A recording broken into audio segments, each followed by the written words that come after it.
sixth meeting between the two. We talked about being it was a quarter-final. They met in the Australian Open last year. They most recently met in Rome at the quarter-final stage, and the last 3 wins have gone the way of Stefanos Tsitsipas, who's the 3rd seed, and who, if he wins the title, which would be a maiden Grand Slam title, he would be world number 1. And he said to people, this isn't a sprint, my career is a marathon. There is time, but a man standing in his way, he's a fearsome fella, doesn't give a lot away on court. He'd be fabulous round a poker table, is Jannik Sinner. And he'll be introduced first. Please welcome 15th seed, Jannik Sinner. Jannik Sinner, just 21 years of age, makes his way onto the Rod Laver Arena, has a little wave to the crowd, white baseball cap on, those lilac shorts, bag on his back, and he takes the bench on the far side. The number 3 seed, Stefanos Tsitsipas. The Greek flags are flying. He's got an awful lot of bags. Easily Tsitsipas, big racket bag on the left and the sports bag on the right, the black headband on, a couple of ladies jumping up and down in delight, waving their Greek flag as he takes the bench closer to us. Commentary team start things off with David Law. Very happy to say that Mark Woodford is with us. And Woody, was there ever a demand for a signed Mark Woodford picture? Do you have a stash of those unused, unhanded out ones back at home?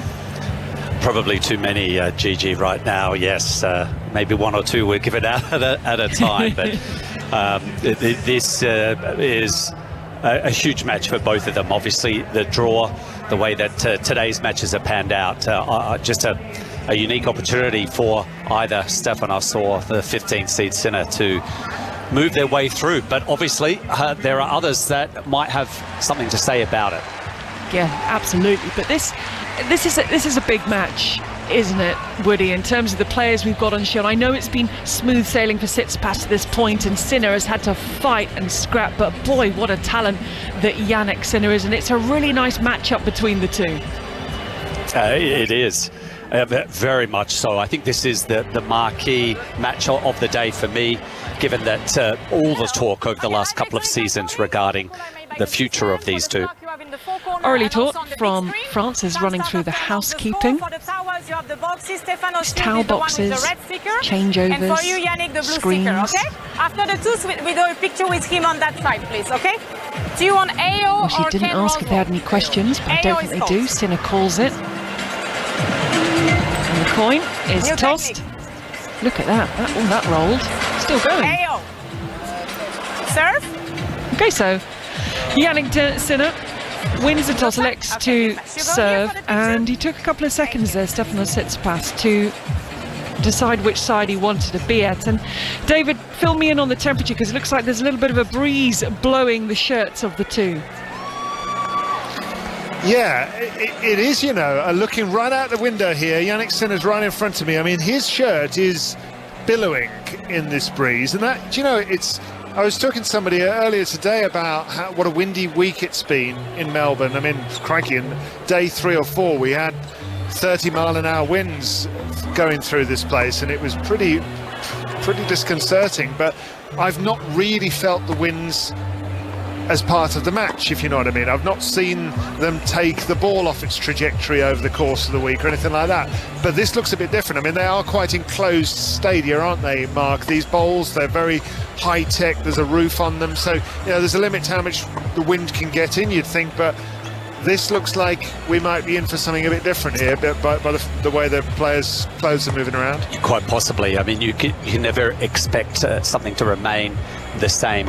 Conditions here in Melbourne, obviously we're renowned for some quick, fast-changing weather patterns, but I think it is a warm day. It's really a t-shirt and shorts day. Sorry, Gigi, about that description, but you know, yes, have a tendency in the evening here. It can get cool, and that wind can remain in the bowl complex here, but that could disappear quite quickly as well.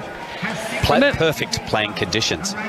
Remember, Woody, I will be thinking of you when you're in Budapest the week after the Australian Open, and I will find somewhere warm to be messaging you and sending you pictures from as you are wrapped up. Now, for people listening, they are probably, I might be doing them a disservice, but probably more familiar with Stefanos Tsitsipas than Jannik Sinner. I know you have your black/blue player books, so give us the strengths and weaknesses of both. Where is this match going to be won and lost?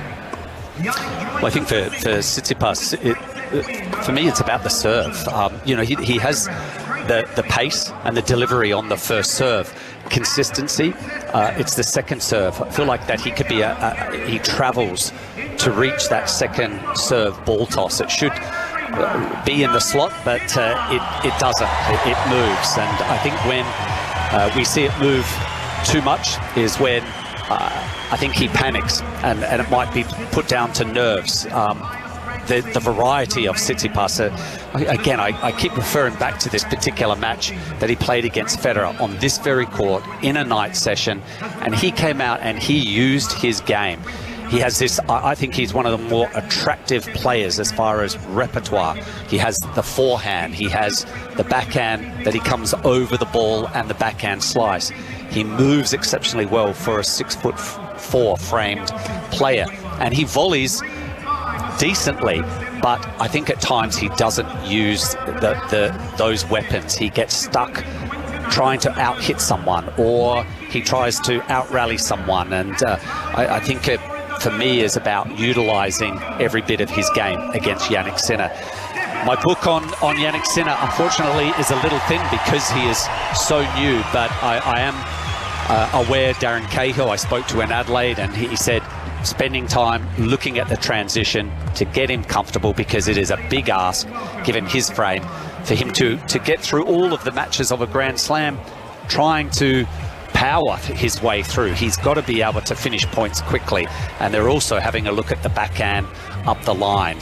He says he's just almost unbreakable when he gets into a rally cross court, but Darren feels like they need to be able to change the direction a little more freely, and the backhand up the line is another shot they've been working on.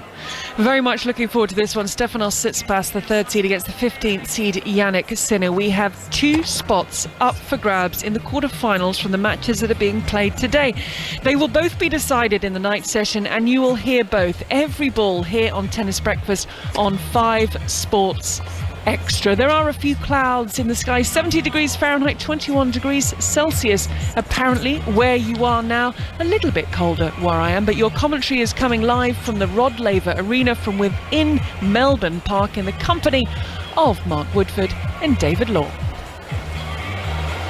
Thank you very much, Gigi. Yeah, this is interesting because he's such a rising star, isn't he, Jannik Sinner? And he's 21 years of age, loads of hype around him, for good reason, and yet the head-to-head's 4-1. And when they played each other here last year, I think a lot of people thought that this might be the time that he goes and takes out Stefanos Tsitsipas. And I almost got the sense that message got through to Tsitsipas, and he decided to come out and show people a thing or two. He's got to prove something. He just jumped on Sinner from ball 1 in that match, and really made Sinner look pretty feeble. By comparison, he's a big ball striker himself, but Tsitsipas was just ultra aggressive. Will he be the same today, I wonder? Yeah, I think that it should be the same. That's why the start, I think, is going to be quite magical if they go at it hammer and tongs. And I'm glad that you also put it in that way, David, that both of these guys are stars. Possible future number ones, and maybe within a couple of months. Yeah, well, that's right. She was laying out some of the possibilities that Stefanos Tsitsipas has got a chance to get there. Sinner is some way off, of course, because he's the 15th seed, but he's on the up, and he really felt to me like he made a bit of a breakthrough last year. I'll tell you about why I think that in a moment, as he smacks his forehand long in the first point of this match to go low 15 down. It was the matches he played against Carlos Alcaraz that really struck me, because we all hype Alcaraz to the limits, and I'm one of the worst culprits because I just find him such an exciting player. Yet when he faced Sinner beat him at Wimbledon. He's beaten him in other places. He's He's diffused the game of the young Spaniard at times as he hits a forehand cross court. Sinner now hits his backhand cross court, comes into the net, lob lifted by Tsitsipas. It will land on the baseline with a big forehand cross court put away by Sinner, and he's already shaken his racket with the right hand, and he looks very confident and composed and pumped. And then they played, I would say, the match of the year at the US Open, Sinner and Alcaraz, and they just went toe to toe deep into the night. And it was, I mean, look, you know, we've had enough talking about late night matches. That was another one, but it was so memorable. It was magical, wasn't it? And they really showed what they'd got. And I didn't know he was quite that good, to be honest with you, as the backhand's blocked back by Tsitsipas, who hooks his forehand cross court on the run. Sinner gets to the ball, and he's running after this one, but he won't get there. Drop shot by Tsitsipas to get back to 15-30 now. 15-30. Don't know if you were surprised, David, by the previous match. Martin Fucsovics taking a 2-sets-to-love lead over Jannik Sinner. Fucsovics, that's a nice return to form. He is a quality player, and not too dissimilar, really, to the way that Tsitsipas sets up his game as well. But just lack of fitness, perhaps, in the end. It was a convincing 5-set win for Sinner. Yeah, I did watch that, actually. Joined it in the second set as Sinner hits his backhand cross court. Now he attacks his forehand at 15-30 down. He's gone long again, so immediately 2 break points for Sinner to face just in front of us here. He looked pretty passive and flat in those first 2 sets against Fucsovics, but the thing is, that was the first time in his career so far that he's ever come back to win a match from 2-sets-to-love down. Pretty big moment, I would imagine. Sure. He then took, just looking back at his record, that was the only one that he's had that was really close. The others were straight sets wins over Kyle Edmund, who's still coming back from a knee injury. As he hits his forehand on the line, Sinner, he's got break points against him. He jumps up into the air to get on top of the backhand cross court. At the far end is Tsitsipas in his white shirt and his multicoloured shorts. Sinner's missed the forehand, and Tsitsipas has struck immediately. 1-love.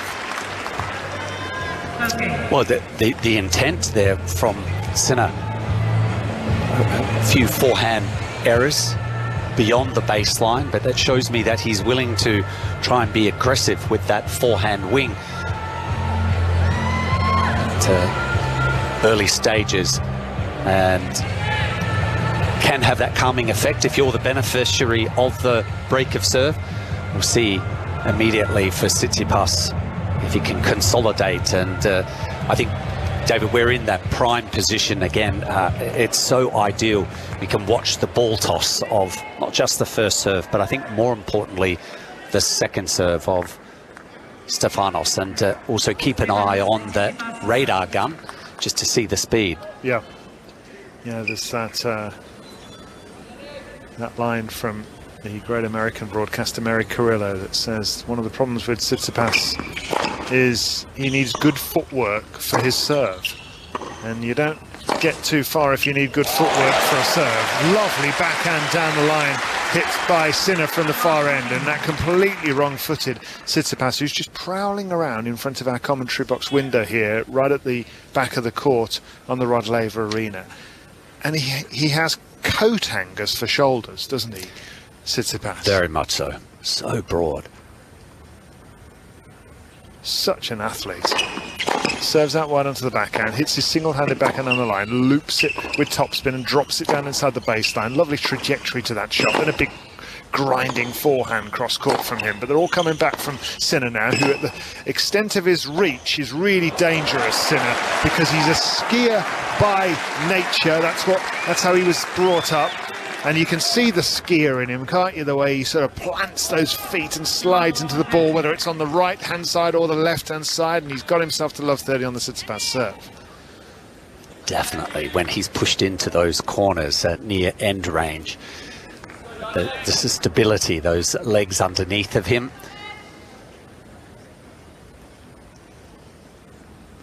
So, love 30 on the Tsitsipas serve here. He's got a break of serve, but that doesn't necessarily mean he's going to race away with the set. He's missed that first serve to the right side of the middle line. Here's his second. Oh dear. Double fault into the net. Has a look up as if maybe something glared in his eyes. And yes, the sun's setting at 7:20 in the evening, and lights are beaming down. So you've got that kind of combo, haven't you, up there when you look up? Thanks. If you elevate the ball toss into the line of the lights, that he was trying to slide the serve wide, but it was a ball toss that was too far over to the left. So the collapse occurred.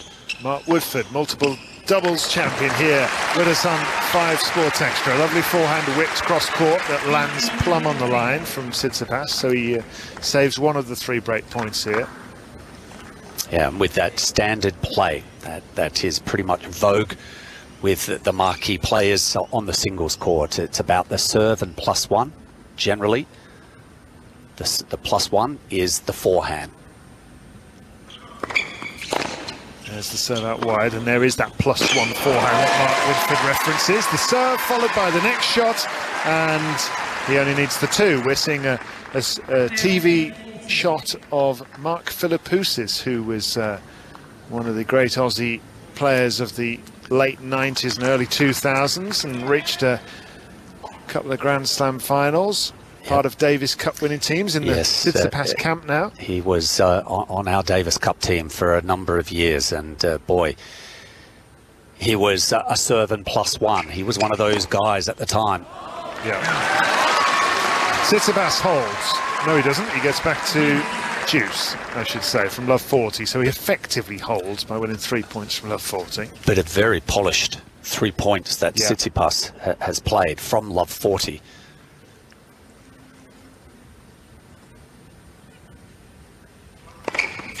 Body serve from Philippoussis, who hits from Tsitsipas, who comes in and plays a punched volley cross court for a winner.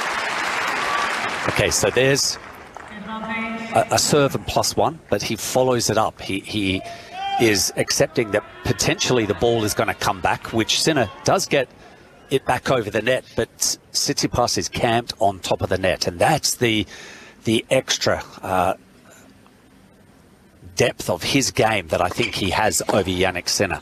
Yeah, forehand he hooks a little too much cross court though, does Tsitsipas, and gets back to juice. Do you notice any obvious difference in the game of Tsitsipas since Mark Philippoussis came on his team? I mean, it's been, you know, good 7 or 8 months now, hasn't it? It has, and probably one area for me that does stand out is a bit more of the willingness to go forward. I started to get very frustrated. Oh, wow, what a return. Cross court by Sinner on the full length of his reach. He just wrapped his wrist around that ball and just crashed it cross court, and his cute hand on it. Just caught the outside edge of the line. It was a little lucky, wasn't it? But I had so much hope for Tsitsipas that he was going to keep that serve and volley routine alive in our sport and be a trendsetter in more or less, but it disappeared. But I think Philippoussis is willing to bring it back as an option. Hits his forehand cross court, wins the point, does Tsitsipas, as he staves off a 4th break point in this game. We saw earlier on today Sebastian Korda backing up his win over Daniil Medvedev and winning in 5 sets. Pretty nervy time it was against Hubert Hurkacz, and he loves coming to the net a lot. I mean, goodness me, he was at the net against Medvedev. He was up the net all the time. Yeah, I feel like Seb, he really does plan it. He sneaks in. By the time you're looking down to play your shot, he's up at net in a flash. And he's a big guy, as is Tsitsipas. Not quite as tall as Korda, but just a wingspan, and because he's so athletic as well, it's very difficult to get the ball past him as he hits the big inside-out forehand. It comes back but long, so this is advantage Tsitsipas, who leads by 1 game to love. But neither one of them serve and volley in the traditional sense very often, do they? No, that hasn't returned into back into the sport when Sampras led that charge. Stefan Edberg, Tim Henman. Yeah. Serve out wide from Tsitsipas, cross-court forehand from him. Into the net goes the Sinner forehand. So Tsitsipas holds. 4 break points he had to see off. He lifts his white shirt just in front of us to reveal a 6-pack. All of these tennis players have got six packs, haven't they? But he is quite a physical specimen. I thought you were going to reveal your six pack for a second. I was just trying to see where. Not here. Maybe 30 years ago. I hope. Yeah, great athletic build, Tsitsipas. I think in the ideal sense of being so broad-shouldered and lean. Forehand hit off the top of the net by him, and he gets the luck, and he puts both his racket and his hand up in apology to Sinner, because that really was fortunate for him. Now, do you think that players that necessitates an apology? Because he's not really sorry, is he? Did they used to do that in your day? Yes, we did, and I've commentated many years, a period of time ago with John Newcomb, and I commentated exactly that. Oh, and he apologises, and Newcomb was saying, I think that is so overused, and it should, players, why would you apologise for something that you're not really apologetic for? That you're delighted by. You're happy, so why would you even apologise? Which surprised me coming from Nuke, but I suppose it's an acknowledgement, isn't it, that I got a bit lucky then. I know I did. But I quite like the Jensen Brooksby way of doing things, of just sort of turning around and taking the point and thinking it's great. Well, that's exactly what John Newcomb was at the time saying, implying that there's no need to have any acknowledgement at all, just keep playing. I also quite enjoyed the John McEnroe fist pump back in the day when he got a bit of luck like that. There's a backhand on the line from Tsitsipas, who's 2-love up, 15-all. Sinner wailing away with these big ground strikes. He's coming to the net now. He's underneath the lob. It's going to bounce for him, and now here will smash, but straight back to Tsitsipas. Down the line with the forehand, but he's just gone wide, and he sighs, Tsitsipas, because he was there, he'd read it, and he wanted to do something about it. And we're talking about Mark Philippoussis in the corner of Tsitsipas. How about the coach that Jannik Sinner's got in his corner these days? And Darren Cahill, former coach of Leighton Hewitt, Andre Agassi, Simona Halep, all of them to world number one. Number one, exactly. Both players being guided by some great Australian players. Darren's career cut short due to some injury concerns with his knees, but has carved himself out as being probably one of very few premier coaches. And happy to say that he's a good mate of mine, and from Adelaide. We were former doubles partners, and in our junior years, and bunk over at each other's house, and a lot of good times with Keller. Forehand return cross court by Tsitsipas, and deep it was, and it gets him back to 40-30 because Sinner can't handle the forehand. Why is Darren Cahill called Killer? Good question. Well, the nickname that we used when we were younger was Bugs, because he had teeth like Bugs Bunny and ears that stuck out like car doors. Oh, lovely. So my nickname for him always was Bugs. Okay. So Killer, I think just that killer instinct. Right. Okay. Big serve out wide from Sinner, and he holds on. So he's narrowed the gap, but it still Tsitsipas Shishi who leads by an early break 2-1. So Woody, aside from being called Woody, did you have a nickname when you were younger? Mine was, well, because I really liked Bjorn Borg. So in that Borg v McEnroe matchup, Darren and I always liked Bjorn Borg, and we'd go out and we'd try and play like Bjorn Borg. And so my nickname for a killer that gave to me was like Woodpecker, but he'd just shorten up and say Pecker. So when we were on the court trying to play like Bjorn Borg or a Mats Wilander, he'd call me Peckstrom, like a Swedish kind of end to my name. So we had Peckstrom and Killer. Peckstrom and Bugs. Peckstrom and Bugs. But Bugs wasn't he was Bugs. That's not a very flattering nickname, is it, Bugs? Because you're saying he had big ears and big teeth. Yeah. Well, hey, we just roll with the punches over here in Australia. I don't know what it's like back in the UK. You have to have a nickname, don't you? I'd say possibly a bit softer over this end. They were endearing terms, names for each other. Can I just tell you quickly, a couple of Brits, or two to be precise, in action. Taylor Townsend and Jamie Murray.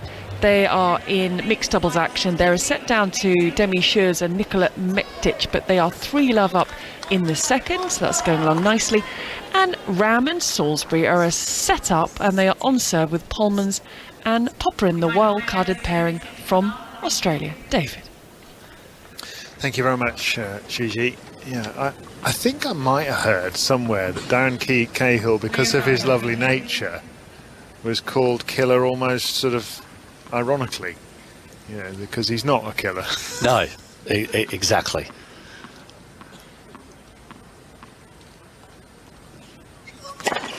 Backhand return down the middle by Sinner, who now hits his backhand cross court. There's the sweeping backhand single-handedly from Tsitsipas, and a netted backhand by Sinner, who's 15 love behind. What about differences you would expect Darren Cahill to bring to Sinner?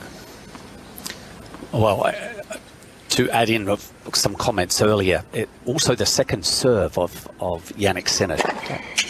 Darren felt like that maybe he could attain more spin, more clearance over the net, and in particular on the ad court, trying to open up the court wide.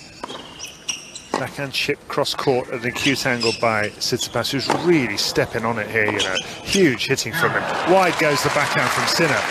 I always think of Sinner as a pretty big hitter, but he's been made to look a little bit puny out here by Tsitsipas, who's just the bigger guy, and he's imposing that size and strength. And that's where someone like Darren's experience, it's not to say that maybe some of the other Italian coaches that are working with Jannik haven't explained to him, but I think it just carries a bit more weight that Darren maybe suggests, you know, in order for you to close the gap down, push the top 10, potential Grand Slam victory as well. These are the little differences that can go a long way in your game. Forehand hit from him down the line by Sinner. Huge hitting this time from him, and he dominates that rally. And a forehand chip into the net by Tsitsipas, and it's 30-15. Goodness me, it's pretty explosive, this. They're retaliating. If either one of them attacks, the other one counterattacks.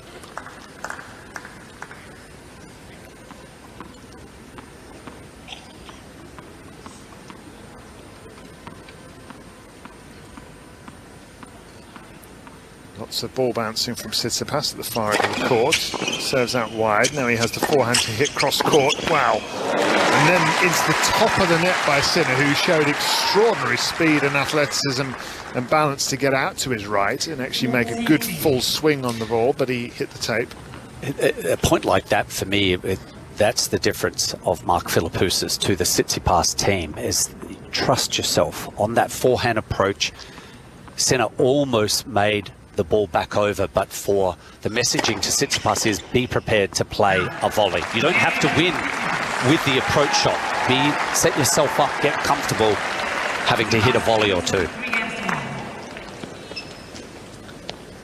So yeah, 3-1 for Tsitsipas, who's wearing a white t-shirt, and I may struggle to describe his shorts. He looks like he's been attacked by somebody with about 28 paintbrushes, all in different colours, and they've just decided to take a dislike to his shorts and just sort of give them a bit of a splodge here and there. Pinks and blues and purples, and all sorts of colours.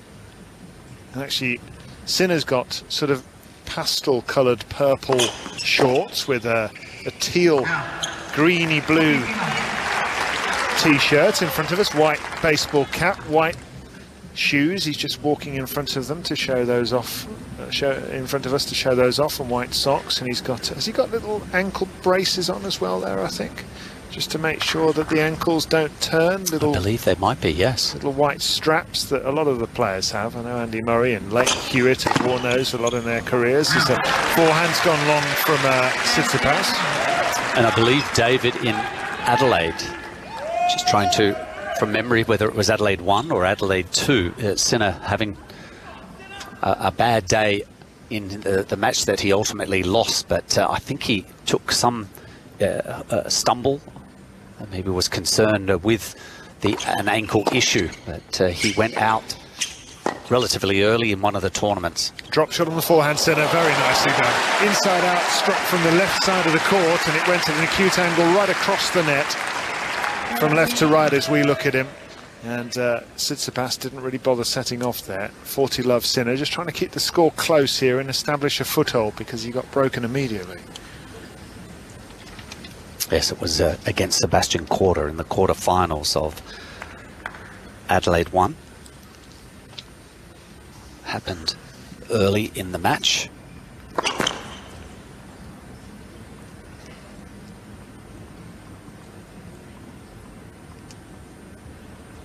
Love Sinner serves onto the forehand, shanked return long by Tsitsipas, and players will go back to their chairs. This Rod Laver Arena is pretty much packed now. The lights are on underneath a blue sky still, actually, up there, and it's been a warm day, but it hasn't been a hot day by Melbourne standards. And over the course of the week, let's have a little look what we're going to expect in terms of a weather forecast. My app tells me that it is, and I realise this is not what you really want to hear in the UK, but I'm going to tell you anyway, 26 degrees Celsius tomorrow. Thunderstorms on Tuesday. It's going to start getting a bit hotter on Thursday. That's what's to come weather-wise. And in terms of the order of play for tomorrow, let's have a look what we got. We start with Arina Sabalenka against Belinda Bencic is the first match of the day on Rod Laver Arena, which I feel could have been given a bit of a better slot than 11 in the morning for two of the most informed players on the women's circuit. Magdalena Linette against Caroline Garcia follows that, and then it's Andre Rublev against Holger Rune. The night session features Alex de Minaur against Novak Djokovic. Mark, that's interesting, isn't it? Because they've never played each other before, de Minaur and Djokovic. It's going to be on Rod Laver Arena in front of the home crowd, who are going to get very excited. Question marks over the movement and the fitness of Djokovic with that hamstring strapping, and de Minaur, one of the best movers in the game. How do you like his chances? I think this is an excellent chance for young de Minaur. Please, ladies and gentlemen, any seats for now? We are ready to It's about how aggressive he can come out. He's got to be able to move Novak and test out that hamstring. And I feel like in the last two matches of Alex de Minaur against Adrian Mannarino, he was uncomfortable. He was edgy. He played reactive tennis. He waited for Mannarino, and he was tested in that match. Very different against Benjamin Bonzi in the previous round, where Bonzi was aggressive and provided a target for de Minaur, and Alex just chewed him apart. So it depends which Alex de Minaur turns up and how much pace and weight of shot I think Novak will give him.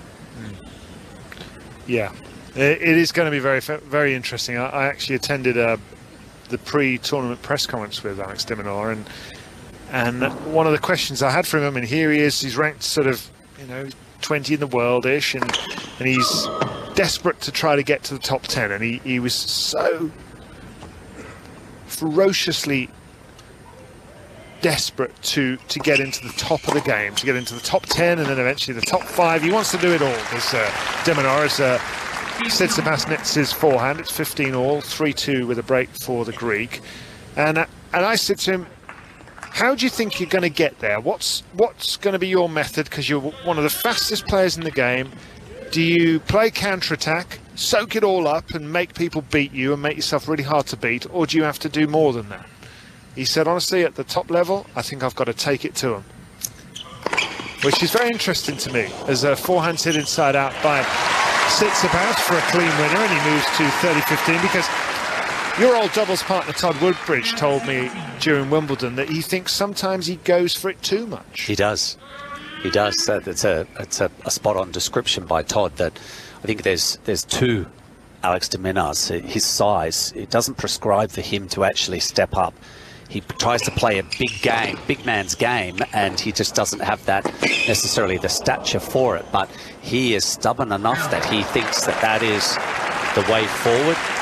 He does play like that at times. He's willing to lose or risk matches playing that way, but then he does fall into at certain matches where he plays so reactively, and he lays that web for players to just come at him aggressively, and he's able to use his foot speed to defend tremendously. So I think for him, in order to reach the top 10 and to win a slam, he has to be able to find more of that mix of being aggressive. Forehand cross-court struck beautifully by Tsitsipas. Cute angle, plenty on it. Dipped inside the sideline with the top spin, and he moves to 4 games to 2 to Tsitsipas. So what should he do against Djokovic? Has he got to just try to make it physical, go toe-to-toe, side-to-side, or has he literally got to try to take over? I think he does have to try and take over. I think he does have to keep moving Novak, not just hit off forehands and looking for backhands up the line when the space is available. I think he does have to go corner to corner, but also take time away from Novak. If he stays on the baseline and just tries to kind of extend the rallies, I'm not sure that that's necessarily a way forward, but I'm sure he'll have sound tactics from his team. Forehand on the line by Sinner here. It's 4-2 to Tsitsipas. First set, he hits his inside-out forehand, then hits a cross-court forehand. It just clears the net. Big hitting, man. It's like PlayStation, this. Here's a backhand down the centre by Tsitsipas. On the run, he lifts a lob. Oh, my goodness, he slipped then, but he's back on his feet, Tsitsipas. How's he get into that? But then he shanks the backhand, and that was a physical rally won by Sinner. Sinner will have enjoyed that. I think maybe the slip as Tsitsipas was going out to his right might have cost him there, because he didn't quite get in position. And one of the shots that we do see malfunction at times is the Tsitsipas backhand when he's trying to go for a full-blooded swing and flourish off a hard hit ball. And we've just seen him top edge one into the stands just there. And I remember as he tries to block this one back but fails, he puts it into the bottom of the net. Mark Philippoussis, his own coach, was commentating on one of his matches during the United Cup, the men's and women's team event that was held just before this one. And I'm not a great fan of coaches commentating on their own players, to be honest. I always think, well, how are you going to get an objective opinion here? But to be fair to Mark, he was very outspoken, and he said, I don't like to see him going for full-blooded swings off full-blooded serves, because he mishits too many of them. Here he hits his forehand cross-court at Sinner. Now here's the backhand flourish, and again it's fended off by Sinner, and it's hit the line! Great volleying reactions from Sinner, who smiles because he knows he probably got a little bit lucky there.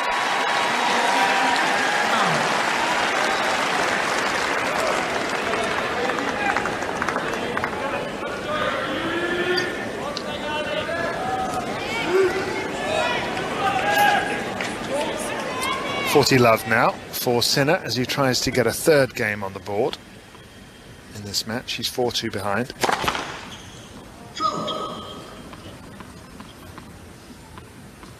Philippoussis has also had a few things to say about how much Dad Apostolos was talking to Stefanos. He didn't agree with it. Oh my word, what a forehand cross-court by Tsitsipas.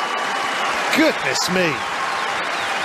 I don't think Sinner could have dragged him any further wide onto his forehand, and Tsitsipas bounded across like a triple jumper onto that ball and then whipped it cross-court for a clean winner with a forehand. Well, it's the movement. It's trying to time those steps and arrive at the point of contact with enough balance, at combining your strength and then the precision to actually locate the target. Tremendous by Tsitsipas.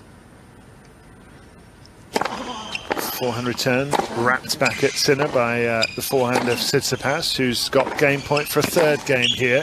He'll now wind up into another one cross-court, will the Greek, and then hit that shot again. He's camping Sinner in his forehand corner. Sinner's responding well to it. Now down the line from Tsitsipas, thought about coming in, changed his mind, stayed at the back, now moves to his right, hits another forehand on the line. Sinner's doing really well to stay in this. Drop shots Tsitsipas, in comes Sinner, can't handle the backhand slice, puts it half over the net. Well, heavy hitting from both of these guys. Tsitsipas finishing the point, really, or is it using the backhand drop shot as an out for something to occur. It was short enough, it stayed low enough. Sinner was perhaps in two minds, reverted to a backhand slice. He looked uncomfortable executing that backhand slice, David, the Italian. Still a game point. Yeah, he did, didn't he? He's not really a slice backhand kind of guy, is he? He just wants to hit the living daylights out of it with the two-hander as he hits his forehand cross court, but he holds on. Goes Sinner. And now is the gap to 4-3. Players are going to take a seat now, Gigi, and well, that is a pretty high-octane start. 31 minutes, Tsitsipas got the immediate break, but ever since then it's felt pretty even. It's just that he still has that break, 4-3. It's an interesting one, this one. I think even ahead of it, I know Sinner's had a tougher road of it to get to this round of 16, but it was always an intriguing matchup. Taylor Townsend, Jamie Murray have moved to 5-3 in the second set of their mixed doubles match. It's a second round match, remembering they lost the first set to Demi Scherz and Nicola Mektić. An hour and 26 minutes on the clock as it comes up to 7:45 in the evening. And elsewhere, the Aussie wildcard pair, Mark Polman's Alexei Popyrin, are fighting back in the second round of men's doubles against the second seeders Joe Salisbury and Rajiv Ram. They've just had a point for 5-3 with the Aussies on serve and with the break, but it is juice with Ram and Salisbury taking the first at 7-6. And some other news that broke today: the legendary wheelchair tennis player Shingo Kaneda, who's the current Olympic champion, has announced his retirement from the sport at the age of 38.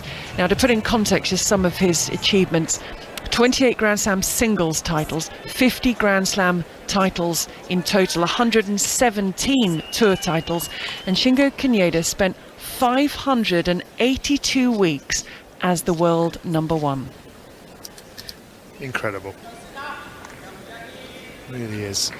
And I had the pleasure of seeing him win his Wimbledon title against Alfie Hewitt. That was another incredible match between those two, and Hewitt had lots of match points in it. But yeah, he's amazing. We need to bow down to Shingo Kaneda.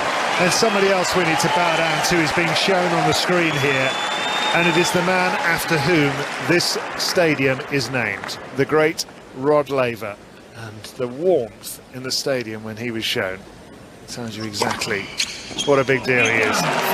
Big serve out wide from Tsitsipas, hits the line, and that's maybe a bit of a difference maker as well between these two. When he really finds the serve, Tsitsipas, maybe is it the better of the two players?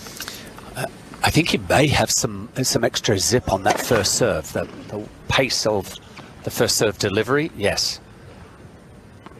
Just looking at the speed of their respective serves, actually it says here that the average serve speed is faster from Sinner. Wow. As a top-edged forehand goes into the crowd from Tsitsipas, and there's an R, which probably means that an Aussie has dropped a catch.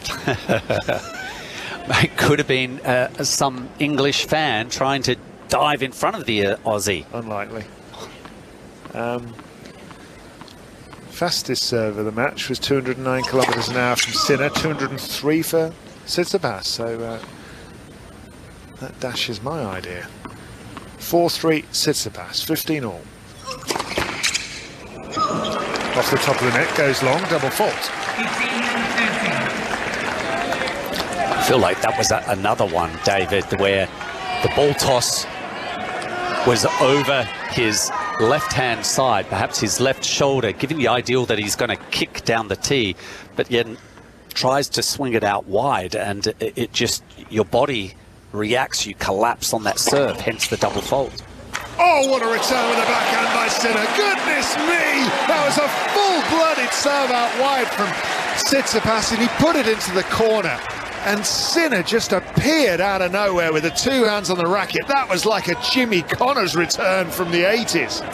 Very compact and precise, but perhaps the serve did not find its required target, and he paid the penalty. Forehand return and tries to wrap the racket around it. on the full stretch Sinner, but he can't quite do it because it's such a good angle that Tsitsipas found, and the first of the 2 break points have been saved here, 30-40. It's good stuff, this, though. Yeah, it is when Tsitsipas, certainly for his fortunes, when he's finding that first serve, high win rate, it's the second serve that's under fire, only winning 38% when the second serve is having to be hit. Forehand return down the middle from Sinner. Now he's on the run. He hits his forehand cross court. What an angle. Tsitsipas falls over. He's back up, but he can't get that. And Sinner breaks back for 4-all. And he is roundhouse fist pumping on Rod Laver Arena.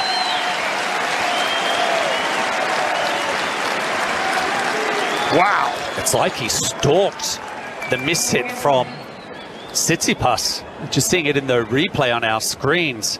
Tsitsipas tries to recover, but he just swooped on that backhand with the two-hander and thumped it cross court. This is seriously good stuff. I don't think we've seen any better tennis from anybody than these 2 players are playing in the men's draw so far.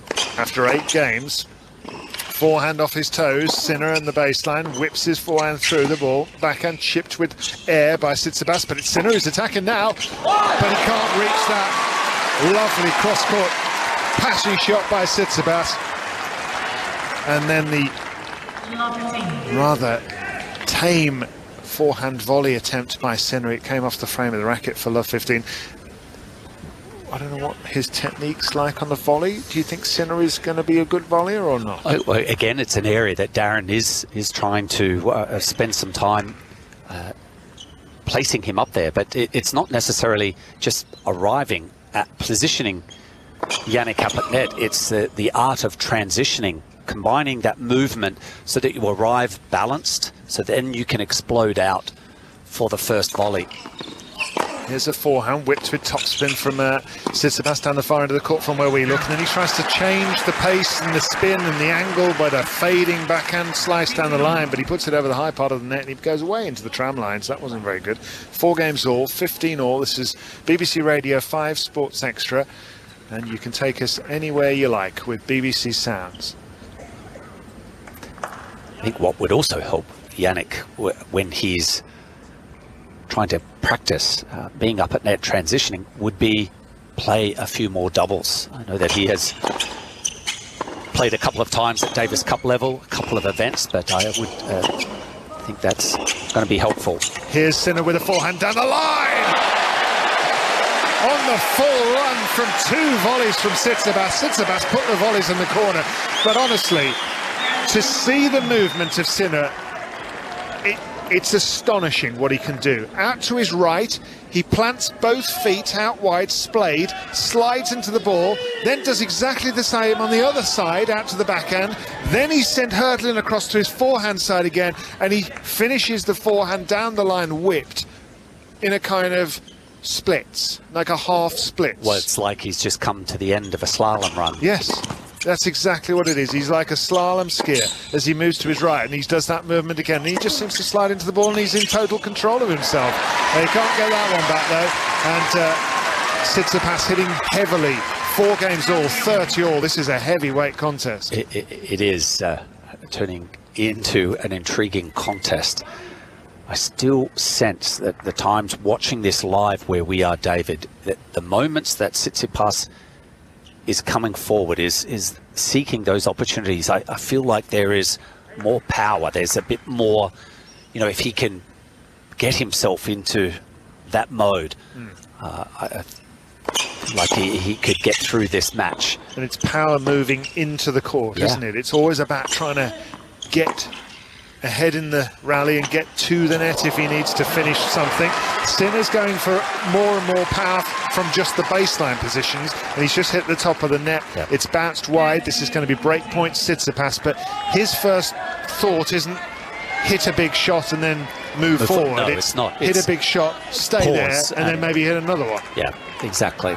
And with a lot of the, I say Europeans, because it's not it's a bit of a cultural thing. They're not necessarily taught from a young age as we have been here in Australia, but they have the idea if they if they make a mistake doing it, transitioning, I'm not going to go near the net again. Yeah. Without realising you must keep doing it and build that pressure up. It's never a 100% winning record going forward. It's not a natural instinct for Sinner, is it? And I think it probably is a lot more so for Tsitsipas, who has breakpoint for a 5-4 lead here in the first set. Hits his backhand on the centre, trying to get to the next round of this Australian Open. He will hit his backhand through with topspin, looping the ball, does Tsitsipas. He hits the inside-out forehand that way too. Now big forehand on the line, but Sinner's reaching all of these. Now he can take charge with an inside-out forehand. Lofted with topspin on the backhand from Tsitsipas. Massive forehand by Sinner, but long. And he's broken immediately, having broken back. And that'll be a sickener for Jannik Sinner. 5-4 down. Well, that was a thoughtful game by Tsitsipas, having to put aside the loss of his service break, dropping serve, but then the reset button was pushed quickly, and we saw a variety of the depth of his game. The backhand side, it's just, for me, it's so exciting to watch him play a high heavy loop and then mix it in with the backhand slice, and he's trying to get that ball out of the strike zone of Jannik Sinner and successfully broke serve. News of a set and news of nearly a set, if that makes sense, on the courts around the Australian Open here at Melbourne Park. Second round action, mixed doubles. Jamie Murray alongside Taylor Townsend. They've just taken the second set 6-4 against Demi Scherz and Nikola Mektic, who are the fifth seeded pairing, Scherz and Mektic. So that one is going down to the wire. They'll have a first to 10 tiebreak to decide who progresses in the competition. And meanwhile, Polmans and Popperin, they've had a whole handful of set points against Rahm and Salisbury, the second seeds. They have another one here. If they can close it out at 5-4 with the break, they will be into a deciding set. And just a reminder that still to come, we've got Julin and Victoria Azarenka. That will follow this just as Polmans and Popperin take the set. So they have split sets with the second seeded pairing of Rajiv Ram and Joe Salisbury. Thank you very much, Gigi. 5-4 Tsitsipas, serving just in front of us. A whipped forehand lands on the baseline. Big forehand cross court from Tsitsipas there, and he's clenching his fist because Sinner can't quite absorb that powerful blow and puts it halfway up the net. Tsitsipas with a, I think it's black or navy, maybe navy blue headband, holding back those brown locks of his, which are sort of just touching his shoulders as he hits his inside-out forehand. He's kind of Bjorn Borg-like, the hairstyle Very of much, yes. Tsitsipas, and he sometimes has the facial hair as well as he whips his forehand cross-court for a clean winner. In fact, he does have the little Borg-like beard and moustache. He's very Borgian, isn't he? The way he walks around too. They might share an abode in Monte Carlo as well. He's winning the battle of the forehands at the moment, David. Yeah. Tsitsipas, that's another forehand winner, and even when they're engaging in a rally, he seems to have just a slight more punch on the forehand. 30 love, 2 points away from the set, Tsitsipas. Backhand hits cross-court, replies backhand cross-court by Sinner. Now he'll hit a chip down the line, but he's not got that right.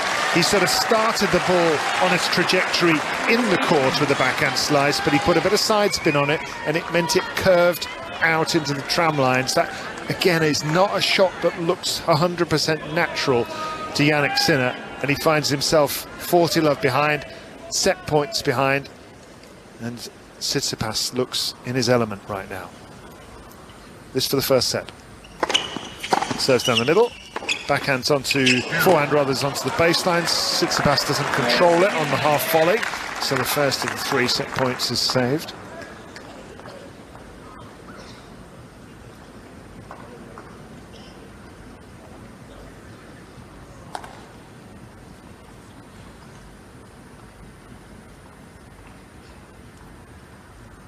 Five, 4, 40, 15.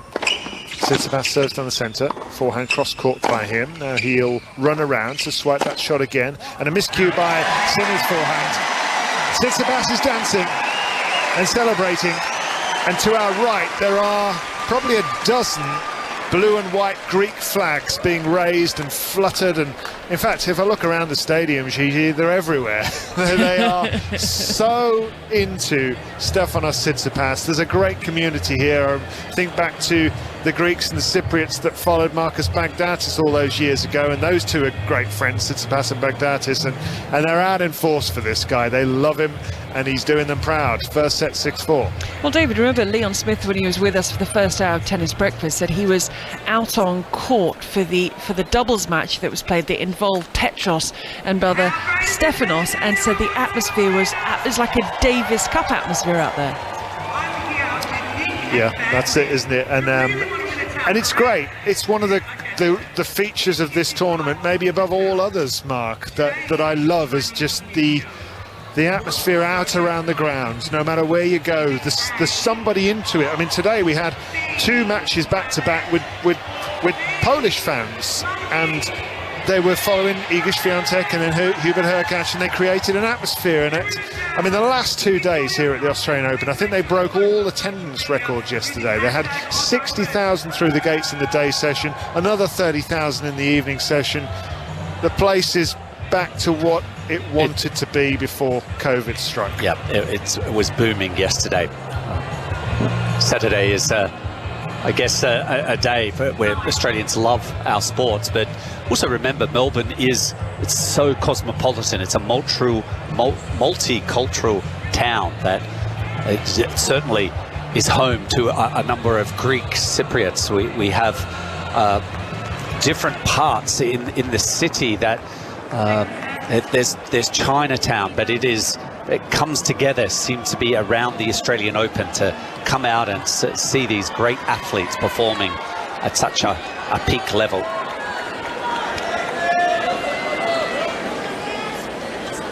Yep, absolutely. So here we are in the second set. We're going to have Russell Fuller with us in a little while, but for now we're watching a big serve from Jannik Sinner, getting the first point of the second set on the board. First set to Tsitsipas 6-4. Really good set again from Tsitsipas, and actually I thought overall a pretty good set from Sinner, and you know, it wouldn't take that much for him to turn this around. And he hits his backhand cross court, backhand chip down the line by Tsitsipas, who then loads up into that shot again on the backhand with the flourish and the topspin. But he has such a lovely contact on those two, and then the third one he's slightly miscued. I would agree. That's a polished set of tennis from the number 3 seed, and with that idea that there is space for him to actually lift as well. That wasn't just a maximum level of set. I think there is another couple of levels that he could move into, but it can switch. Certainly when you have 2 stars like this competing each other, it doesn't take much to move things around, the momentum. Yeah. Here's a whipped forehand down the middle by Tsitsipas. Then he hits the backhand cross court. Goodness me, this is big hitting from Sinner. He's going for broke from the baseline, but he's just blasted a forehand long, and it's back to 30-15. But goodness me, for a guy who's pretty slightly built, he produces some explosive power. Well, he may have to give some attention to that forehand wing, try to hit some more rotation. That was unforced error number 8 off the forehand wing. 4 winners, but double the amount of unforced errors. Big serve down the middle by Sinner. Just trying to get the first game on the board here, settle himself down. He's not a panicker, I don't think, Jannik Sinner. And looking at their previous matches, whoever's won the first set, and they've played 5 times, has won the match. So that might make him panic a bit. There's a big serve down the centre from Sinner. Thankfully they don't put those stats up on the change of ends, huh? Don't listen to me, Jannik. You can still do it. Here he hits his serve down the centre, forehand down the line, and Tsitsipas chips his backhand into the net. And the first game is indeed on the board for Jannik Sinner. Just looking back at that head-to-head, 2019 in Rome, Tsitsipas 6-3, 6-2. They played a three-setter in Rome the following year that Sinner won. And then 21, they played in Barcelona 6-3, 6-3. And then 2 straight sets wins for Tsitsipas last year at the Australian Open and in Rome. So, yeah, it's been very much all the player who wins the opening set. And I think I give the edge, or I understand the victory on clay for Jannik Sinner. I think that's the preferred surface for Sinner. Unfortunately, it's also a surface of, like the Greek Stefanos, maybe a bit more polished on the hard courts, and the lone hard court victory here at the Australian Open last year.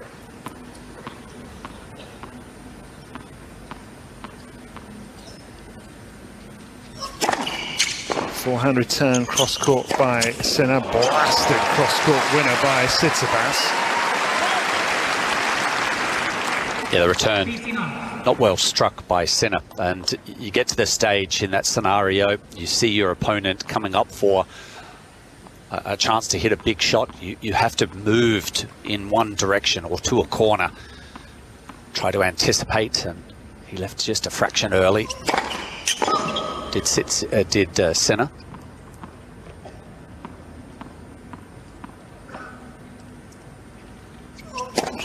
Here's a backhand hit into the net by Sinner. And plenty of kick on that second serve of Stefanos.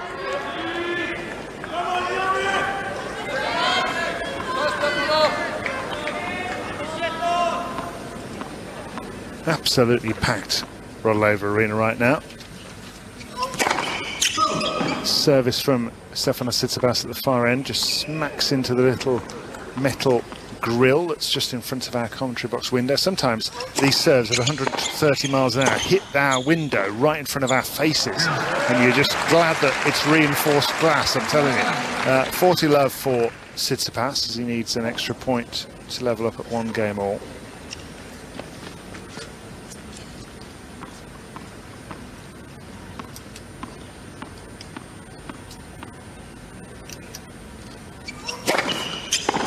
Serve down the middle from Tsitsipas, and then a flourishing backhand cross-court from him. Good hitting here from Sinner, getting the depth. Little lull now at the start of the second set, and not that surprising really, considering how intense that opening set was. It's like not a deep breath, but there's a okay. What can we do? Some changes from Sinner.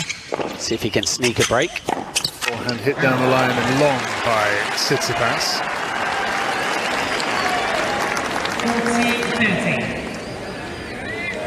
Still has the 1 game point here to level up at 1 game all. And I was talking to Heather Watson and Leon Smith earlier on in the first hour in Tennis Breakfast about trying to reset after losing a very close first set. We just saw Jessica Pegula win her first set 7-5 after well over an hour against Barbara Krejcikova, and then you've got Krejcikova trying to deal with that disappointment and all that exertion, and then start again. Right, let's see if we can go back now. Here's a backhand. I mean, those are my interpretations anyway. Backhand into the net from Sinner, level up at 1 game all. How did you used to manage situations like that, Mark, when you've just lost a sickener in the first set? If you're winning the first set, it was trying to maintain that level. Losing, I think, provided the opportunity to really just, go down, in my mind, have I done this? Can I improve in this area? And I think it's pretty much trying to ascertain or understand what your strengths, how you go about winning matches, and perhaps why you lose matches, and just trying to work through solutions. There's a serve from Sinner, blasted forehand, and he comes in, hits a backhand volley, a chance for the pass, backhand volley again from Sinner. Now he's passed. Cross-court backhand. So a couple of bites of the cherry there. Jannik Sinner up at net. The first volley wasn't too bad. if you can't put the ball away, you've got to be able to get yourself ready for the next volley, balance yourself. But Jannik tried to play a soft, short volley. It didn't go anywhere. It landed into the middle of the court and an easy put away. I think that's an area that, again, Darren Cahill wants to try and polish up with. He can hit a firm volley on the second volley if needed. Forehand hit inside out by Sinner, lob by Tsitsipas, just about reached by Sinner. Now he goes down the centre with the forehand. He's back on his baseline. Now he's got to go all the way up to the net because he's being drop-shotted. Now Tsitsipas is going to hit a backhand pass, but there's Sinner with a nice little drop volley, cushioned carefully into the open court. For goodness me, he had to work hard for that. Yeah, that certainly takes a lot out of his legs, as slender as they are. Not a lot of meat, as we say, muscle on those quads of his, but boy, do they have some electricity. Yeah, it's interesting, isn't it? I mean, he's been around for 2 or 3 years now. He hasn't really filled out much, Sinner, generally, I don't think. He's still quite slight, quite pale-skinned. He's a lovely redhead, just like Mark. Yeah, fellow Ginge. Served down the centre by Sinner, but he's really explosive. Very much. I'm just looking at from his knees down to his ankle. So the calves, it's very, not sure if you say sinewy, but there's a lot of length from the knees to down to the ankle. I think sinewy is about right. 30-15 for Sinner here. 1 game all in the second set here on 5 Sports Extra on BBC Sounds. First set went Tsitsipas's way, 6-4. He hits his backhand chip cross court into a cute angle. Now he'll move to his right and hit his forehand cross court. Sinner hits his forehand cross court.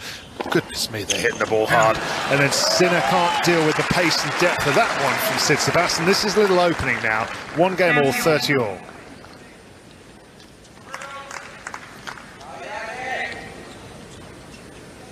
So both just taking a little extra time. More so Jannik Sinner just toweling off, taking a longer period of time to get up to the line. Just looking at they've just shown the player box of Tsitsipas on the screen, and Mark Philippoussis looks a picture of serenity. He looks so calm, so quiet, and 2 seats along from him, and I think the seat in between them is no accident from Mark's perspective. Apostolos, Stefanos' dad, is like he's got ants in his pants. He can't stop moving around, he can't stop talking, as a forehand is missed by Sinner, and it is a break point now for Tsitsipas. And there was clearly something that Dad Apostolos said to Philippoussis, and Philippoussis just basically ignored him. Just sort of blinked and then looked back at the court. Yeah, well, you've said that a few times, that Mark has commented about Apostolos talking excessively, and you just have to blank it. Just let him get on with it, is the gist of what he was saying in commentary last week about Apostolos to his son. Here's a forehand down the line by Sinner, who's got break point against him here. Backhand on the line by Tsitsipas, finds the corner and breaks the serve of Sinner. My goodness me, Stefanos Tsitsipas is on it tonight. He leads by a set, he leads by a break, Gigi, and he's going to take some stopping in this form. He certainly is. He's looking very, very good. You are listening to Tennis Breakfast. Good morning if you are just surfacing, because it is Sunday morning, coming up to 9:15 in the morning, and we've got action and ball-by-ball action of the night session to come, so do stay with us, because following this, Victoria Azarenka will be taken to the court. News of British success today.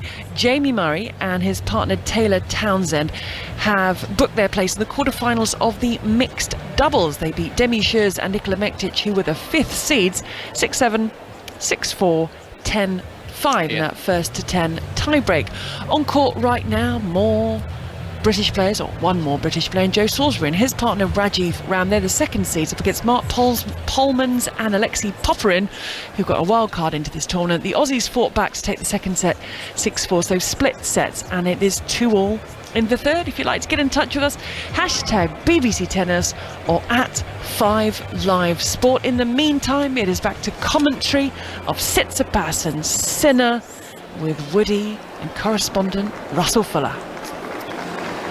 Thank you, Gigi. And just reflecting on what David was saying there about the seating arrangement in Stefanos Tsitsipas's box, I can remember things that Tsitsipas has said about Apostolos in the past. They're incredibly close. This is not meant to be considered negative, but he does talk about his father's constant chattering and the fact that he's been warned repeatedly for coaching. It wouldn't happen here because the rules are different.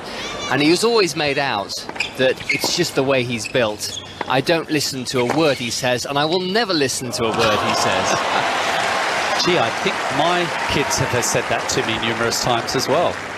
You're right. Have yours, but Russell? Absolutely. Or maybe yours are a little on the younger side for them to chirp up like that. Three teenagers, no chance. It's sport imitating life, isn't it? That's what it is in that player's box at the moment. And don't forget, one year here, when Stefanos was playing, didn't the tournament move one of the supervisors under the box so that they could hear the possible coaching that was before it was prohibited? It was Eva Azdaraki Moore who was moved to that position. And it was the match between Stefanos Tsitsipas and Daniel Medvedev. So she could last year. Right? Was it only last year? Last year. Medvedev, we were talking about it the other night actually, he was getting very irate about all manner of things. One of which was the coaching that he felt Tsitsipas was getting. Tsitsipas is serving at 15-all here. He leads by 2-1 with the break in the second set, having taken that frenetic first set by 6-4. Down the tee he goes. Lovely backhand reply by Sinner. And what a glorious volley that was from the young Italian. Coming forward, but he just knifed that backhand volley cross-court. It was the most glorious angle. Bit of commitment. Sinner, that began with the return of serve, jumped on it and continued moving forward.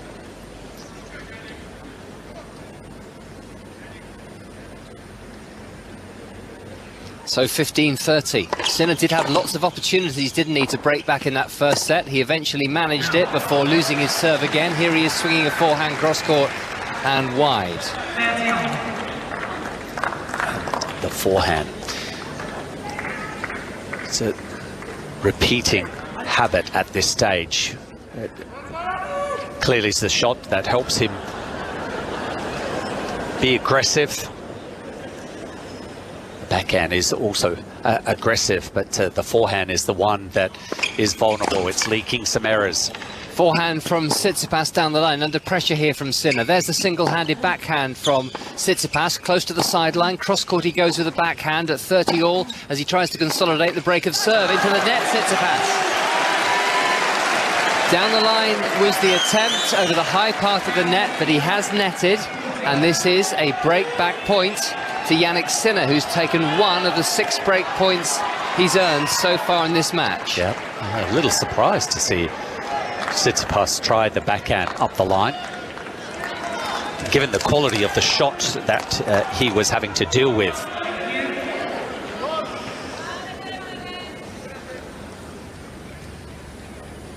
So an immediate chance to cancel out the break for Sinner. He's got a short return here, Tsitsipas. He's coming into the net. The volley is going to sit up for Sinner to hit the drive volley past the Greek.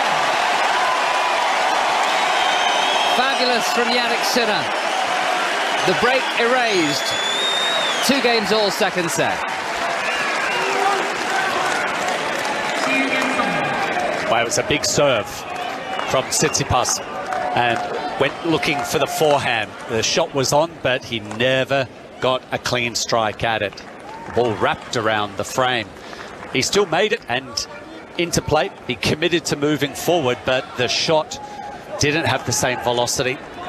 That opened the door for Sinner. Good job putting aside the adversity of dropping his serve. Still back in this second set. 2-all. Good serve by Sinner. Good return by Tsitsipas, but the lob from Tsitsipas to the next shot is harmless, and it's smashed away comfortably by Sinner. Sinner, one of these players who barely featured as a junior, certainly didn't play any of the junior Grand Slam draws, but then was very ready for the tour. Still just 21, and completed his set of Grand Slam quarterfinals about a month after he turned 21. Tsitsipas is slipping here at the back of the court, so Any slight chance he had of running down what looked to be an excellent Jannik Sinner drop shot was gone.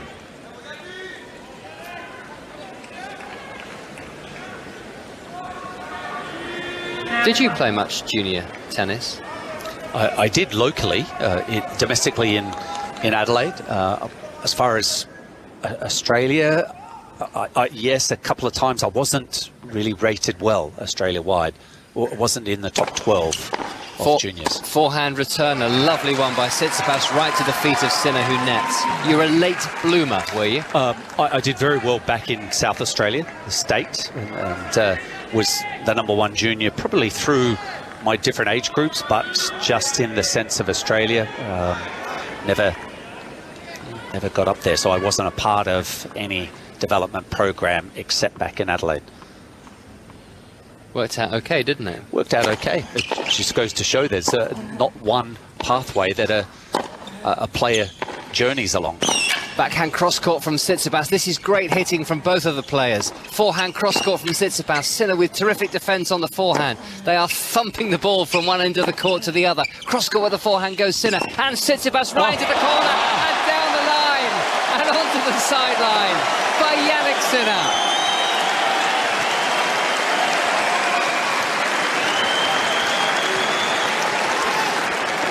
Well, Russell, was magical striking, ball strike from both players, and given that Sinner's forehand is one that's creeping up in the unforced error count, that was the point he needed to win with the forehand.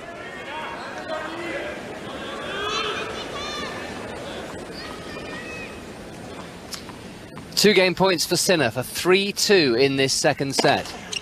Backhand return by Tsitsipas, backhand Sinner, forehand from Tsitsipas. Sinner trying to push him back behind the baseline. Now Tsitsipas coming forward, he's won the point. There was too much on that forehand for Sinner to make the backhand. Oh, their level just has risen.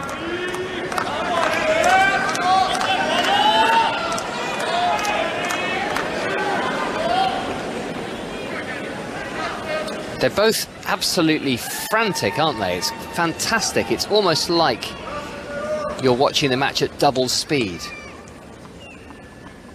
Yeah, both are amped up right now.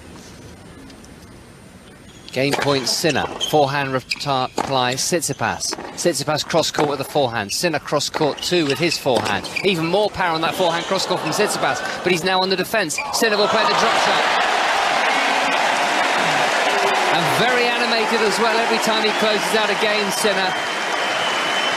Clenching that fist, looking mean, looking determined as he moves to his chair. Fabulous stuff, this Gigi.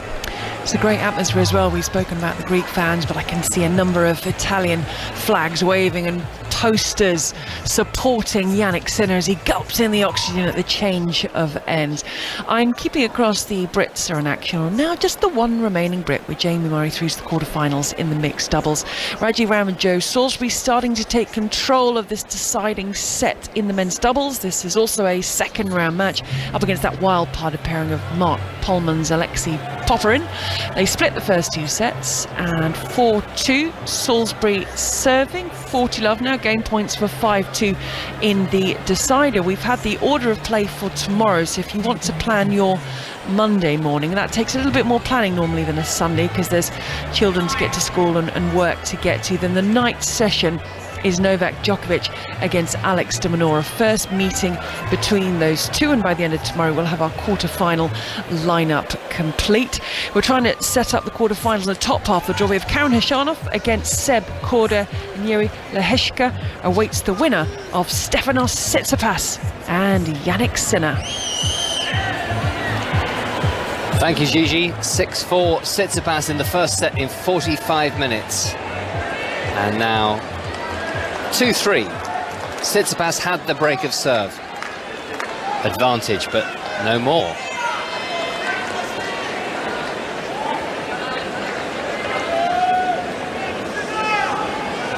And the rallies are good.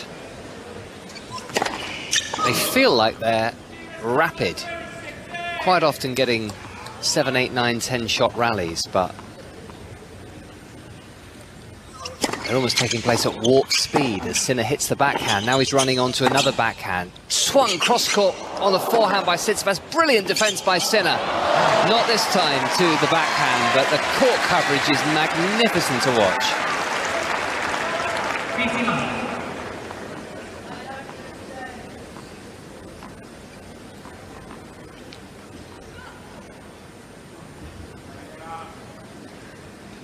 Both serving pretty well. Both looking as if they brought their best form here to the Rod Laver Arena. Forehand cross-court long by Tsitsipas. The head-to-head record not encouraging, as David and Mark Woodford were saying in the first set for Jannik Sinner. Last year in the Australian Open quarter-final, their only hard-court meeting.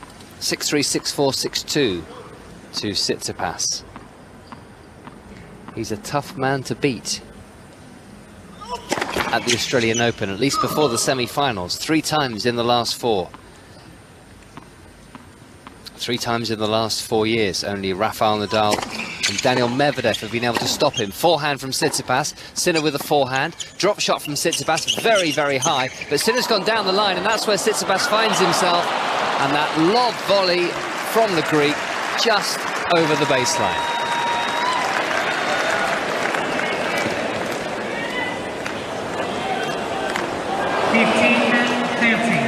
So Tsitsipas needs to be a little bit careful here. A break up, no more.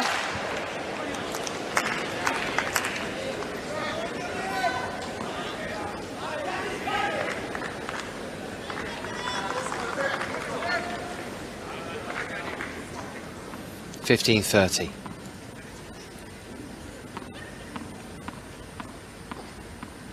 One hour and 12 minutes played. An ace from Tsitsipas. Took him a long time to serve there. I don't think there was anything left on the serve clock.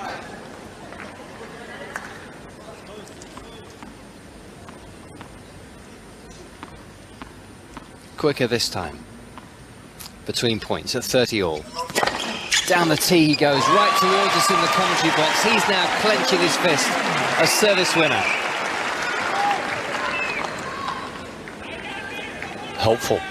2 key serves. First serves directed towards the Sinner backhand, coming up trumps for Tsitsipas.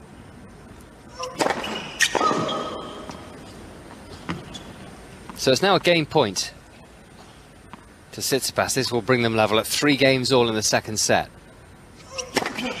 Backhand reply into the net from Sinner. 3 games all. Second set. 5 Sports Extra from the BBC on the BBC Sounds app as Apostolos stands up to stretch his legs and his lips are currently sealed.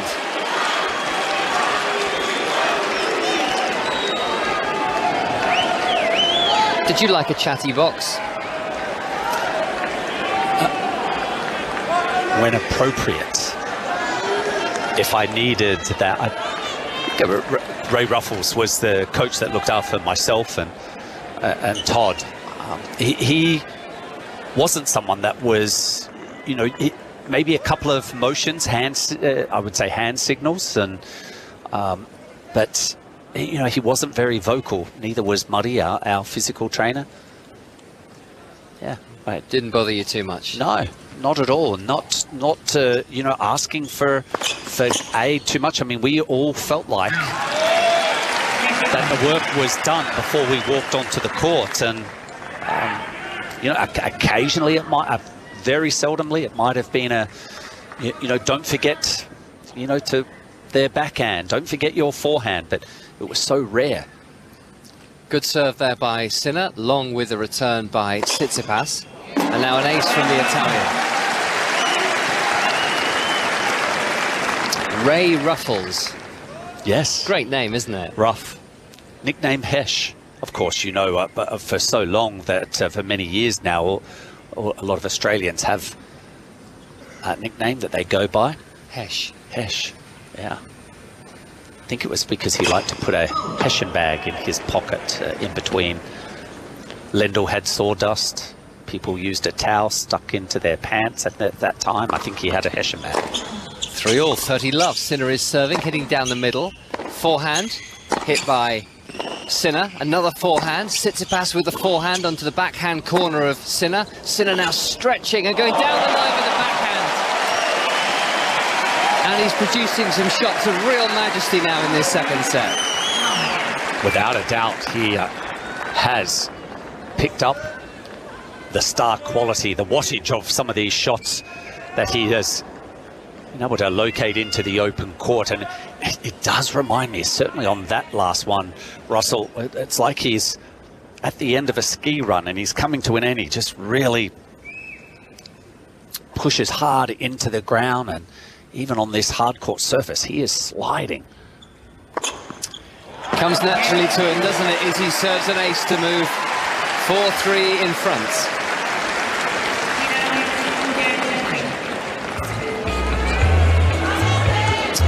We could well have been describing him in a Winter Olympics, couldn't we, Jannik Sinner? Yeah. If those doors had opened into another universe. And it was his call, ultimately. He was very good at a lot of things, but the champion skier from the age of 8 through to 12, and then he took the decision at 13. I think he was a pretty good footballer as well, and decided that tennis was going to be his sport. And then, of course, if you do decide that tennis is going to be your sport, that is rather incompatible with skiing. Even if you're good, it's a dangerous hobby to have. Yep, certainly. I never skied until post-career. Never tried it. I had played in Kitzbühel, played in Stade, no doubt a couple of other areas along the way, but they were the two standout ski resort towns, but never wanted to risk an injury. And are you a good skier now? I'm a total bunny. You don't get very many opportunities, I suppose. No, we go to ski fields. We go at least once a year, but yeah, I'm still very much a beginner. You go where once a year?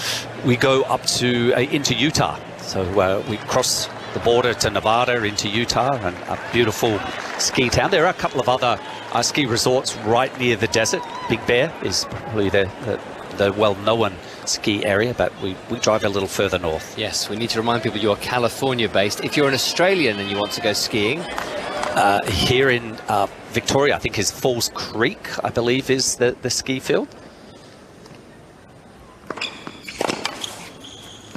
3-4. Tsitsipas serving. Back on serve, remember now, this second set. And a good serve and the forehand down the line to win the points. Well, wasn't there a recent footage or photo session with Jannik Sinner and Lindsey Vonn on there in Italy? I don't remember that, but quite possibly. Yeah, I believe so. I think I may have seen some of that. Good serve by Tsitsipas, a high return by Sinner, who's just about in this point still, but his lob is going to be too long.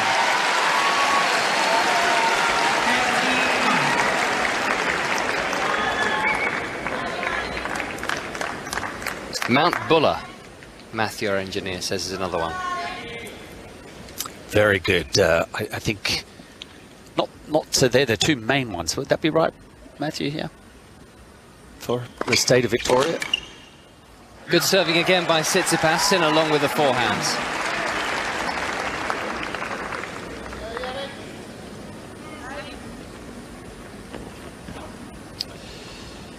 Meanwhile, I hear news that my son's under-14 football match is off because of a frozen pitch. As we're talking about snow. Wow, that could have been not played a game for about 6 weeks because of waterlogged pitches or frozen pitches. Good point here by Sinner. Ends with Tsitsipas going long. Frustrating. When you're 13, you just want to get out there and play some sport. Right, that's it. Mind you, I think it was -5 last night in the southeast of England. Well, maybe in the living room he can set up a couple of goals, boot it around your... Yeah, I think he's a bit big for that. As Tsitsipas closes out the game with an ace, 4 games all. There was a time when that was very much the way to start, as a lot of great athletes do. Judy Murray was very much into that, getting Andy and Jamie to play games with balls, softballs, balloons, and I think a lot of children just instinctively do that. If you're sporty, then you've got a balloon, you will, and we've just seen the replay, that could not have been closer, that serve, but it was ruled in by Stefanos Tsitsipas. You'll put a little coffee table in between you and your brother or sister, and you'll have an improvised game of tennis. I take it in those circumstances you don't have a lot of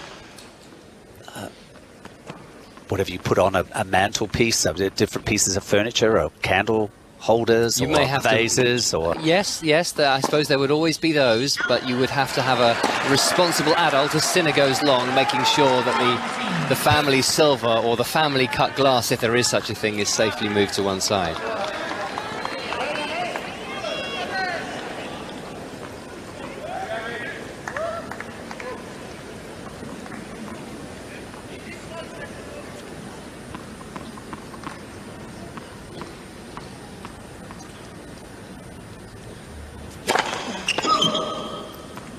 Four all.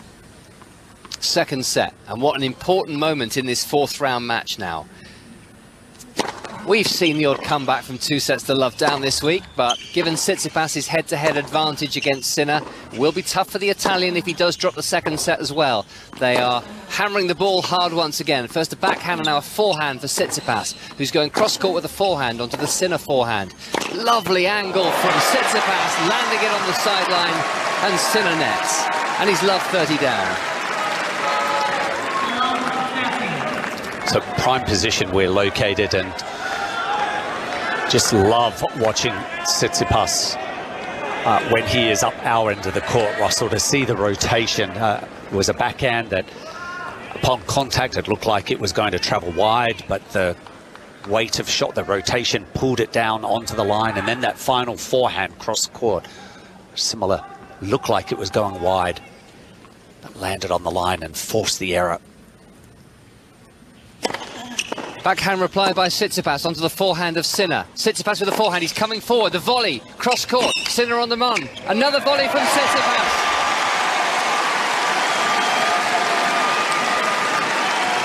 And these are 3 break points for a 5-4 lead in the second set. Well, tremendous courage from the moment that he put the return into play. He was looking for a ball to move forward. Crowd enjoying Tsitsipas's play there. A few chants of Tsitsipas. And now back it comes with the Sinner cheers.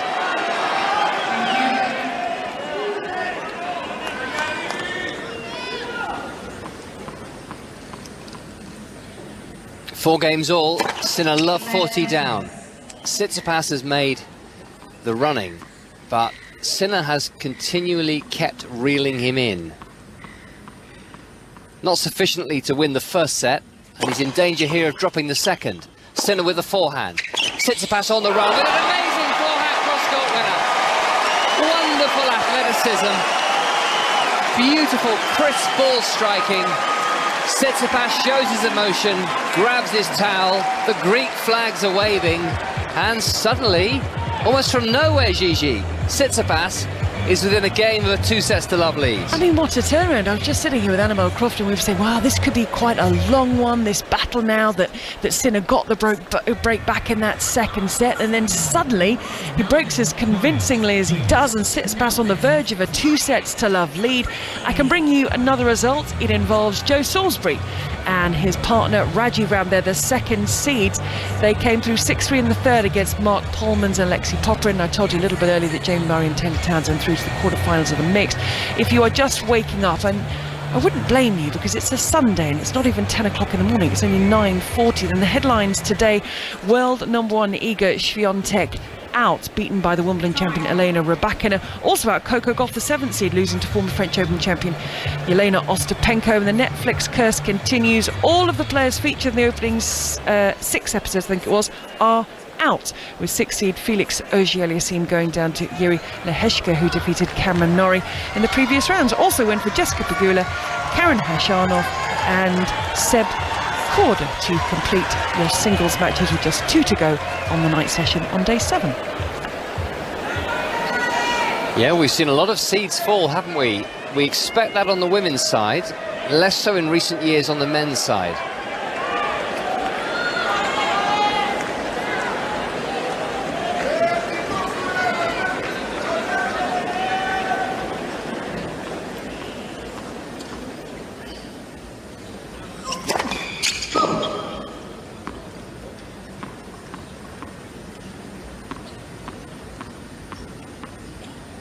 Five-four Tsitsipas.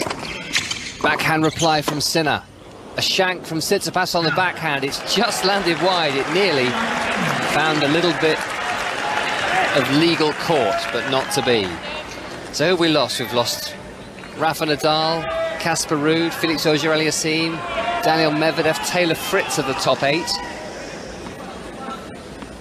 5 of the top 8 have gone. And similarly in the women's draw. The land of opportunity. Melbourne 2023. Backhand reply from Tsitsipas into the net. From Sinner, sorry, into the net. It's a tactic that I'm assuming Jannik Sinner has been armed with heading into the match. It's a second serve to try and crowd, try and draw a double fault, but there are moments where he has made the mistake. That one might hurt. Forehand from Tsitsipas cross court. Sinner on the run with a forehand. Tsitsipas's forehand. Sinner's backhand. Tsitsipas with the forehand. Cross court and just wide goes Jannik Sinner with a forehand, which leaves Stefanos Tsitsipas 2 points away from a 2-sets-to-love lead in this 4th round match, with Jiří Lečka of the Czech Republic, the world number 73, awaiting in the Australian Open quarter-final. 6-4, 5-4, 30-15. Tsitsipas with the black headband, long, sweaty hair.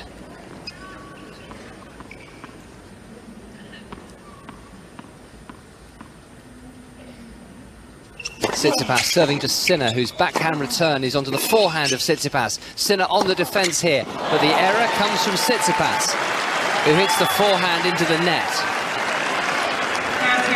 Okay, so big opportunity here for Sinner, and can refer back to that love 15 point. He had a second serve, trying to crowd it, and on his favoured backhand side, didn't get the ball back into play. Could have been 15-40, but it's 30 all, so still enough time for Sinner, room to move here, get back to 5 games apiece. Forehand reply from Sinner, but you heard the call. The electronic line calls fault. So a second serve now for Tsitsipas. He's the 3rd seed. Sinner is the 15th. Backhand Tsitsipas. Sinner cross court with the backhand. Backhand from Tsitsipas, who hits another backhand now. Sinner with the backhand down the line. Tsitsipas with the forehand. Sinner cross court with the backhand. Forehand from Sinner. Winner! Off forehand winner.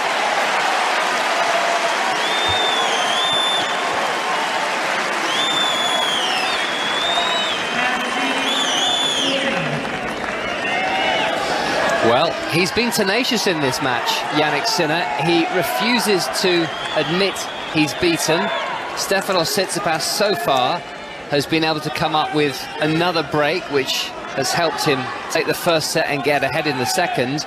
But this is now break-back point as Tsitsipas serves for the set.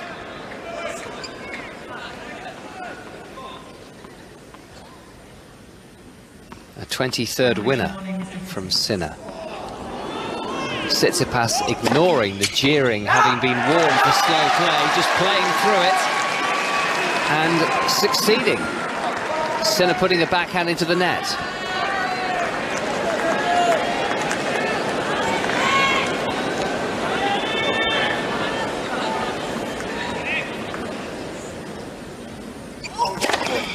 Juice and an ace from Tsitsipas.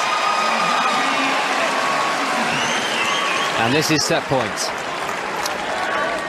And the lone person standing up in the Tsitsipas back box, I should say, was Apostolos. Feeling increasingly confident, set point for his son, but he has missed his first serve.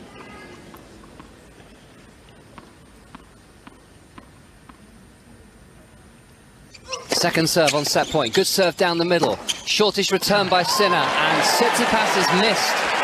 Working that forehand into the corner, or so he thought, trying to be aggressive, and it's back to Juice. A good miss, I feel, Russell. The ball was there, the shot was to be made. He played it with conviction, and it did not miss by much.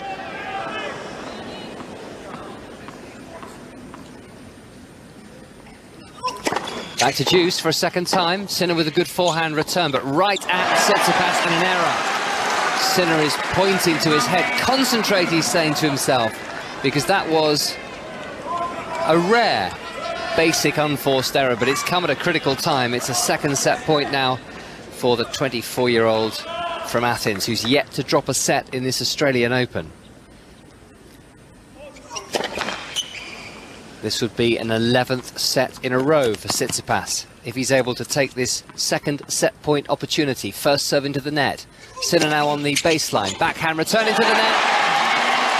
Just a couple of crucial errors, even though he had that chance to break back. And Tsitsipas is looking very, very good now. 6-4, 6-4. He's taken the first couple of sets, Mark Woodford. That was a deep breath for Tsitsipas to survive that break point. Calmly executed an ace after getting a time violation, and We do hope you're enjoying fantastic. 2 sets of love. He is certainly in charge of this match. Gigi, he's looking increasingly good. He is, isn't he? You're listening to Tennis Breakfast. It's Sunday morning. It's 9:47. Lovely to have you with us. Love to have your company. If you're just joining us the first time, you found us maybe via BBC Sounds. We're with you every day of the Australian Open, keeping up to date with everything that's going on. We brought you the news today, the defeat of Iga Świątek, a surprise and not a surprise against Elena Rybakina. And it is the first time in the Open era at a Grand Slam the top 2 seeds in both the men's and women's event are out before the quarter-finals. There's still a lot of experience in both of these draws, and we'll have Novak Djokovic looking for a 10th title in action tomorrow night. There's still a handful of Brits to keep an eye on, and that's across the mixed, the doubles, the wheelchair events when they get underway, and also the juniors. So we will round up as we go along everything that's taking place, and we're bringing you the night session, so a little bit later, and we're going to be talking Chinese tennis before that match gets on court.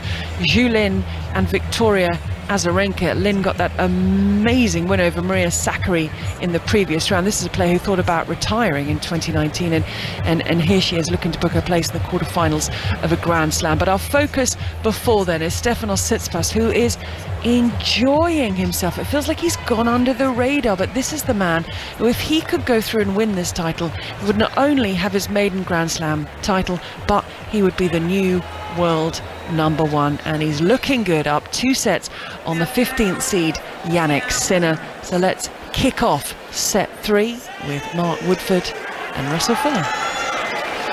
Yes, he's been a junior world #1. Can he be an adult world #1? He needs to win 4 more matches. Novak Djokovic is in the same position. If neither of them manage to win the title, Tsitsipas hooking a forehand wide as the first rally of the 3rd set concludes, then Carlos Alcaraz will remain as the men's world #1. Iga Świątek, her defeat will not cost her world #1 ranking, because she did have more than twice as many points as anybody else in the world in the women's game at the start of this fortnight. Forehand hit by Sinner, the backhand from the Italian, and there's another error from Tsitsipas.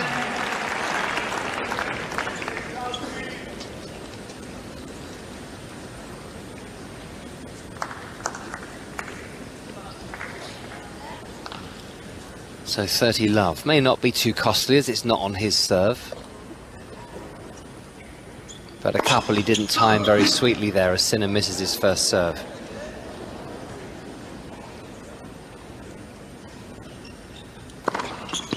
Backhand hit by Tsitsipas, another backhand to the backhand of Sinner. The error this time comes from the Italian.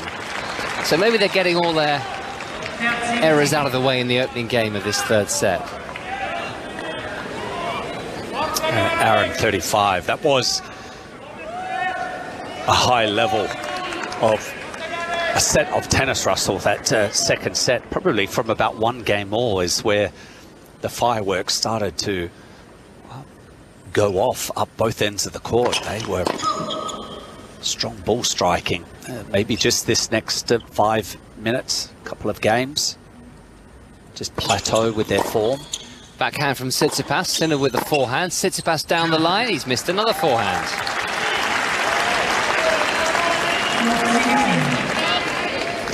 And clearly in this 5-set format that the men play at Grand Slams, ideally you hope that you can play 3 sets of tennis, but there is that acceptance, and reality is you're going to have these moments where your form maybe not at its most brightest. You're just trying to make sure that you don't dip down too far, that it causes you to lose a couple of service games.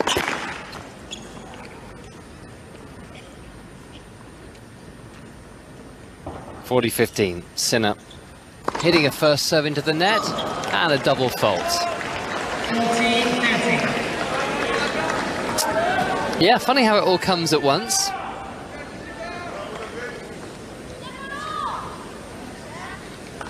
Darren Cahill coaching Jannik Sinner alongside Simone Vagnozzi, watching on from the players' box. Had so much success, Sinner, pretty much ever since he gave up skiing at the age of 12 with Riccardo Piatti. Slice backhand from Tsitsipas. Flatter backhand this time to the backhand of Sinner. Tsitsipas hits a backhand and Sinner has gone down the line. And he's missed. So the errors continue, and it's now deuce in the opening game of the third set, and Mr. Sinner needs to be very careful here. Yeah, if Tsitsipas can just tighten the screws. He has played a bit of a messy game up until this stage, but invited back into it by Sinner. He might have a couple of wounds, being down 2-0. Into the body of Tsitsipas with this serve. A forehand from Sinner. Tsitsipas with the backhand, which is long.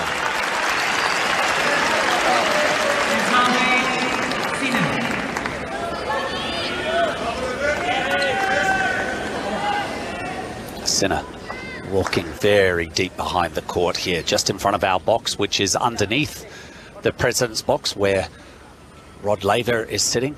Maybe he's hoping that Rod might yell out, come on, Jannik, this one. Backhand from Tsitsipas, backhand from Sinner. It's Sinner with the advantage, and a winner from Tsitsipas, which is long overdue because it's just been a succession of double faults and unforced errors until recently. In fact, that was definitely the first winner of the game. 4 backhand unforced errors, 2 forehand unforced errors, and a double fault before that moment.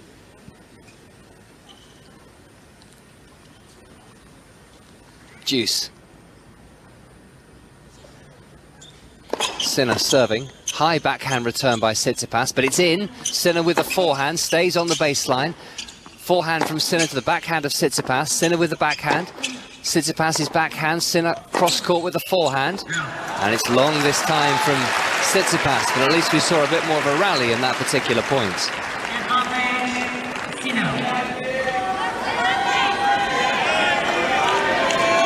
Coming off the forehand side was that error from Tsitsipas, a little over the baseline. He has 13 of them in the match, 3 in this game. It's not helping his cause, but it is the opening game of the third set. Turquoise top and lilac shorts being worn by Jannik Sinner, who's missed his volley, coming into the net behind the volley, so it's deuce. Still. And this game of errors continues. Deuce for a third time. He's right in front of us now, Jannik Sinner. Just 5 or 6 meters away at his closest there. Do you think Rod Laver should carry around some of that Grand Slam gold dust that maybe he can sprinkle on the court? Yes. That's what we need. Onto players that he thinks you're the next one. Ah, so not that they need it, but that they deserve it. Oh, They will be perhaps. anointed by Rod with the gold dust. The drop shot from Sinner. Tsitsipas is there, hits the lob, but it's long and it's wide. And now Sinner has another chance to close out this very, very messy game that we'd be very, very happy to see the back of. It's been very good quality, this match, but we've just had a lull, a real dip, and they've both gone off the boil at the same time. Russell, I just noticed that the camera in our booth, just on the coach's box there, and they seem like they have a control and a screen in front of them that they can keep track of. Yes. And they're allowed to pass on some of that information to the players if they are at their end of the court. Hallelujah, the game is over. Tsitsipas nets with the forehand, and Sinner does hold, crucially, onto his serve in the opening game of the third set. The first couple of sets won by Tsitsipas by 6-4. So I mentioned Darren Cahill just then. You were talking about Aussie nicknames. Yep. Killer. Yes. Any reason, he says? Oh, Killer was because he had like a killer instinct on the court, but he kind of did it with kindness. But my nickname when we were younger growing up was Bugs. Why? Bugs Bunny. You weren't here in the first set, but it was because he had the big ears and the two teeth, a little like Bugs Bunny. You did? Darren did. Oh, your nickname for him was Bugs? Yes, was Bugs. And were you always Woody? Always. And Pecker. Woodpecker. Good. Sometimes they need explaining, don't they? There we go. Mark Philippoussis. Scud. Yep. Yes. Amongst other names, I think. Scud was the main one, wasn't it? That was. He's affectionately called Pooh as well, isn't he, by some? I think. Yes. Backhand return by Sinner, and he has won the first point of the Tsitsipas serve because the 6'4" 24-year-old has just hit that forehand into the net.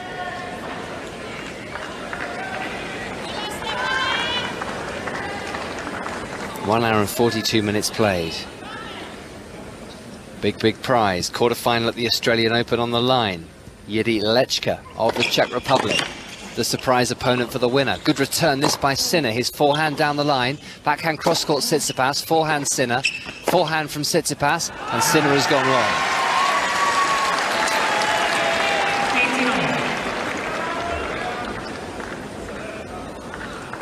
Well, if somebody had walked into the box to watch the third set of this match, they might be packing up their things and leaving again, and we'd be saying, no, just give it a few minutes. It really is very good. It's a little scrappy right now.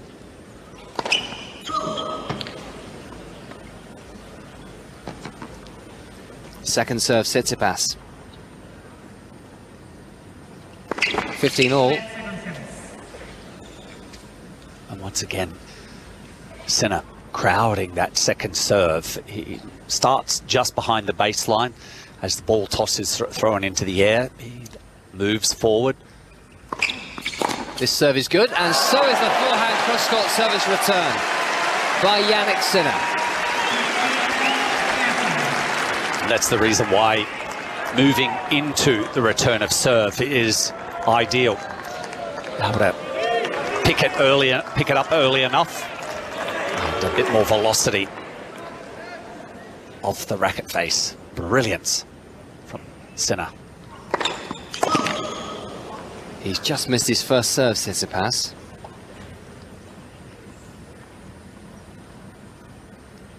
Second serve at 15-30 down, in towards the body of Sinner, who has plenty of time to return on the backhand, and Tsitsipas with another error. He's going for the winner with that forehand down the line, but shrugging his shoulders, turning round to his box, and we're almost as perplexed as he is, because almost for no reason at all, Sinner was just as bad in the opening game of the set. Stefanos Tsitsipas has completely lost his way, and he's 2 break points down. Really no court for him to hit the forehand up the line. It was such a small target, just missing.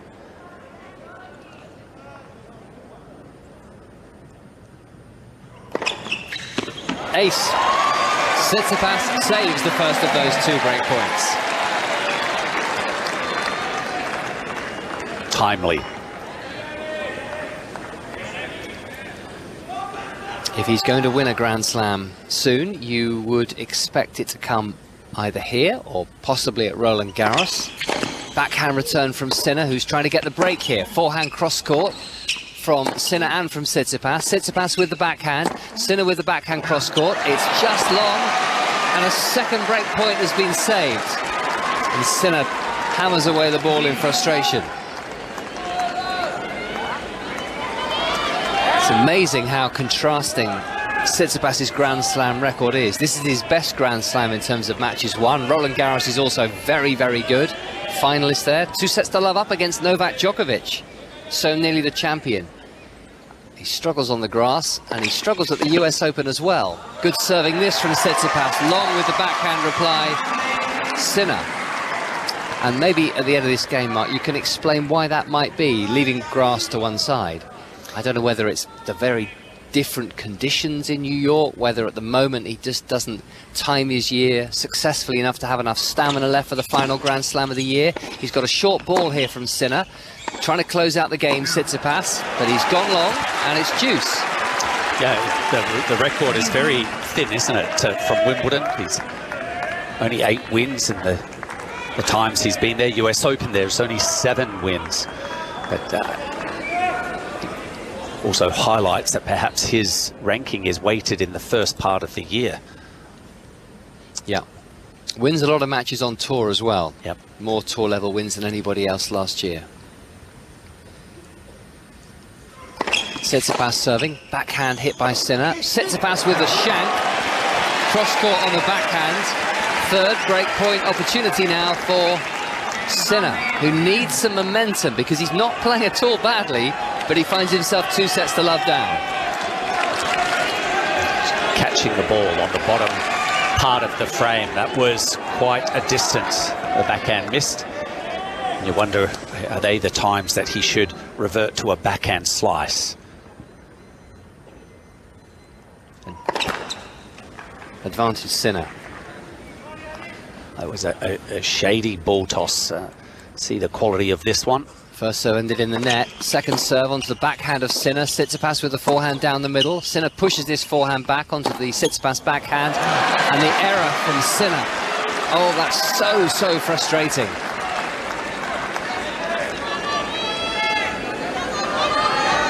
Yeah, you wonder whether the miss by Sinner, not under a lot of duress, he was just in the middle of the court.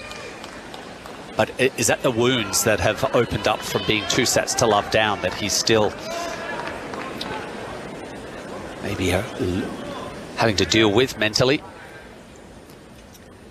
He was 2-0 down in his last match. Jannik Sinner swinging a forehand cross-court, forcing another error from Stefanos Tsitsipas. And this is the 4th break point. That was against Marton Fucsovics. And it came from nowhere, in that Jannik Sinner had been in very good form over the first couple of rounds. But then he rattled through sets 3, 4 and 5 for the loss of just 3 games. Break point again. Great serving by Tsitsipas. And there's maybe a little bit of racket on ball, but to all intents and purposes, utterly unplayable. Juice for a 4th time now.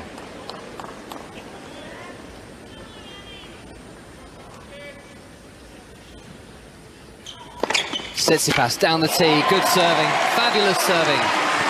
Service winner, game point.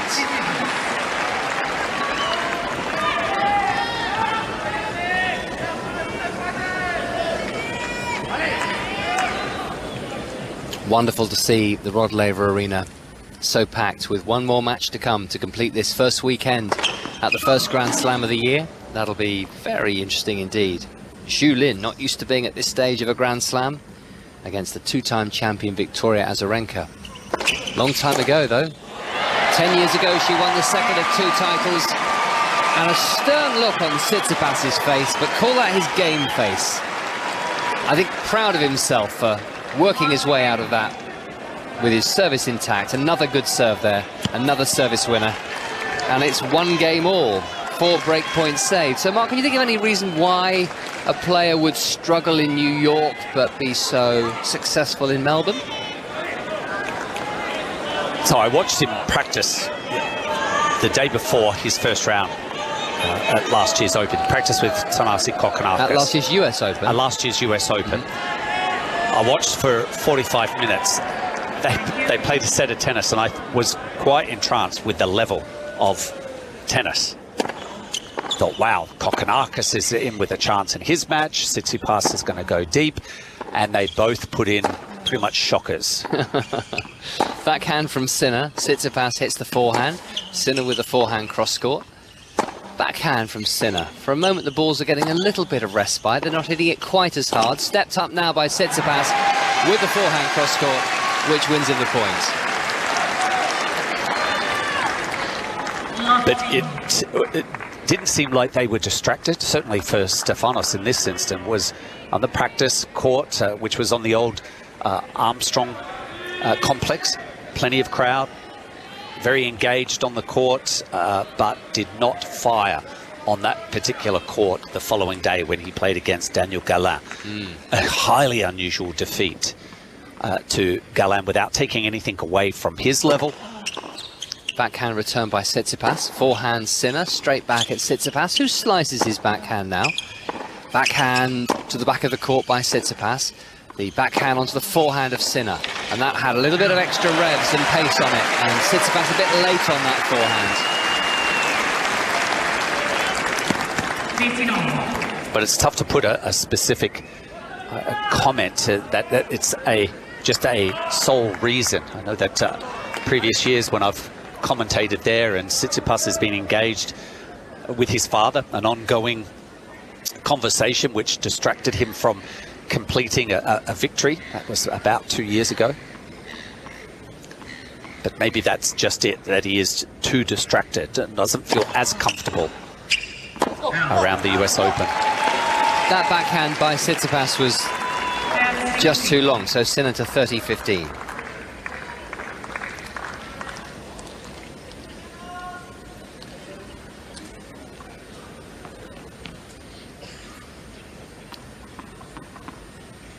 He lost the first set 6-love and the second set 6-1 against Galán.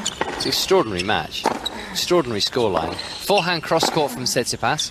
His backhand cross-court to the backhand of Sinner. This lovely single-handed backhand, but just a little bit too long. And Sinner now to 40-15. He did rally by winning the third set, but he was beaten in 4 by the then world number 94. Year before, had that amazing match against Andy Murray, which he won 6-4 in the 5th, the match that was famous for his bathroom break and Andy Murray's comments afterwards, apart from the drama on the court. Went out to Carlos Alcaraz in a 5th set tiebreak. Nice play from Sinner there. A drop shot, so he holds and leads by 2 games to 1. One of the winners earlier today was Sebastian Korda. He's been playing some fantastic tennis in Australia. Runner-up to Novak Djokovic in Adelaide, beat Daniel Medvedev in the previous round, and today, after a topsy-turvy 5th set and a topsy-turvy 5th set tiebreak, he came out on the winning side 10-7 against Hubert Hurkacz. I had a chat with him as he made his way through the corridors and back to the locker room at the end of quite a long run of media commitments, and put to him Daniel Medvedev's comment the other day that he plays beautiful tennis. How important is that to him? No, I think just the way I was raised. Both my parents were really big on technique and details, and you know, they were Czech tennis players, so I think a lot of Czech tennis players have beautiful technique and take the ball early, and you know, just and have good backhand. So you know, I'm just thankful for my parents that they taught me that way, and I think it's really showing right now. Famous sporting dynasty, as we've talked about before. Explain your parents' day today. They can't be everywhere, can they, when they've got so many professional athletes in the family?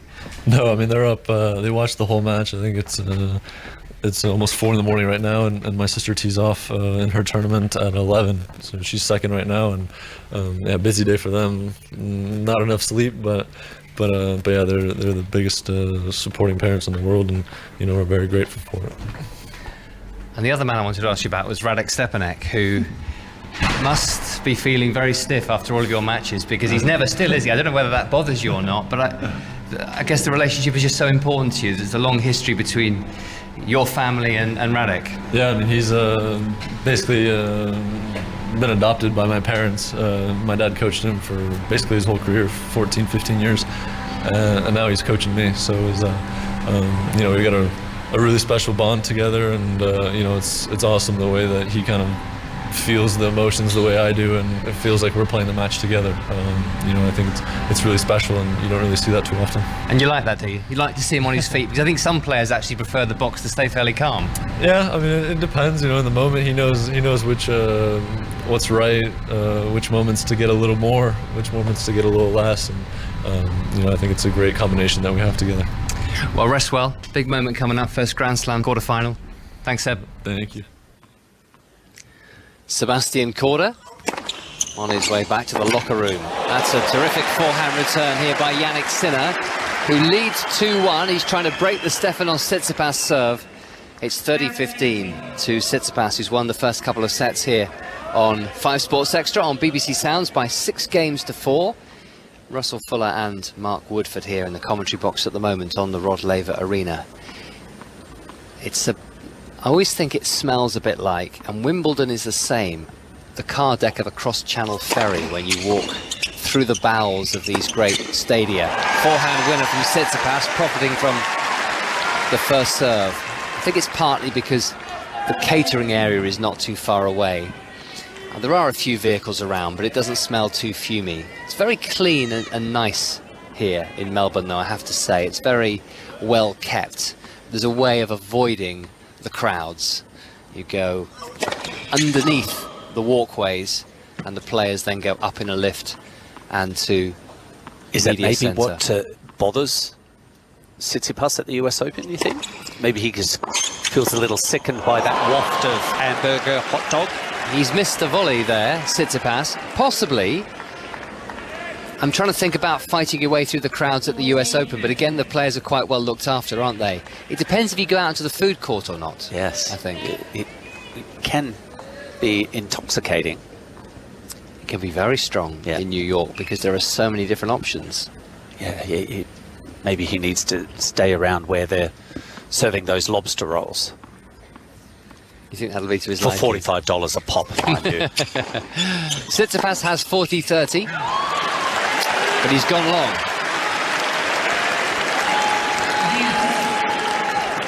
It hasn't been able to maintain that form that won him the second set. Tsitsipas. Unforced errors just creeping into this service game as well. Locked at deuce. Forehand return by Sinner. Can he get the break? He's been knocking on the door. He's had a lot of success against the Tsitsipas serve at times, but it's still 2 sets to love down. But now, another opportunity. Sinner has the advantage. 2 break points, 1 out of 12 so far. Whereas Tsitsipas has taken 4 out of 4.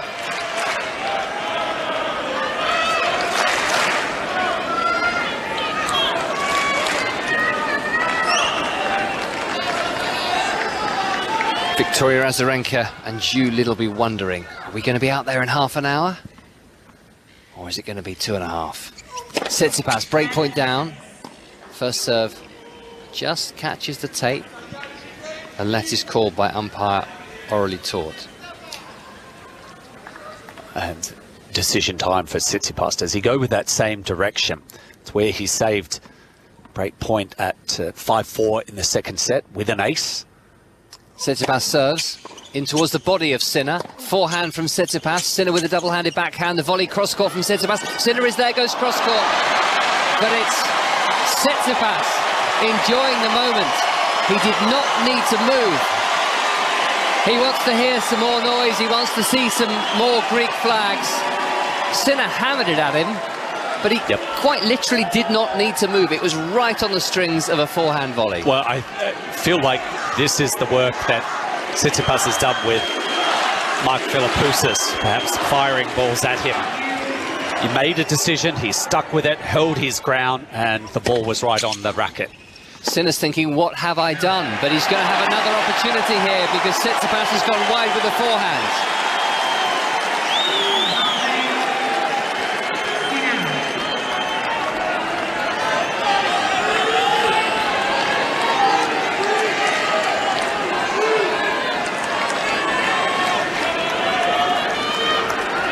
Fourteenth break point of the match for Jannik Sinner. Only 2 taken.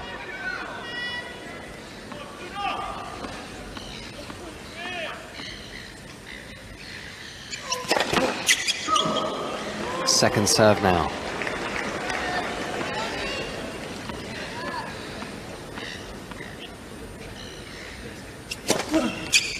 Kick serve to the backhand of Sinner, who has the break point once more. Backhand Sinner cross court. Tsitsipas down the line with the backhand. Sinner there with the forehand. Forehand from Sinner to the backhand of Tsitsipas, and that is a winner. That was brilliant. My goodness me, he went for broke and he's found the sideline. Yeah, almost got too close to him. Was able to get the racket head through quickly enough. Interesting, Russell, before he hit that second serve, Jannik Sinner motioned to his coaching team, wanted direction. Do I stand in or go back? Generally, he's been inside the baseline. On that break point, second serve, he went back because he was told to do so. Great work there by Tsitsipas, and this is a good serve. The drive volley is back to Sinner, who's got a second bite at the cherry, and he's found the path. Well, earlier it was Sinner giving Tsitsipas a helping hand. The compliment was returned. The tables were turned. It's another break point for Sinner.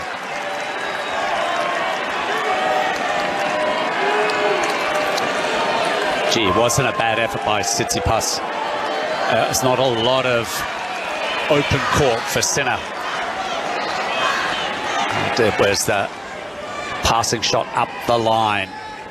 And now he's asking for that extra support by the crowd. Break point number 3 of this game. Backhand reply Sinner. Tsitsipas with the backhand. Sinner's backhand. Tsitsipas with the backhand to the backhand of Sinner. Slice on the backhand now from Tsitsipas. Opportunity for Sinner. Drop shot winner.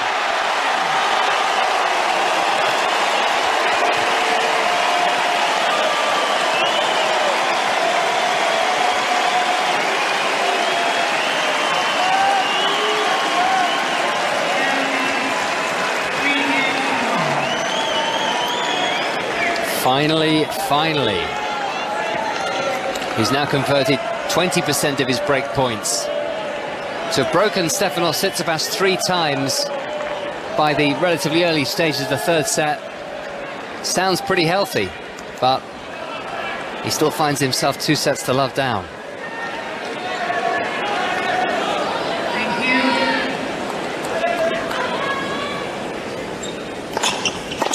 Now, Sinner looking to consolidate this break of serve, and he slightly slips, but I don't think he would have got anywhere near that. No. Backhand cross-court by Tsitsipas. Yeah, that's a good call there, Russell. The passing shot cross-court was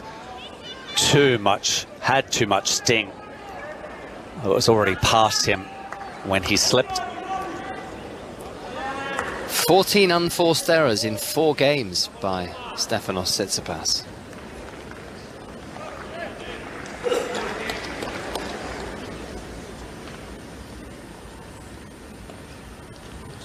Sinner now serving at love 15. Backhand Tsitsipas.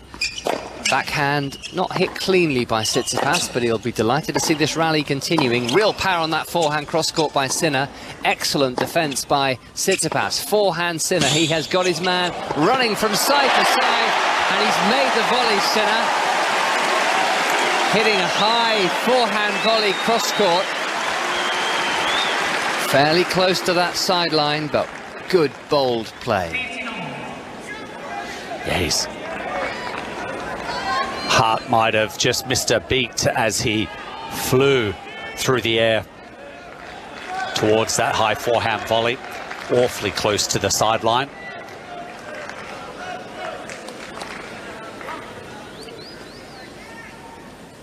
(3-1), 15 all. Backhand reply from Tsitsipas, down the line skillfully by Sinner. A lovely drop shot by Tsitsipas, now the lob volley from the Greek. Sinner sprinting back, gets there, easy volley, surely, yes.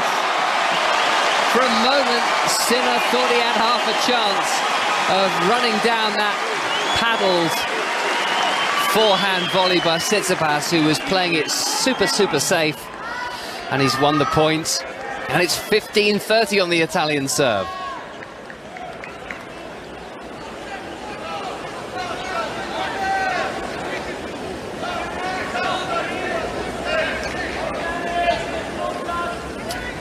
Some Greek fans with flags have front row seats. It's one of the best atmospheres of the fortnight inside the Rod Laver Arena. Into the net with the backhand. Tsitsipas, good serving from Sinner. I wonder how good a voice the Rod Laver Arena will be in tomorrow night, tomorrow morning, your time, where our commentary match will be Novak Djokovic against the last Aussie in the singles, Alex de Minaur. That is our commentary from 8 o'clock, tennis breakfast from 7. Just the one singles match on the night session tomorrow. Is there? Interesting, isn't it? I feel like they've learned their lesson from a series of late finishes, because the schedule has definitely had a slightly different look to it the last couple of days. Some strategic doubles matches placed at strategic points. 30-all still on the Sinner serve. Tsitsipas cross-court with the backhand. Sinner with the backhand. Tsitsipas will slice his backhand. And Sinner, it was a low-bouncing ball. Tried to play a drop shot, fluffed it, and it's break-back points. Yeah, hand over the mouth from the coaches. And seeing a replay of the attempt. Racket was from up above his ears. Trying to chop down on the ball, almost then cupping underneath, and not even, I think it might have bounced twice, Russell, before the net. But yes, that is one of those. Sinner had his hand over his face as well. Can he get the break back? Tsitsipas, another drop shot from Sinner. Nicely done. More safely executed. Absolutely the right play. Break point saved. Gutsy, wasn't it? Tsitsipas may have just sat back a little deeper, not figuring that he'd execute another of the drop shots, given the miserable last miss. Juice. You see, there was a Legends doubles kicking off the programme on the Rod Laver Arena today, perhaps to make sure that the evening session started on time. Backhand from Tsitsipas, forehand cross-court Sinner, forehand wild from Tsitsipas. He was on the run. He was not at a great spot, but this is now game point for Jannik Sinner for a 4-1 lead. And so tomorrow we will have 3 matches in the afternoon session. Rina Sabalenka against Belinda Bencic, Magda Linette against Caroline Garcia, and Andre Rublev against Holger Rune, which could potentially be a long match. That might be the... So maybe they were thinking, if Alex de Minaur against Novak Djokovic starts late, we don't want to ask 2 more players to come on court at that stage. Storm Hunter will be out there for Australia, partnered by Elise Mertens in the doubles instead. Forehand wide by Sinner. Wow, these two just cannot break free. Struggling to consolidate the breaks. They traded back and forth in set 2, and the same here. These racking up some break point opportunities, game points, and still, quite frankly, Russell, a little choppy. Choppy waters, no question about it. 9:24 in the evening here in Melbourne as Jannik Sinner sends a big serve down the middle. He's got a short ball and he's made absolutely no mistake with that. A forehand winner, and regularly both players clenching their fist in celebration after winning a point. It's a better look than covering your face with embarrassment after that drop shot of a few points ago.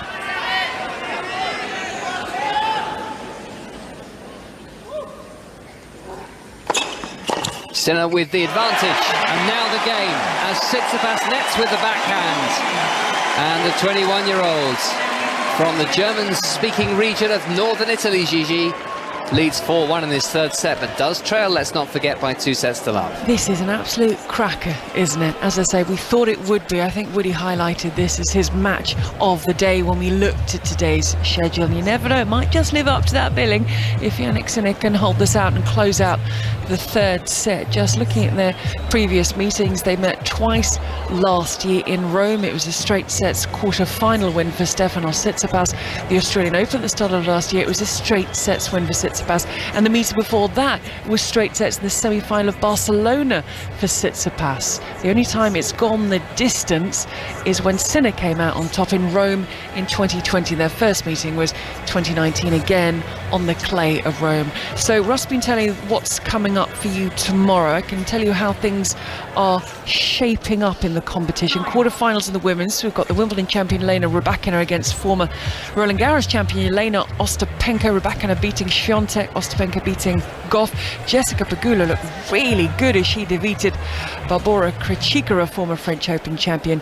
And we've got Julien and Victoria Azarenka to come a little bit later. And in the men's, the top half, Karen Khachanov defeated Yoshita Nishioka. 6-love, 6-love. Nishioka only won 2 points in the second set, 2 points, but then came back to somewhat of a respectable third set, 7-6. So 6-love, 6-love, 7-6. Seb Korda, cracking match point. You've got a chance to see it against Hubert Hurkacz to defeat the 7th seed in 5 sets. And Yuri Leheshka came through against Felix Auger-Aliassime, the 6th seed, and awaits the winner of Stefanos Tsitsipas and Jannik Sinner. You're listening to Tennis Breakfast. Get in touch with us. What are you up to today?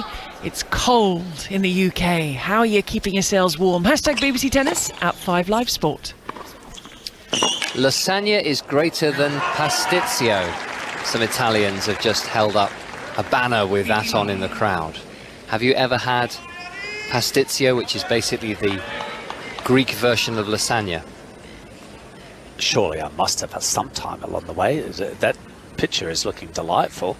It's making me very hungry for pasticcio. I'm sure there are plenty of places in Melbourne that would serve it for you. Definitely. Ace from Tsitsipas, but he finds himself 1-4 down in this third set.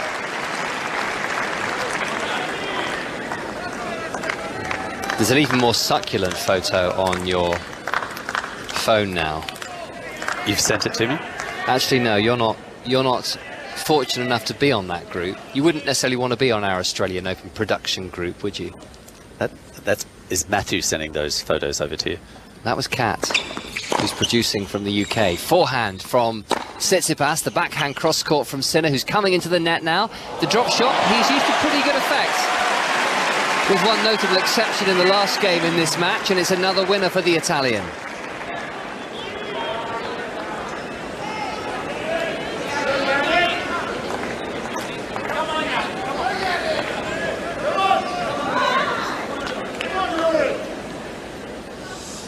There's a lot of fun on that WhatsApp group, but also details that you just don't need to know.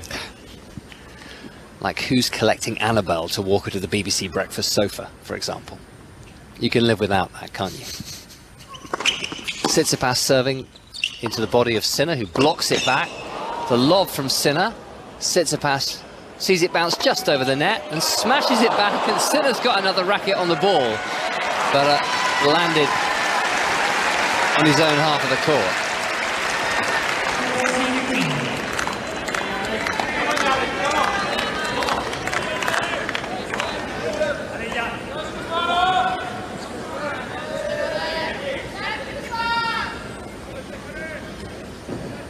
(40-15) Tsitsipas, 1-4 down. Great serve.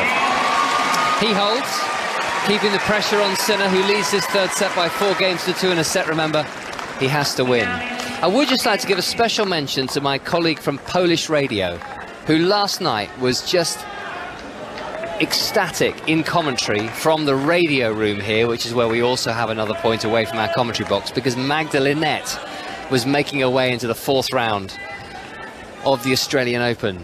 quite late at night, and his network were coming to him for regular commentary, and he was able to deliver the big moment on air, sounding as excited as I probably was, doing the same thing to describe Andy Murray's win over Thanasi Kokkinakis a few days ago.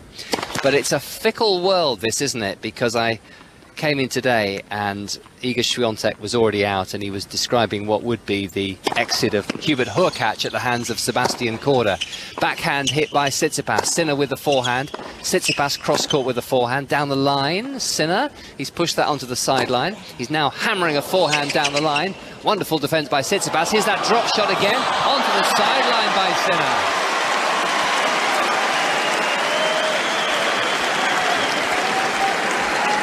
Well, a couple of occasions that rally lasted 10 shots. And I feel like on 2 occasions there, Tsitsipas felt like the ball was going out and changed his shot at the last minute. And certainly that last one where he chased down the drop shot, the ball ended up scooting off the line, but I don't think he really accelerated at max speed to reach that. Into the net post by Tsitsipas, shanking a backhand service return. So he has all his eggs in one basket now, at least in the singles, and that is Magdalenette, who plays Caroline Garcia in the second match of the Rod Laver Arena tomorrow. Interesting choice that one comes up second, as opposed to, I feel like the first match is a bit more entertaining. I would agree with you. Backhand slice from Tsitsipas, another backhand hit by Sinner, straight back to that single-handed Stefanos Tsitsipas backhand. Forehand Tsitsipas, he's missed another one. I think really, unless he can do something pretty spectacular in the next 5 minutes, he'll be quite happy to consign this set to the dustbin of history. Yeah, possibly the 2 sets took more than what we anticipated out from him. Tsitsipas. Played very well. Ace from Sinner as he moves to 5-2. Tsitsipas has won 11 sets in a row at this Australian Open, but it looks as if he's not going to make it 12. It looks as if Jannik Sinner's going to be able to keep this match alive, leading by 5 games to 2 in the third set. Did you used to get worked up by your scheduling when you were a player? If you thought it was unfair? Yeah, yes.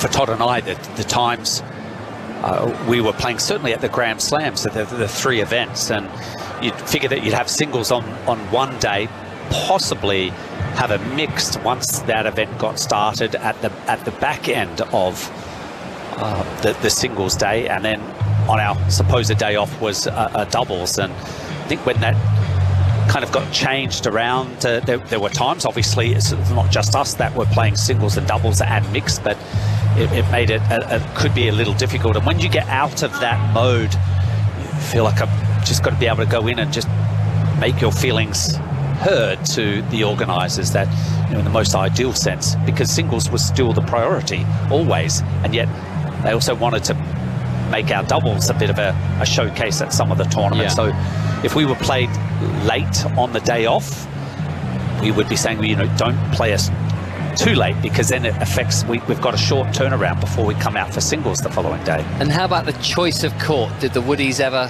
throw the toys out of the pram? No, I think we were certainly here pretty much looked after, you know, on the show courts here.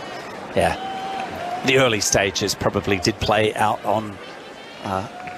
Everybody's got to start on court 13. That's right.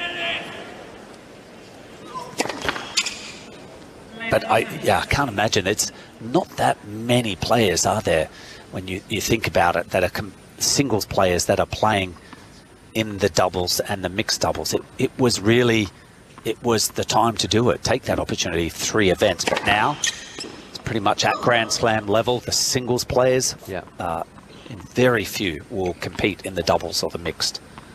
I think it's something that the Grand Slams need to start addressing, and addressing very soon. Drop shot from Tsitsipas. He's serving to stay in this third set. Now the lob, which is onto the baseline. Nicely executed. Or maybe not. He thought he'd won the point, he was celebrating, but nobody heard the call, and now is the close call, which shows that the ball was just long. I was going to say, Sinner's reaction just in front of us here, kind of, it looked he was relieved, chasing it down.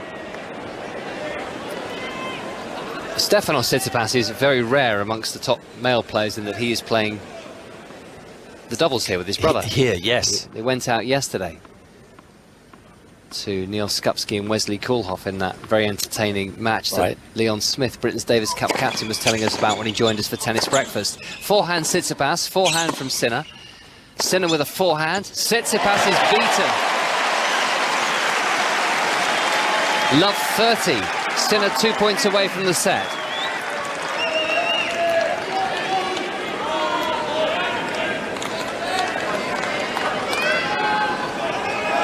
It's a big winner, forehand, 140 Ks. Forehand cross court into the Tsitsipas side of the court. Tsitsipas missing the first serve. We've missed the drone show outside in the night sky. They have created an image of a tennis court.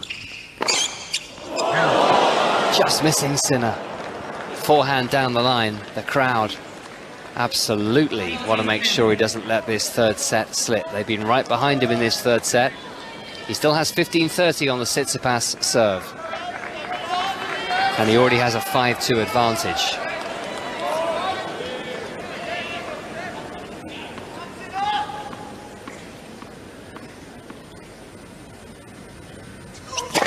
Tsitsipas into the net.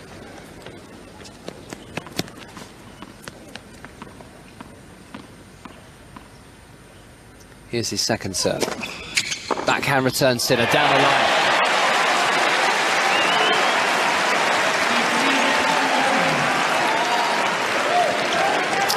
Well, what a change in this third set. After a first game in which both players were terrible, Jannik Sinner's played pretty well. Stefanos Tsitsipas has unquestionably had a set that he would rather forget. And these are now 2 set points to the Italian to get right back into this match. Serving to the body by Tsitsipas. Backhand from Sinner, hits the tape. Tsitsipas should put this one away. Hit it straight back at Sinner, who just misses with a backhand pass down the line. It certainly has been a flat set of tennis from Tsitsipas. Seeded 3.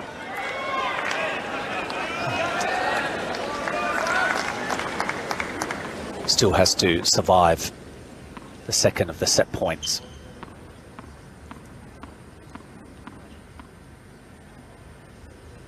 Second set point then for Sinner. Forehand return. Tsitsipas with the forehand. Sinner into the net.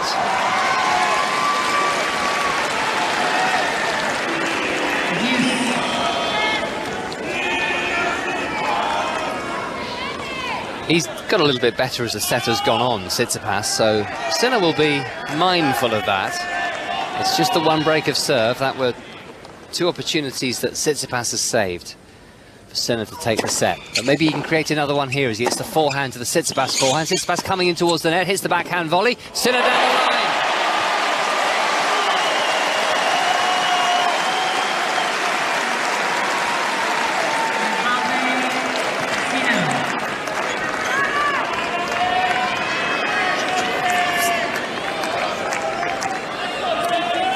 Well, he trying to force the action, take time away. Tsitsipas take time away from Sinner, but the approach shot didn't give him the opportunity to really put a volley with conviction into court. So, opportunity again, but he's netted with the forehand. Sinner, third set point saved by Tsitsipas.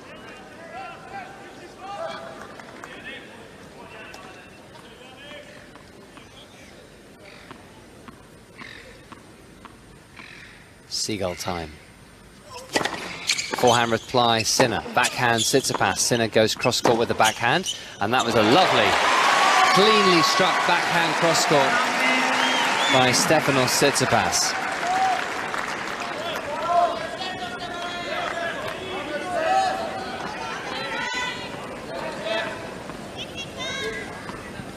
crowd getting involved. Tsitsipas serves to Sinner, who returns with a forehand. Forehand a hit again by Sinner. His backhand cross-court to the Tsitsipas backhand. Sinner's backhand, Tsitsipas hitting powerfully through that forehand. Now he's given Sinner a short ball, and that was one of those disastrous drop shots. I was saying earlier that he's had a lot of success with that shot, and he has at times in this match, but that was another absolute shocker. It bounced once and hit the net. At least it wasn't two bounces on his side of the court this time. But it was so far away, because he hit that with more power from the net.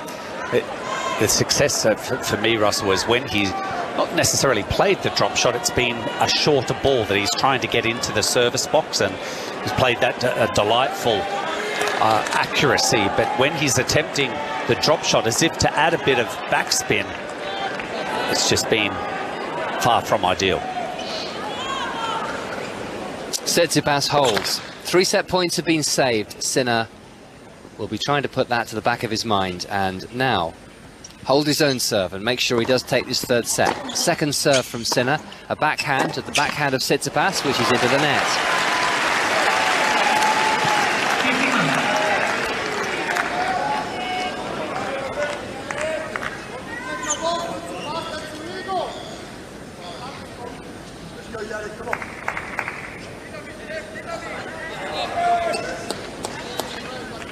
Those are the sounds of Rod Laver Arena. Some coming from the players' box, but a lot of the shouts of encouragement from elsewhere. And Sinner responds by acing Tsitsipas.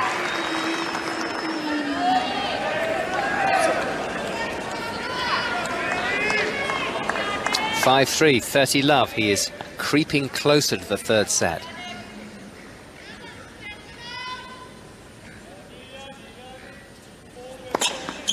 That's an ace from Sinner.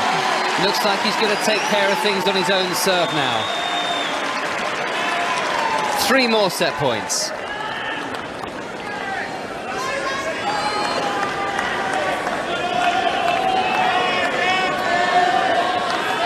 For Jannik Sinner, a quarter-finalist last year. A quarter-finalist, in fact, at all the Grand Slams. Serves, an ace.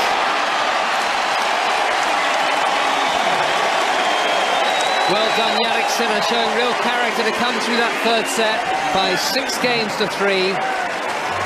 And now we will see what he has left shortly in set number 4, Gigi.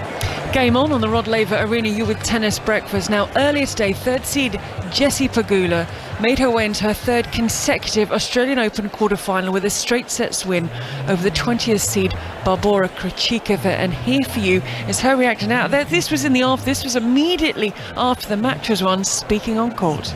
Jessie Pegula into the quarterfinals of the Australian Open for the 3rd year in a row. An incredible match. It seemed like everything was working for you, but what did you feel worked best today? I definitely think I returned really well once I kind of started getting more of a feel for her serve. She was hitting her spots really well, and then I had a lot of break point chances in the first set, and I didn't really convert many of them, but then after I kind of scraped that first set out, I was able to really return really well. You seem like you stay so relaxed on court. Are you really that relaxed, or are you just kind of handling it and covering it up for the rest of us? I was pretty relaxed during that really long game when I had a million chances and it was going back and forth. My relaxing started to go away. I started to get a little frustrated. I may have had some choice words towards my box as to how many break points I had the first set, and I was getting annoyed. But I was able to kind of get it out and then really focus and fight there. And I'm pretty relaxed in general. That's just my personality, but I also think that's how I perform best. Well, you seem to be loving staying on the court, winning a lot. At this event, you played singles, doubles, and mixed. We don't see players often still playing all 3 events, especially somebody who's top 10 in singles and doubles who has a chance to win both events. Do you just not want to practice on the off days? Honestly, I don't. It's terrible. Like, I don't really want to go out and hit for like 45 minutes. It's so boring. I'd much rather play doubles with Coco. We have so much fun. We've had great crowds here, so it's been awesome. And I know she lost today, but she had a great tournament as well, and we have a lot of fun. And it definitely is more fun to compete and to keep playing to me in those off days than, just sit around and let the stress build and nitpick everything that can go wrong. So I just like to play. Jessie Pegula in conversation with Chanda Rubin, and in the quarterfinals, Jessica Pegula will face the winner of the match. We have commentary to come for you on Tennis Breakfast Day, Victoria Azarenka and Zhu Lin. That follows this contest that is bubbling up nicely between Jannik Sinner and Stefanos Tsitsipas. Mark Woodford, how are you seeing this then as we go into the start of the fourth set? What's your feeling about this match? My feeling is that Tsitsipas, who is off the court, he's taken his big kit bag with obviously not just a bathroom break, but a total kit change. And hopefully that is going to return with fresh clothing as well as a new outlook. That was really a complete drop in form in the third set. Not pushing himself. It didn't seem like there was any great urgency to push home for a straight sets advantage. And once he lost that opening break of serve, it just was it kept going in that same direction. Sinner actually played at a decent level. Let's hope, well, the question we'll have to see the first couple of games is it going to be the Tsitsipas from sets 1 and 2 that is back here in set 4?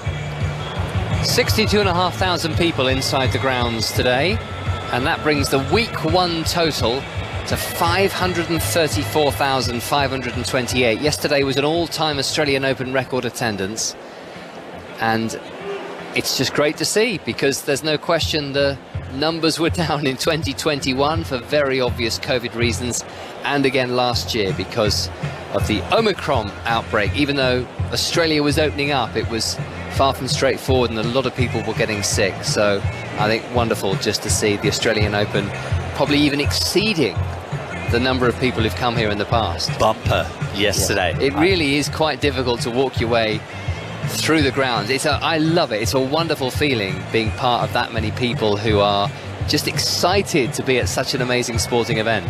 And to think back, I was at Kooyong earlier today for a charity event, and a few of us that were in attendance there were just looking back up at from the grass back up towards the clubhouse. And just for those who, like myself, I did get to play my first Australian Open at Kooyong, and it is so starkly different.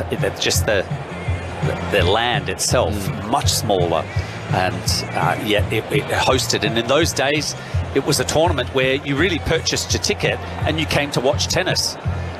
You left the grounds. If you left your seat, it was literally to go home. But now there are people buying tickets to come to the Australian Open, like yesterday, and I'm sure today being the middle weekend. They're not necessarily here just to watch tennis. It's to be entertained by the variety of entertainment that the AO provides. Yeah, some will watch on the big screen in Garden Square. Some will come to chat and meet up with friends, have something to eat, something to drink. There's loads and loads for the children to do. Yep. Actually, just before you enter, just after you've gone through the ticket area, before you cross the bridge over the river and actually walk down into the main part of Melbourne Park, that looks like an amazing play park for the kids. They've expanded it this year. I mean, they were jumping from what looked like a pretty decent height onto a mat down below. There's swings, roundabouts, there's a little Lego area, there's a stage where somebody seems to be performing all the time and getting them up and getting them to dance or make paper aeroplanes. Hopefully there's a mini court, mini tennis for them to play. Yeah, and there's that as well. Yeah. You're right, it's not just pure entertainment. There's definitely a tennis theme. They're always looking to try and spread the gospel and try and increase the number of people taking up a racket, because that's a major part of what Tennis Australia is all about, as well as making a successful Grand Slam. And they hope a lot of money in the process, and they need it because they've lost a fortune over the last couple of years. This is set number 4 on 5 Sports Extra, day 7 coverage from the Australian Open. And it's Jannik Sinner who's won the third set against Stefanos Tsitsipas by 6-3. So now trails just by 2 sets to 1. Tsitsipas serving, winning the first point, and has 15 love. Forehand return from Sinner, picked up swiftly by Tsitsipas, and the forehand long now from the 21-year-old redhead. fascinated by the battle now that exists, the mental side for Jannik Sinner. Played a strong third set, clearly needs to win the next 2 sets as well. Tsitsipas to 40 love, as Sinner doesn't catch that backhand return cleanly. So he wants to be able to put his foot, keep the foot on the pedal to accelerate and pick up an early service break. But does Tsitsipas, was he just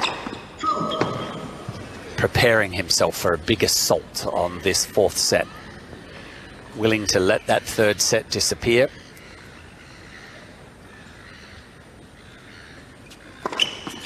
Forehand return by Sinner, the backhand hit by Tsitsipas. Sinner down the line with the forehand.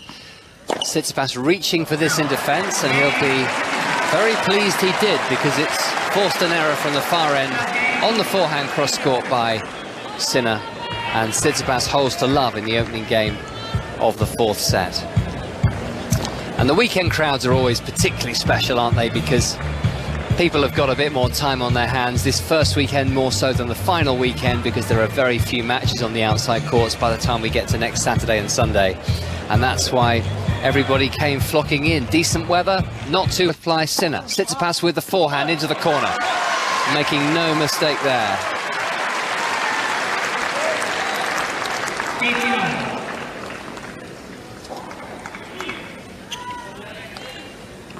The Tsitsipas team are very carefully scrutinising their iPad with all the match stats on. At least I assume that's what they're watching. Can't be 100% sure. Forehand return from Sinner. Tsitsipas has to be quick on this forehand. Sinner wide with the backhand.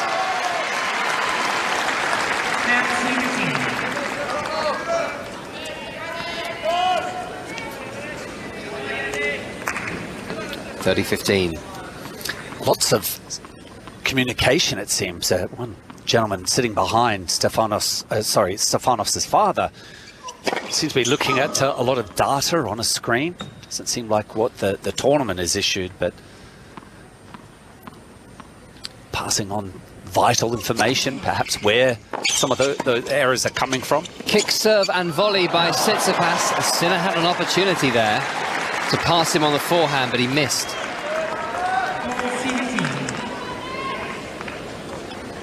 That was his brother, I think, wasn't it? Petros, sitting behind him. I actually have never met Petros. 2 game points.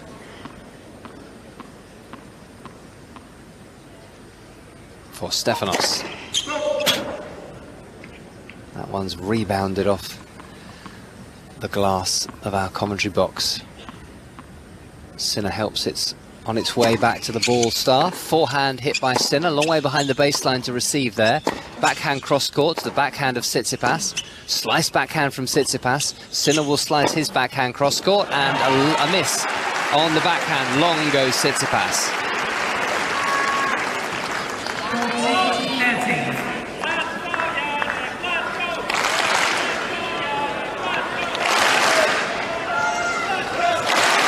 I've not heard "Let's Go Jannik," "Let's Go" before. The song obviously works for pretty much everybody on the planet.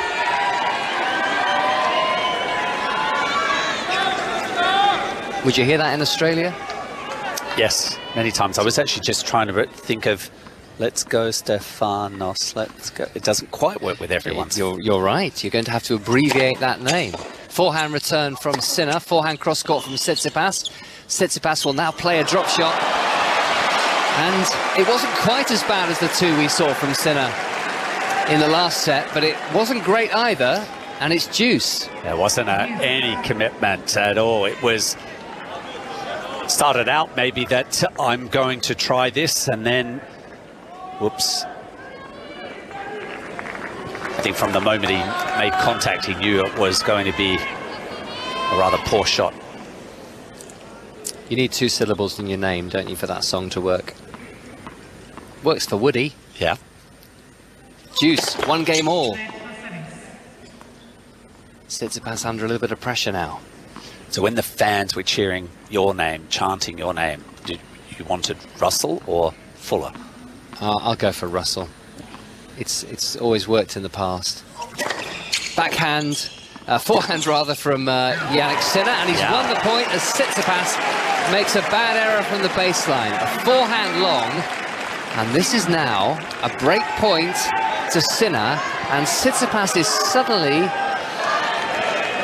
looking a little bit anxious because he's just not played anything like as well as he did in the first couple of sets since taking a 2-sets-to-love lead. Yeah, apart from the first service game of this set, that was a comfortable hold to love. Next two games where it's Tsitsipas from set 3. First serve into the net now. From 40-15 up to break point down. Second serve. Backhand Sinner into the net. And it wasn't a good backhand. How bold was that play, though? A serve and volley behind the second serve, which created the mistake, missed return from Jannik Sinner. Yeah, it put him off his stroke, and he dumped the backhand about 3/4 of the way up the net. Back to deuce, forehand Sinner, forehand Tsitsipas. Sinner running onto this and hitting the backhand to the forehand of Tsitsipas. Forehand Tsitsipas, backhand from Sinner down the line. Tsitsipas sliding. Sinner with another of those drop shots. And when he has a little bit more time, and he's not being pressurized by Tsitsipas, then normally he delivers. That was, again, a comfortable drop shot winner. And it means a second break point of this game. Yeah, Tsitsipas, after jagging the ball back into play, was really at the mercy. He's not been able to cover everything, so he just tries to move back to home base behind the baseline, but there was too far to chase that ball down. Second break point opportunity for Sinner. Forehand return. Forehand from Tsitsipas. Sinner's backhand. Tsitsipas with the forehand. Sinner cross court with the backhand. Backhand again from Sinner. This time Tsitsipas has a big swing on the forehand. Down the centre goes Tsitsipas. Drop shot Tsitsipas. Far too much height on it. Sinner down the line. And he's broken.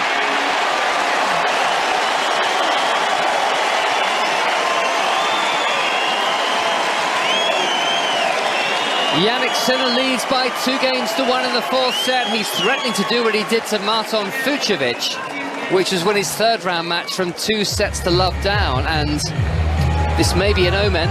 On that occasion he lost sets 1 and 2 6-4, and on this occasion he did exactly the same. A lot of work still to do, Mark, as I make way for David Law, but suddenly you feel like this match is absolutely back in the balance. Sinner's played pretty well throughout the match, but Tsitsipas, who started so brilliantly in the first couple of sets, is really struggling for his form.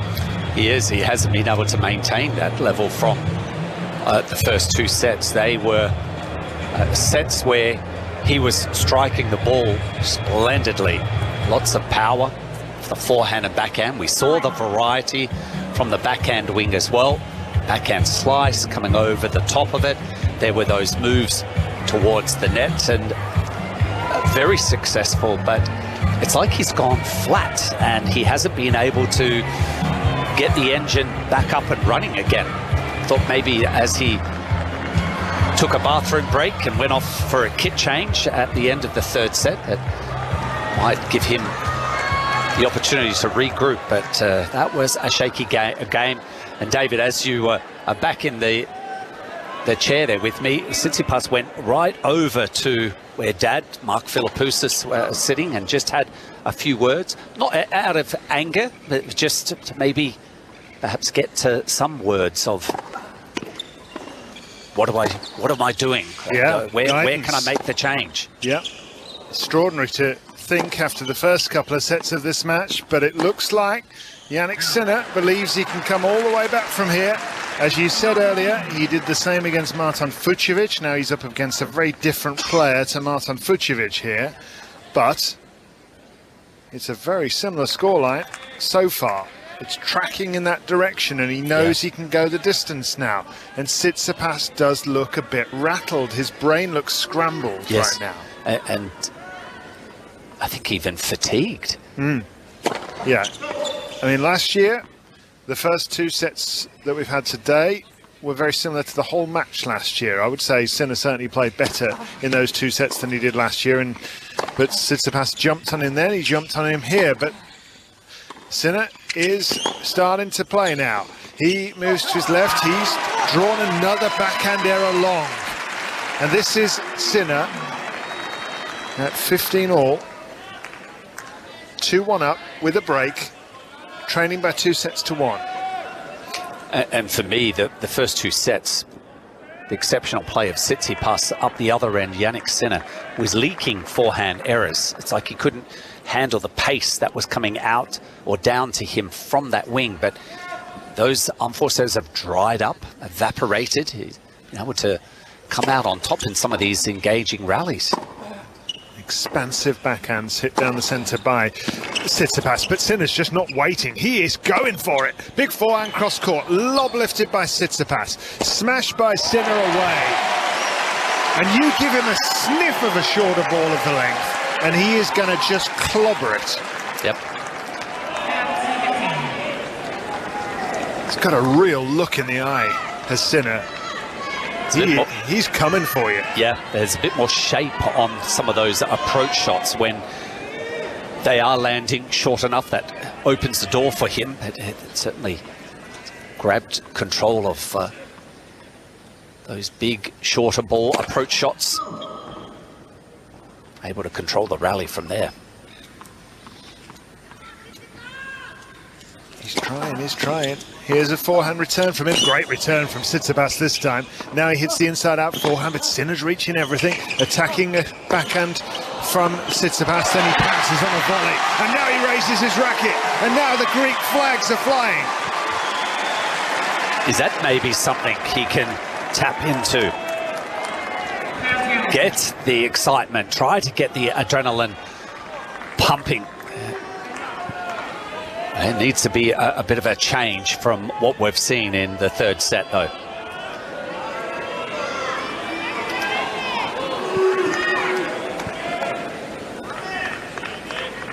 (2-1) Sinner, 30 all. Big point for the number 3 seed. Forehand blocked return is drifting onto the baseline.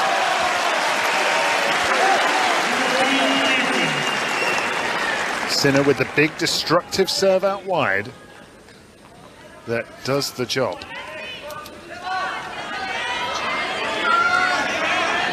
He's got a point for a 3-1 lead here is Jannik Sinner of Italy. He lost the first 2 sets 6-4, 6-4. He won the third 6-3.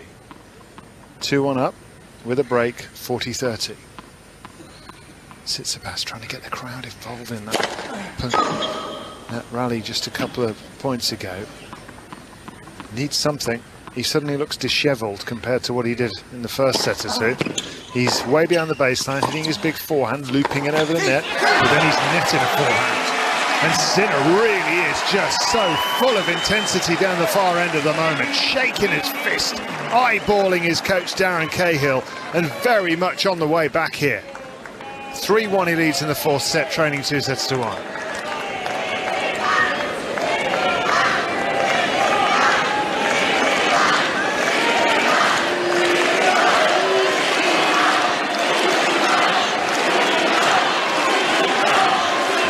So we've had Let's Go Jannik, now we have Tsitsipas.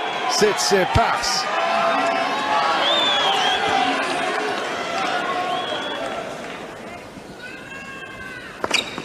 So out wide, Tsitsipas clean winner Sinner.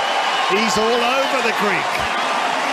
Just jumped to his right on the forehand return and snapped it back cross court for a winner. Awesome. Certainly was. The serve, just looking at that speed clock, 189. Was trying to carve around the outside and explore the angle. Never found the mark though. That's a better serve. Tucked into the corner. Bit more pace. It was a flatter trajectory.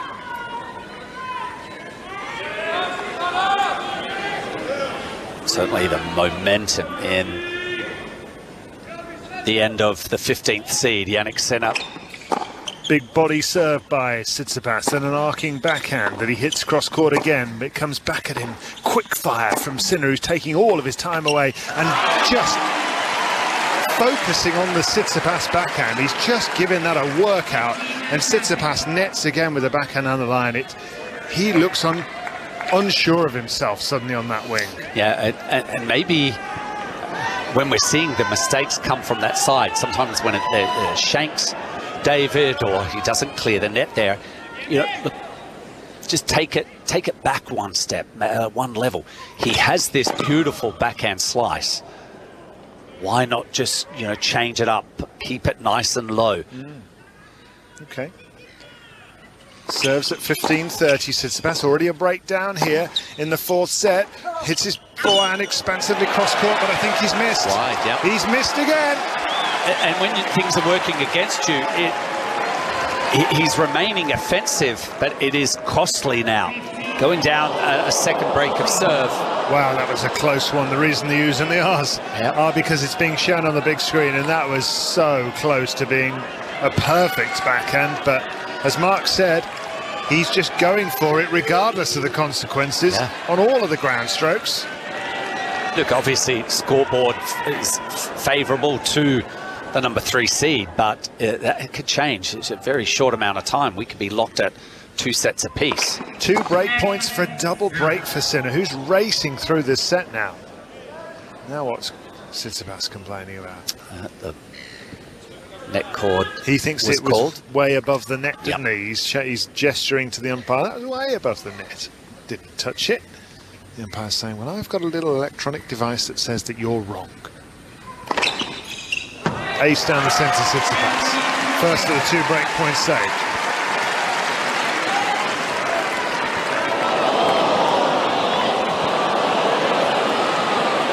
And again, we've seen the crowd love these replays. We don't get the Hawkeye challenges anymore, but what you do get is when Hawkeye Live, the technology calls the ball in or out.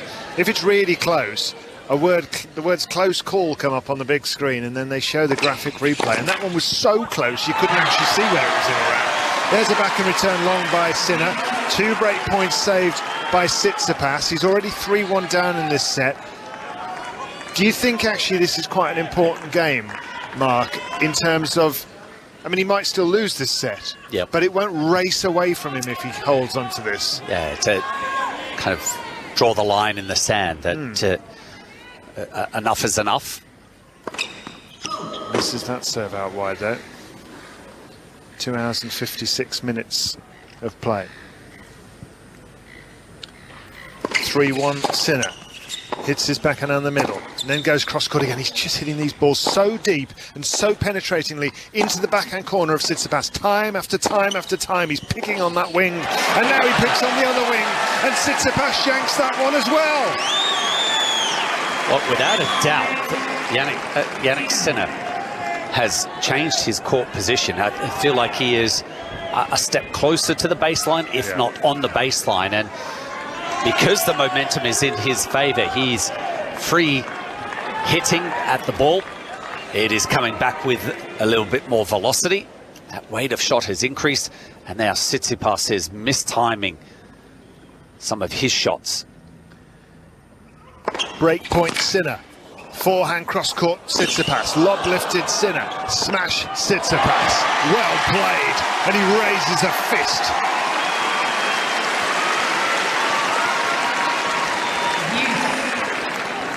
So many people in Greek football shirts around us, blue Greek football shirts. There are blue and white Greek flags, dozens of them all around the Rod Laver Arena. And they are desperate to get behind their man at any little sniff of opportunity. And now they've got another little chance to do so. And a man with a Greece football scarf raises it above his head, and somebody behind him is swinging one around her head. Okay, so when you're under the pump, as Tsitsipas is, you have a tendency to just keep going for shots, the same pace.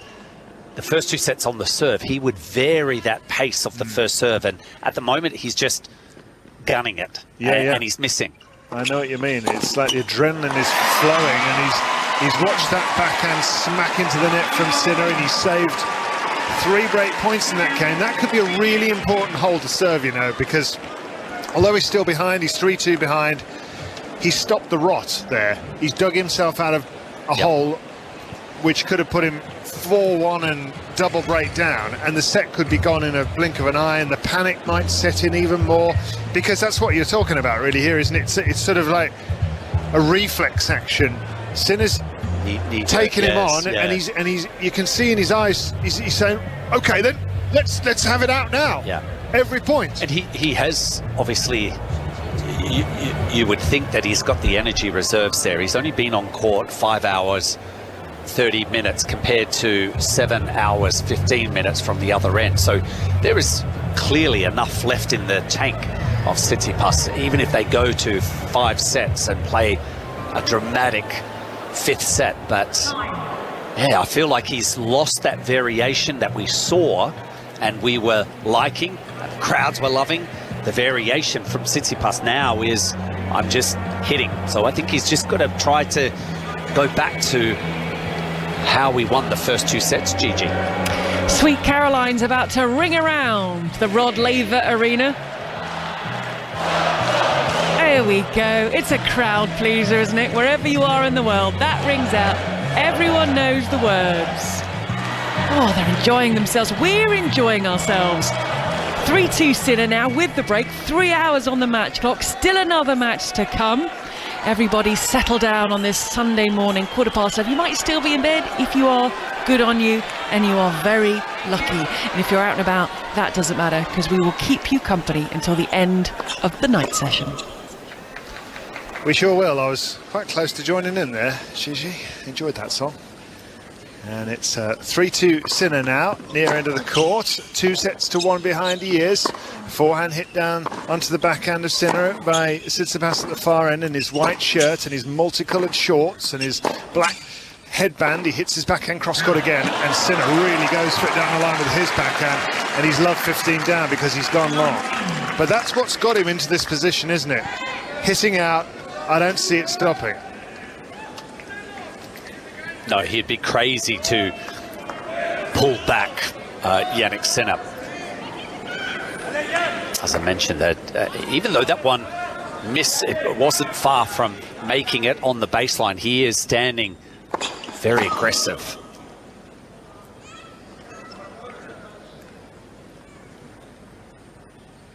So, second serve for Sinner. Oh, he really wrong-footed Tsitsipas there by going down the centre. Now he's underneath the lob, Sinner, and he swats it away. There is I mean, he's always somebody who moves well, but I commentated on the first set. There is a spring in his step. There is an intent with his movement. It's not about defending into the corners. It's about attacking. It's about getting his feet to a ball so he can hit it at the height of its bounce and pounce on it and crash it as hard as he can. Feels like the whole intent of his body language is to come after Tsitsipas right now. Yeah, grab him by the throat in the more raw terms. Yeah, big serve down the centre from him, and a lofted backhand from Tsitsipas goes long.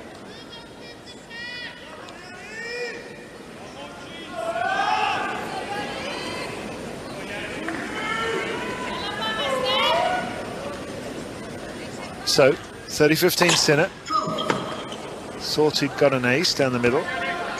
This is BBC Radio 5 Sports Extra from the Australian Open. Middle weekend now. Backhand hit down the centre by Sinner, who hits a shoulder-high backhand, jumps into it. Oh, that was only so close. Tsitsipas thought he'd hit a winner there. He hit a backhand down the line, and we're going to see the replay, and it was... oh, so close to being in. He's been a little unfortunate there. Yelena Ostapenko played earlier today, Mark, and she reacted several times like Tsitsipas did there. She'd hit a shot, she wouldn't believe the technology, and she'd immediately look over at her support team and see what they thought. And then she was asked at the end of the match, "You don't believe in the technology, do you? You don't think it works?" What did she say? And she said, "No, I don't." Anyway, 4-2 Sinner, he's hit an ace. And he's just going to go back to his chair for a few little bits and bobs. Oh, he's going to get a new racket out. And he leaves one black and white framed racket at his chair, and he brings out another one. I don't really know why, but I'm sure there's a good reason.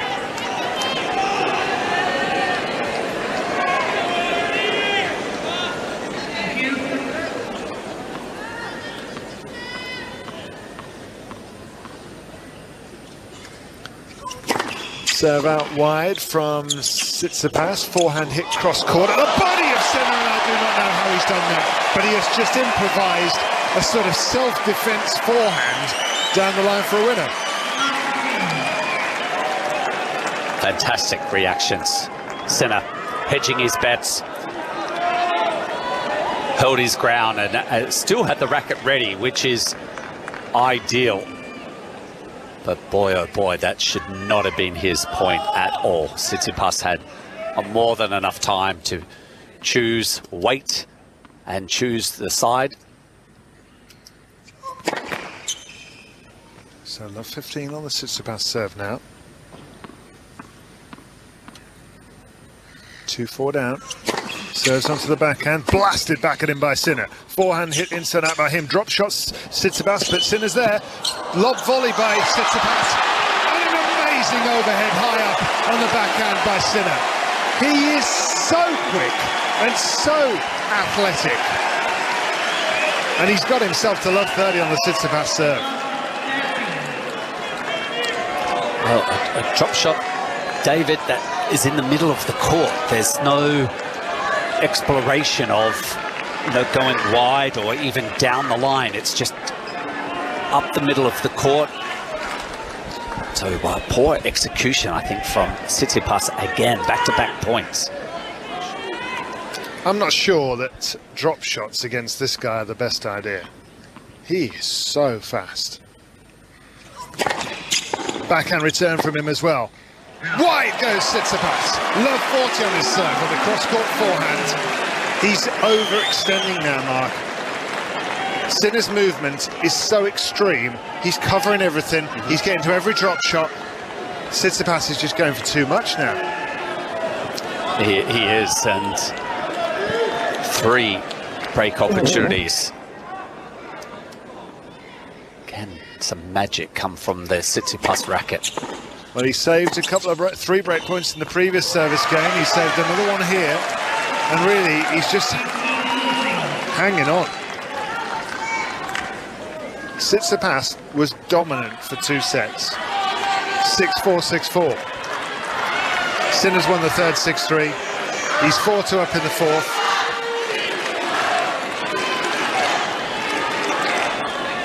He could be 5-2 up in a minute. That serves long.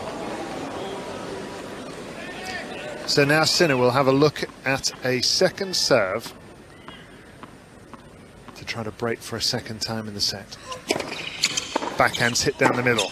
Now he moves to his left and hits another one. Forehand cross court onto the line by Tsitsipas. Brilliant shot. And maybe Sinner was a little too passive in that rally, Mark. A couple of balls straight down the middle? Or do you think that is that? It's easy to say in hindsight, I suppose. Right, yeah, it is still. Do you see what he was trying to do? Tsitsipas has to make the shots, which he did. It wasn't like he hesitated. He was quite aggressive with the forehand that won him the point.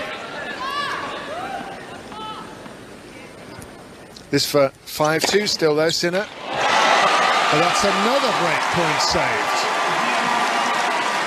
Big ace out wide by Tsitsipas. That's 5 break points in the last 2 games he's saved. And the movement by Papa Tsitsipas, moving from cheek to cheek as he uncomfortable in the seat watching his son play at the moment.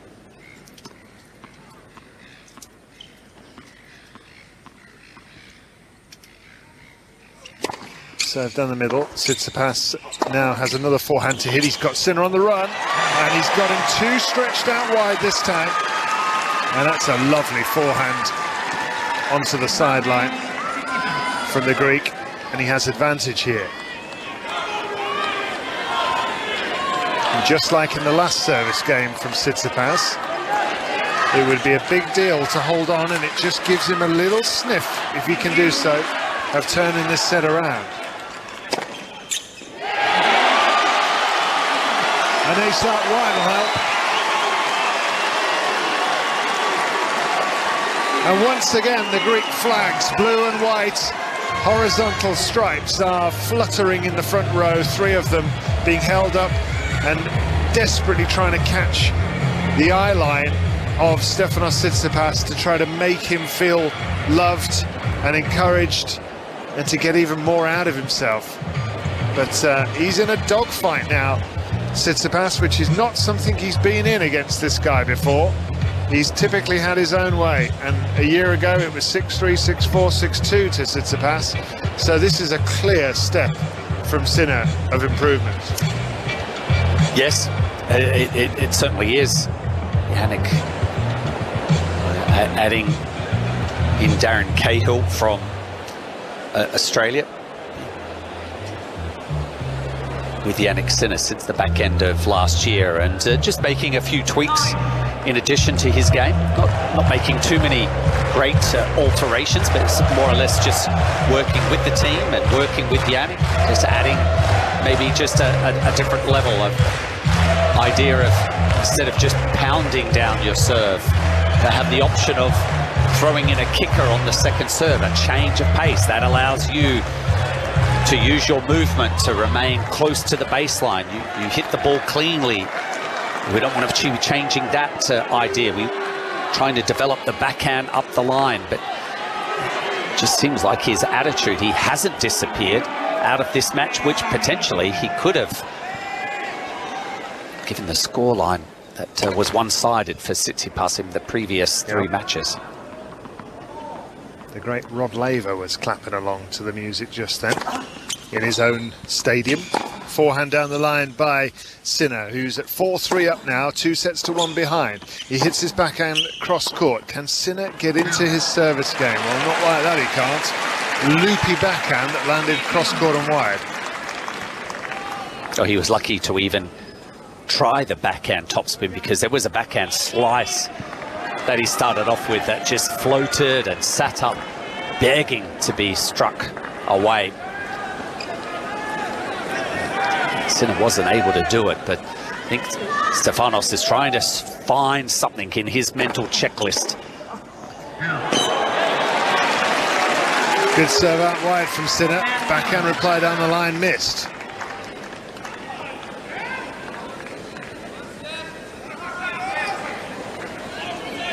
Tsitsipas would find it difficult to, like possibly he would entertain on clay. When in trouble, just move deeper behind the court, hit with a high trajectory. He can't afford to do that on this surface, given the hitting prowess of the Italian. Forehand hit down the line by Sinner, who's got 30 love here. He hits his backhand cross court. He's stretching Sinner all over, Tsitsipas all over the place. And he's just got such a clear idea now of what he's trying to do, which is marmalise backhands cross court into the single-hander of Tsitsipas and expect an error. Yeah. And that's what he got. And we really haven't seen the two-handed backhand of Sinner up the line much tonight. It looks like he has focused on just trying to power the backhand cross court into Stefanos's backhand. It's paying some dividends in sets 3 and 4. Here's the backhand in the middle from Tsitsipas. I think he's absolutely sick of hitting backhands, to be honest. And then when he eventually gets one set to his forehand, he gets so excited, he hits it too hard. And that's gone long. So Sinner holds on and leads 5-3. One more game needed to level up at 2-all. I think this is a really impressive performance from Sinner, really mature. I think the game plan looks perfect. I'm kind of a bit confused as to how he got himself 2 sets down. Given the way he's... I don't think he was really allowed to play much or a higher level, because Stefanos had that edge. But it's now they've just swapped roles. Yeah, it is certainly Sinner that is commanding the starring role. It's the thing with tennis, isn't it? What you do impacts what your opponent's Yep. able to do. Lovely forehand down the line by Tsitsipas this time. He swung the serve out wide to the Sinner forehand, and then waited for the nice big gap down the line, and he hit the line. Be a nice thing to be able to do, just hit the line and it's how you feel like it. This match so far, Tsitsipas has hit 40 winners and 45 unforced errors.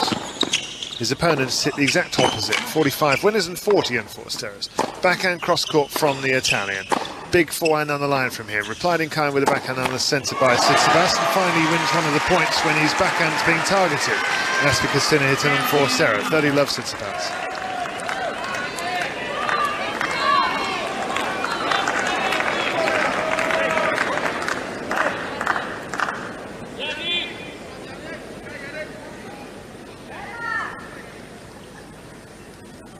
Dirty love.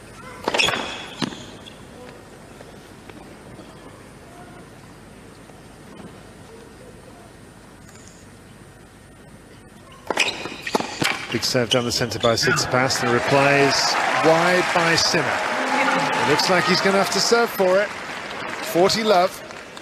It's like a scud. Second serve. Mark Philippoussis was one of the players that would ride everything on a second serve if he was up on a purple patch serving.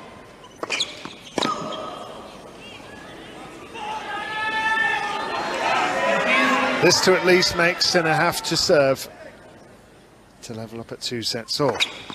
Backhand return down the middle. Tsitsipas very leisurely with an inside-out forehand. Controlled aggression, just what was required. And now he's striding back towards the box that holds his towel at the back of the court, and he takes it out. Red, blue, yellow colours, and he's going to go back and have a sit on the chair and have a think about what he's going to try and do. 5-4 behind with a break. What's the likely thought process for Tsitsipas right here? Well, I think what did you used to think I about? think I'm at a loss to, you know, what to. It's just been very messy. It doesn't. I don't see a plan. You know, I think the third set maybe it was just a lull. I played a high level in sets 1 and 2. He fell behind an early service break and just, you know, rode that out. But now I feel like not sure that he has a plan. I think he's playing reactive and waiting for Sinner. I feel he's more dangerous when he's playing proactive tennis, and that is the sampling of going forward. You've got to figure that you're 6'4", you've got the wingspan. If you can beat Roger Federer, close him down on this very court by getting your butt to net, why aren't you doing it now? There you go, Stefanos. Get your butt to net.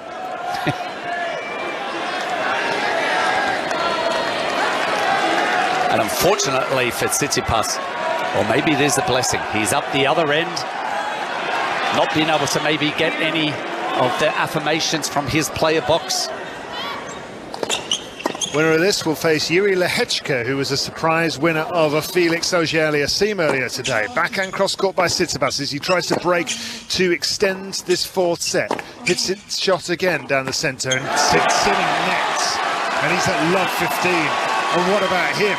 Will that arm turn to lead a little bit in this situation, perhaps? Look, a little fortunate for Tsitsipas. The serve was high quality. The ball, the return just happened to land on the baseline, but he was waiting. He was hoping it would go long. Sinner at love 15. Responds well. Ace down the centre.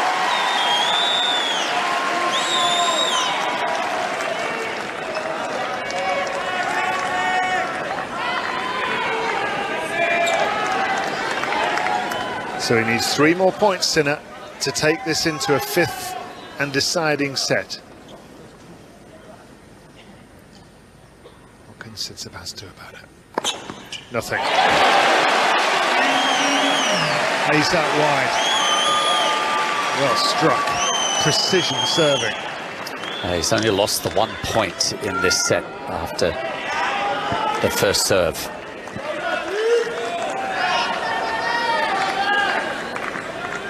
You'd like to see more first serves get into play, but when he's only losing 1 point, things are going well for Sinner. Misses this one long. Seagulls are loving it. Here's Sinner serving out wide onto the backhand. It's a double fault Sinner, 30 all.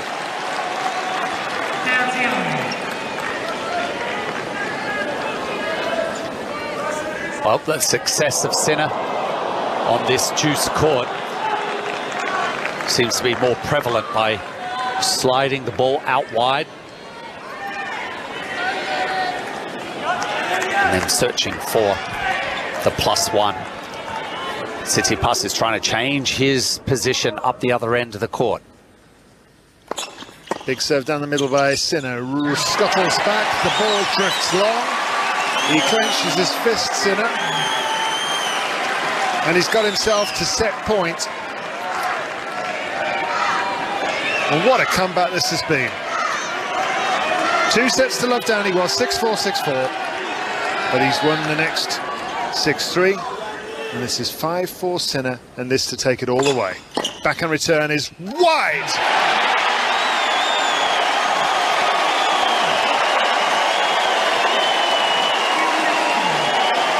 Jannik Sinner has levelled a 2-set all.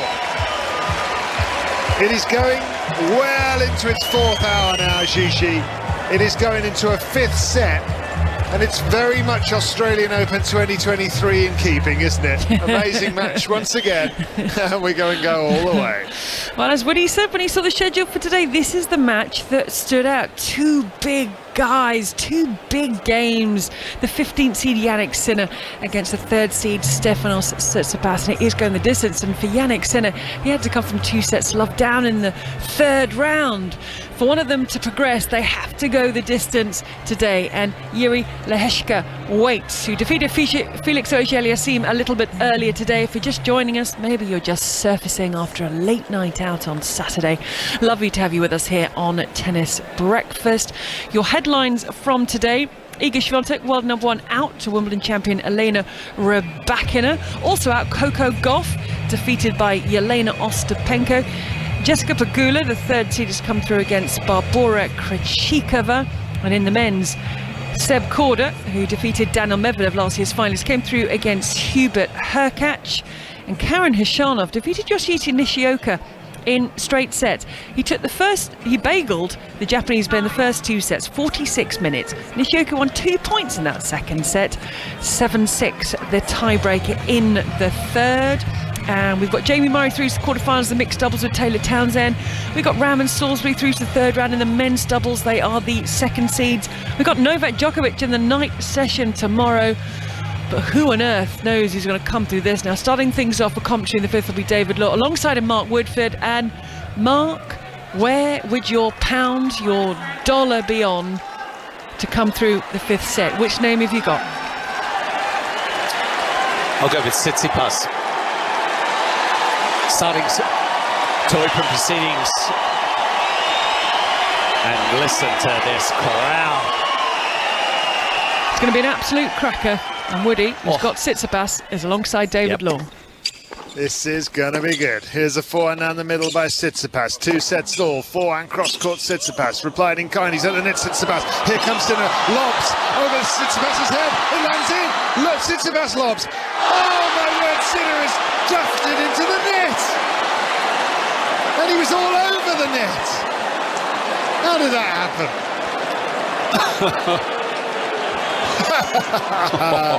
You're gonna laugh. Come on, Jannik, have a laugh about it, otherwise you'll cry. Well, it's another point that I think Tsitsipas felt like the ball was going to go out, and it landed in, and he had given up on the point. I think that might have disturbed Sinner.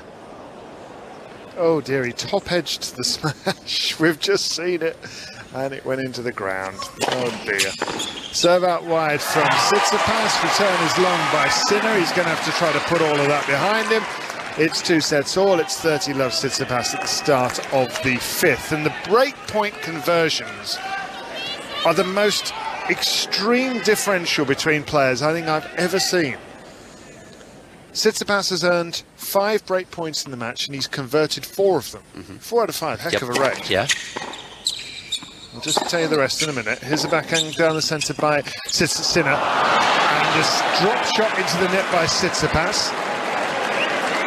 Jannik Sinner has set up 26 break points in this match, and he's taken 4 of them. 26 to 5 of Tsitsipas. Mind you, the break points or breaks for Tsitsipas really occurring in sets 1 and 2. Yeah. There's been just minimal opportunity, sets 3 and 4. Just wide goes Sinner's return. I mean, it was quite a comedy point and a brilliant rally, but it was a comedy point to see him put that overhead into the net. But that would have put him in a real strong position in this game. Sure. And now that could end up being expensive for Sinner. 40-15 Tsitsipas, aces.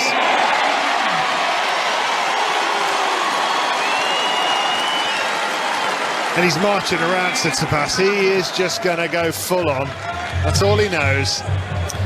Well, ideally, David, to start serving first, you know, and the theatre that we have, the crowd making their voices heard as the first point was about to start, and just that having that 1 game edge lead, I think will be a bonus. This atmosphere here in the crowd, in the RLA arena, could play its part in the outcome of this match. Certainly if we go neck and neck to a deep end of the 5th set.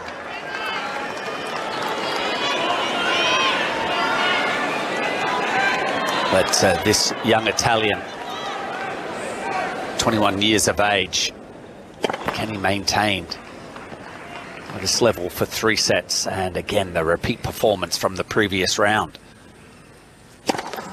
Forehand return down the middle from Tsitsipas, then a top edge backhand over the baseline.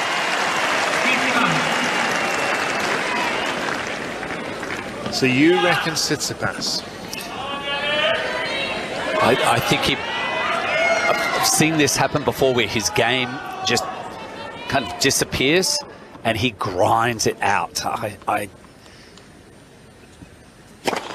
going to be fascinating. Yeah. Big serve out wide by Sinner, and the drifting backhand goes up in the air and long. I'd be awfully surprised if Sinner is able to clear on out with an early service break. I feel like that Tsitsipas will just keep searching. Big serve down the middle by Sinner. He's got a mid-court forehand. He plays a drop shot. Lovely. And Tsitsipas clearly wasn't expecting that, and he's ranting at this near end.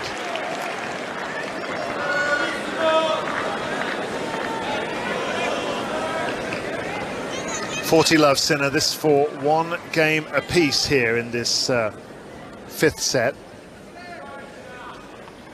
If this set goes all the way to 6-all, it won't carry on. It'll be a tie-break, a 10-point tie-break.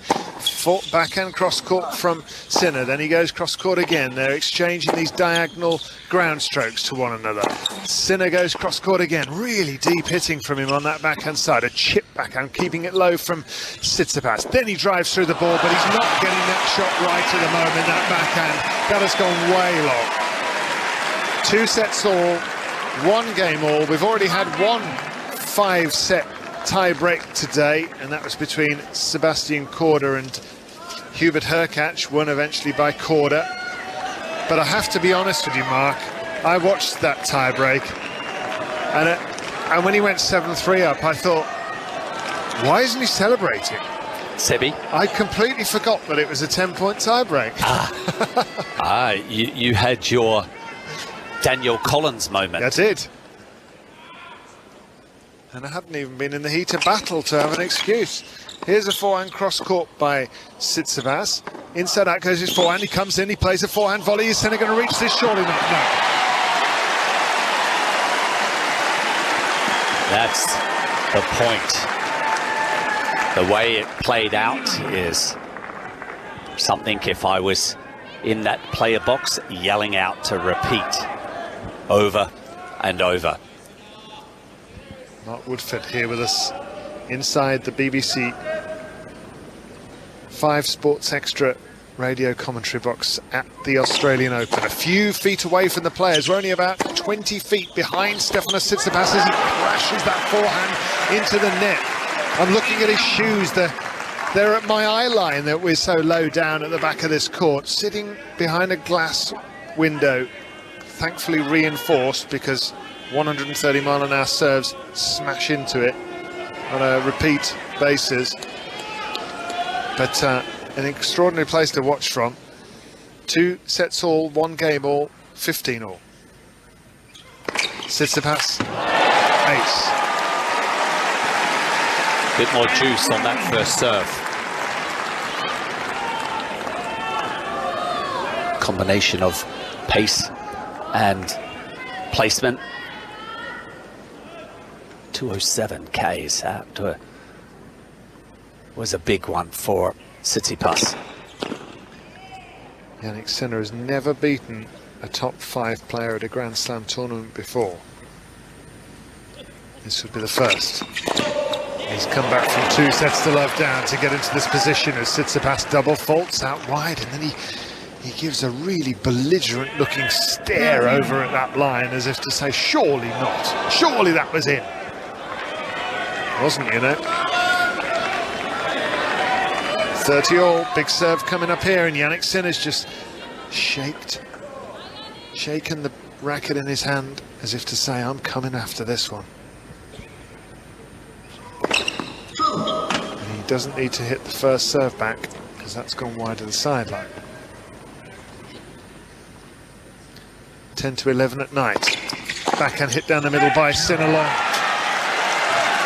And sure enough, the ball from the Sinner backhand does thud into the glass a few inches from our faces. Hefty second serve. That's what won him the point. He flattened the second serve. Gives himself a game point. Serve out wide. It's a great angle from Tsitsipas, and he just shakes that racket again as if to say, come on then. Goodness me, there are so many Greek flags to his right, and people desperately trying to will him along, and Stefanos Tsitsipas has taken a 2-1 lead in the 5th, Gigi. Oh, this is a lot of fun, isn't it? Poor old Victoria Azarenka and Zhu Lin, they don't know whether to sit down, stand up, eat, rest, go for a walk, come back. They know they'll be on at some point. It will be on the Rod Laver Arena. We are 10:47 in the evening in Melbourne. We're 11:47 in the morning, Sunday morning here, so you're nearly creeping into Monday morning in terms of career 5-set records. Not sure if you've been through these, but Tsitsipas has won 8 and lost 6 in his career. Jannik Sinner has won 5 and lost 4, and comebacks from 2 sets to love down, which is what Jannik Sinner will be looking to do. Well, it's a very recent memory for him because he had to do that in his previous round. Jannik Sinner getting the job done against Marton Fucsovics, coming through 6-love in the end, so it was 4-6, 4-6, 6-1, 6-2, 6-love. So he really broke the Hungarian once he got that 3rd set on the board. So this is bubbling up nicely. Remember, if they get to 6 games all, it'll be decided with a 1st to 10-point tie break. But do stay with us. Don't contemplate switching off or catching the result a little bit later, because we've got more action following this. But for now, as the flags are being waved, both the Greek flags and the Italian flags, the action resumes. Tsitsipas, Sinner, Woody and David. Thank you, Gigi. Yeah. 1-2 Sinner, serving. 5th set, into the body. Blocked back return by Tsitsipas, who's chasing down a huge forehand by Sinner now, and he's smashing, but Tsitsipas doesn't need to play this, I don't think, because that's gone long from Sinner. Yeah, love 15, and Gigi made a good point as well about Victoria Azarenka and Zhu Lin, as we see the replay here, and the oohs and the ahs, because that ball was so close. I mean, really, is that out? Goodness me, that was so close. Azarenka and Zhu Lin, they'll be lucky to get on to the court by 11:30 tonight to start. Another match that will go deep into the night. Another match that they'll struggle to have many people able to see as a result. locally in the stadium. Here's another backhand that goes long, or rather a serve that goes long. That's another double fault from Sinner, and suddenly his support team are looking really anxious. This is love 30. Yep, and he has not been in this scenario for quite a period of time. At least 2 sets from my memory, David. So something new. This is the first opportunity for Tsitsipas. Love 30 on the centre serve. Chance for Tsitsipas here. Forehand cross-court by Sinner. That was so deep. Goodness me, it stayed in though. Now a forehand on the other line. That's gone long though. This is love 40.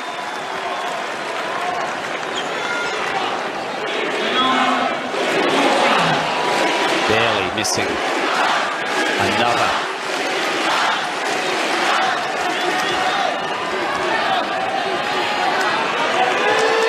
So where has this come from? This game. Break opportunities. Double faults, missed forehands, missed backhands. Sinner suddenly rattled. 3 break points against him, and he misses the first serve. 2 sets all. 2-1 Tsitsipas, and the Greek has 3 break points now. Returns with his backhand and shanks it out of play, and a clenched fist from Sinner. 1 stage of the 3-stage comeback into the safety of Deuce has been achieved.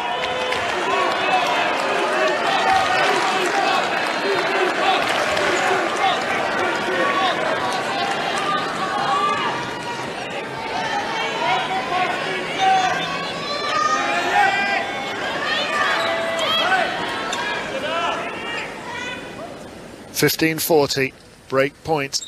Tsitsipas. Backhand return blocked back onto the baseline. Then a forehand down the centre with loop and topspin. A big forehand again by Tsitsipas. Can he break this time? Hits his backhand down the centre.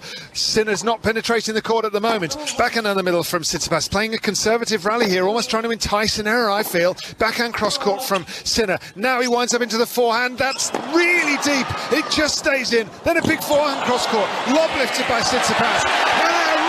Roundhouse fist pump by Jannik Sinner as he saves the second of the 3 break points. There's still one to come.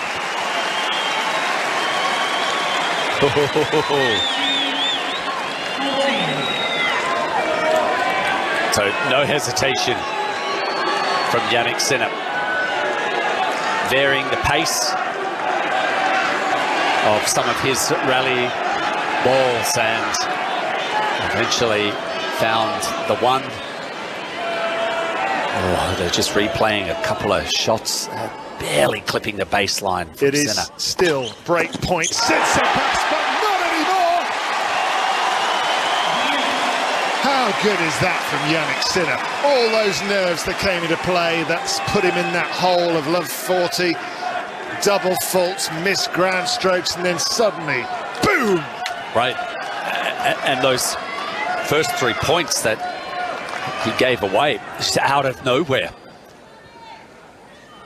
Survival for the moment. BBC Sounds here at the Australian Open. BBC 5 Sports Extra. Take us with you wherever you go. And listen to our coverage. Here's the forehand whip down the centre by Tsitsipas. It's 2 sets all. It's 2-1 Tsitsipas. It's Deuce. Drop shot netted by Tsitsipas. Sinner's won 4 points in a row from love 40. What was that shot selection, Mark Winford? That was just an awful decision to go for it. And poorly executed.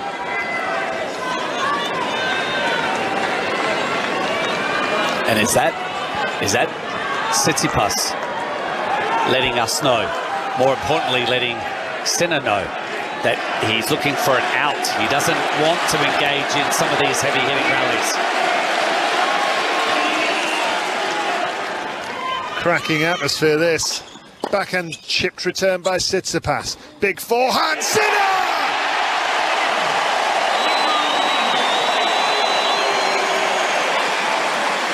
Well, that was champion stuff from the young Italian.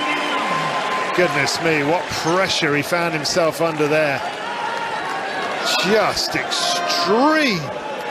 as he was at love 40, 1-2 down, serving at 2 sets all, and the new balls come out. Both players return to their seats. Both players get a new racket out. Why are they getting a new racket out? It's not a sit down. What are they doing that for? New balls? Yeah. Called into play, yeah, fresh three string, just so that it's much more crisp coming off of the face of the racket. Okay. Yep. Still maintain that rotation on the ball. Again, I feel like players, David, are like sheep. They will follow what some of the elite do. Roger Federer started off doing it. He probably even before that was Ivan Lendl, but continued by Roger Federer, Rafa Nadal, Novak Djokovic. Well, if it's good for those guys, that's what we're going to be doing. Yeah, makes a lot of sense. Mark Woodford here with us on BBC Radio 5 Sports Extra. Hope you're enjoying it too. Great to have your company here on the Australian Open Rod Laver Arena, halfway through this brilliant tournament, which has seen all the heroics of Andy Murray, who has posted a picture of himself on one of the social media sites watching this match at 30,000 feet on his way back home. Nice. Andy, come on, haven't you had enough tennis? Here's a backhand in the centre by Jannik Sinner that's gone long. He loves it there, doesn't he? He loves it. 2 sets all, 2 games all, 30-love Tsitsipas. Does he have a picture of the seat? Is it? Hopefully it's not sitting upright. I don't think he's sitting at the back of the plane, No, if that's what you mean. That's good. Forehand down the line by Tsitsipas is into the tram lines.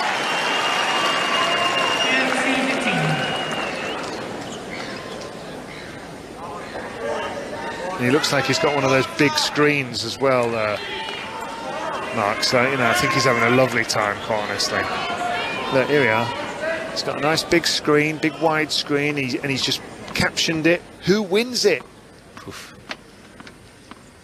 I kind of want to know who Andy thinks is going to win it. Andy, if you're listening, tell us who's going to win. Here's a backhand cross court by Sinner. It's 2 sets all. It's 2 games all. It's 30-15 now. 40-15 indeed to Tsitsipas. And if you want to let us know who you think's going to win it, hashtag BBC Tennis. Mark Woodford reckons Tsitsipas. Yeah, I'm still saying going with Tsitsipas. I think a future forward for Sinner is going to rest on that forehand of his, though. If you think Sinner's going to win it, don't be afraid to write Mark Woodford's talking nonsense. Hashtag BBC Tennis. Yeah, just don't ask for me to be losing my job or replaced. No, you're all right. Not like others that have been asking me to lose my job. We like having you around. Here's a forehand down the line by Sinner. Hit cross court with the backhand by Tsitsipas. It's 40-15 on his serve. Now he's trying to take a 3-2 lead. Drop shot by Sinner. In comes Tsitsipas. Fades it down the line. And he's passed. But long. So many people on their feet, jumping up and down with Greek flags fluttering. And Tsitsipas punch in the air, and the chant goes up again. 3-2 in the 5th.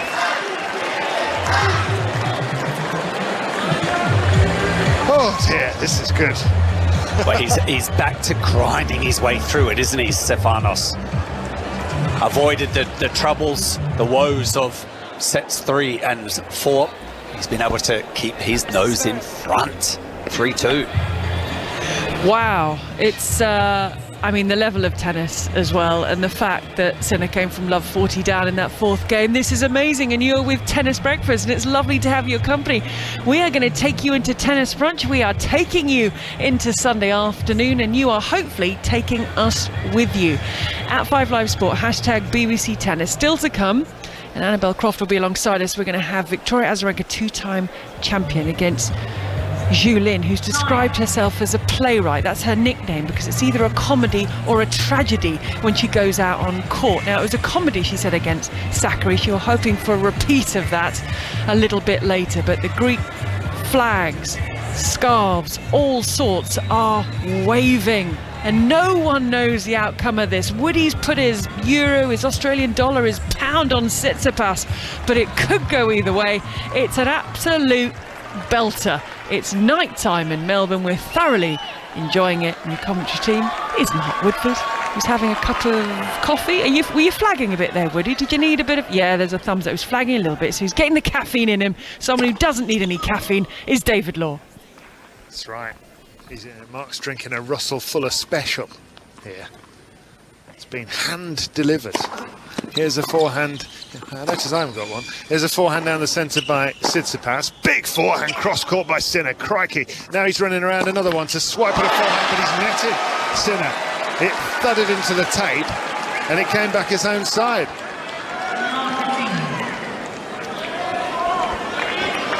That could be expensive. Forehand.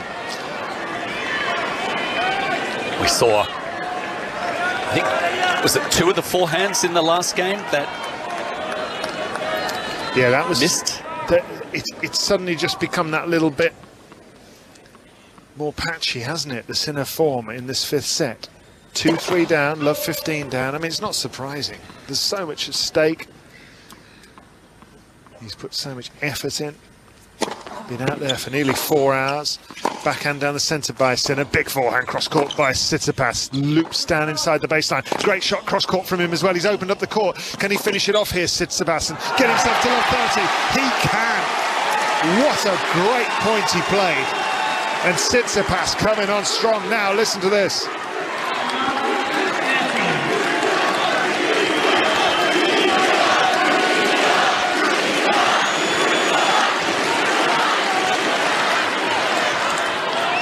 Comes in waves, doesn't it? Those cheers, and they do seem to be pro Tsitsipas.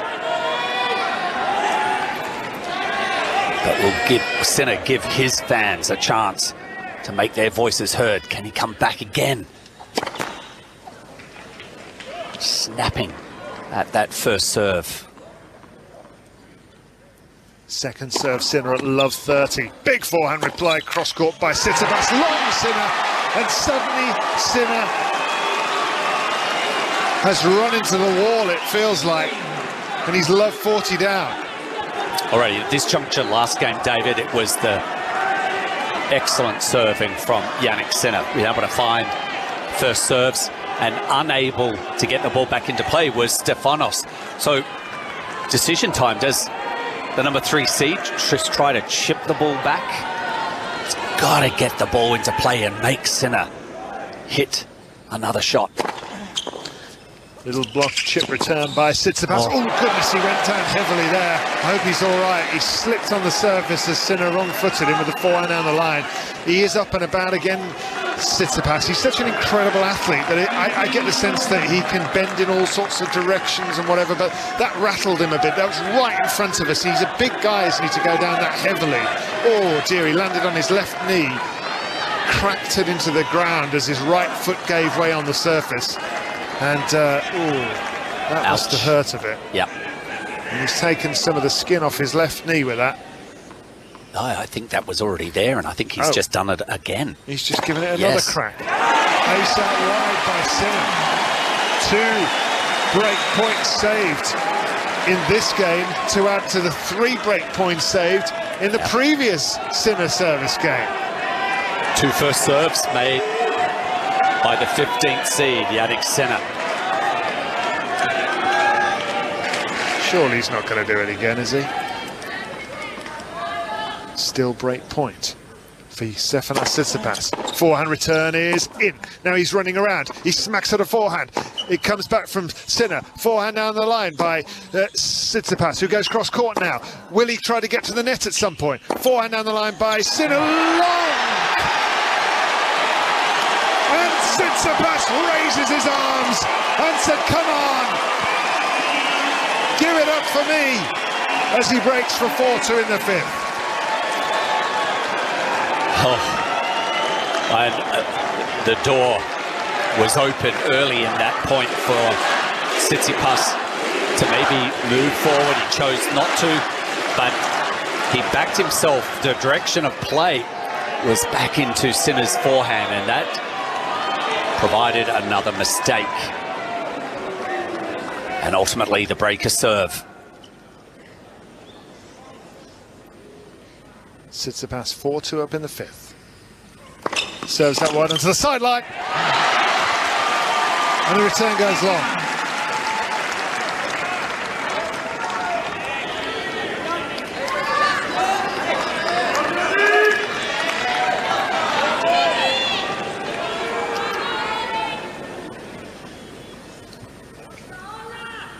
Sinner's blinked a little bit in this set, I feel, as he puts his backhand into the net. Maybe the fatigue is a part of that, because he had to come back from 2-0 down in the previous round to win through. He was 2-0 down in this match, and he's come so nearly all the way back. But Tsitsipas now at 4-2, 30-love, and starting to find his range on that serve once again.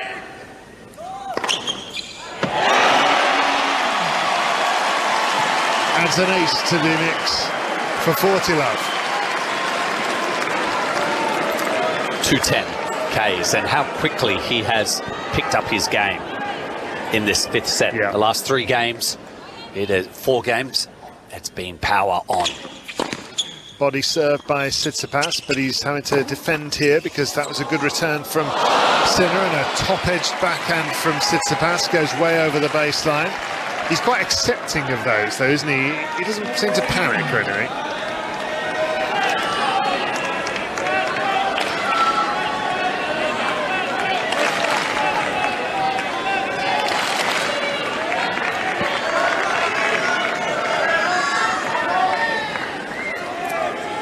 So you've got in the box as Tsitsipas hit that top-edged backhand over the baseline. You'd got on one side of the coaching support team Apostolos motioning with the backhand as Tsitsipas hits a big serve out wide to move to 5-2.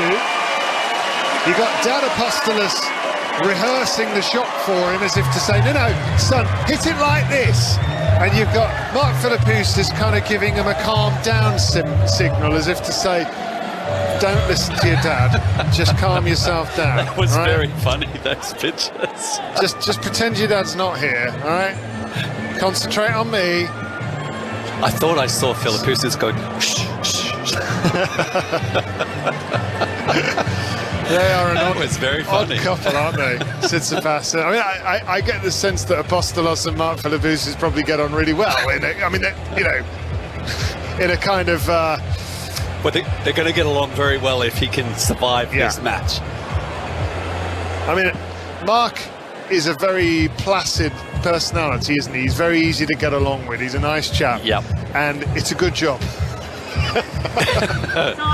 It's a testing job. Yeah, I mean, because if he wasn't of that nature, there would be fireworks. Right. Because Apostolos can't shut up. It doesn't matter what you say to him. It doesn't matter if his son says to him, Dad, I really need you to just keep out of it or calm down. He can't.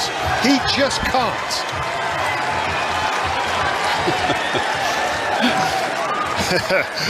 Anyway. It was maybe best when we were still in COVID times. You has to wear a mask sitting there. It still probably wouldn't muffle any of the words, but... 3 hours and 52 minutes. This has been great to commentate on and great to watch, and I hope great to listen to. It's been really thrilling. His first 2 sets went to Tsitsipas, second 2 went to Sinner. 5-2 for Tsitsipas in the 5th. And Sinner now serving to stay in the match, but not before a ball boy has come out with a towel to dry up some sweat.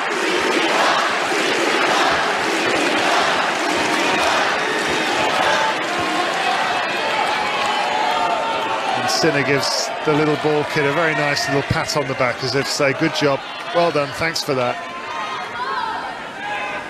And now he's going to try to serve to stay in the match. Serves down the centre, lofted return, will go long by Tsitsipas. And Sinner turns around with real purpose to clench the fist, and he's just a few feet in front of us now, and he's all business.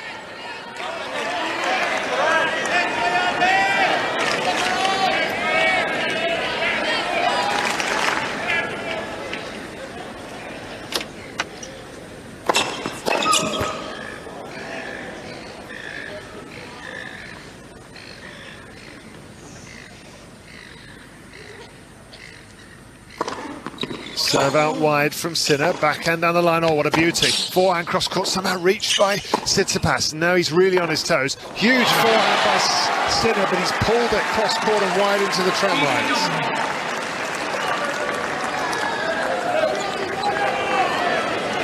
Again, we're heading into the territory of the forehand wing where the unforced error count is double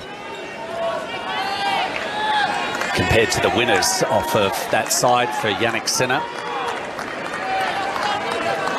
23 in the match so far.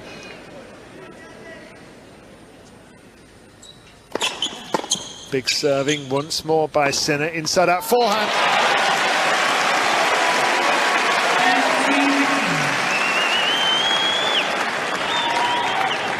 Just wants to make Tsitsipas at least serve it, Yep. and he deserves that, to be honest. I mean, obviously he's got to do it to really deserve it, but I don't think we'll be heard if he does hold serve here. The crowd, the decibel level will be enormous. it's been a great match, this. Mid-court forehand Sinner, puts it away.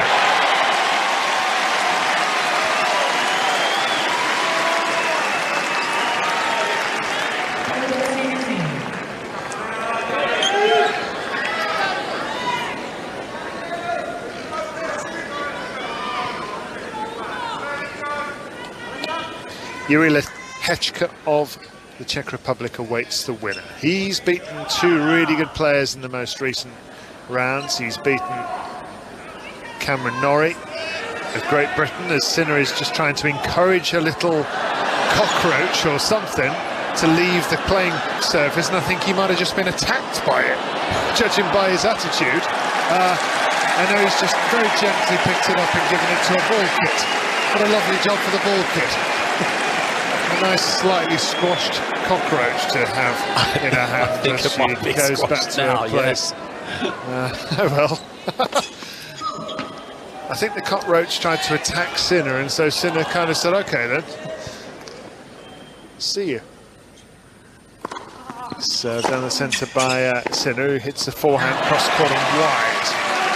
This is 40-30.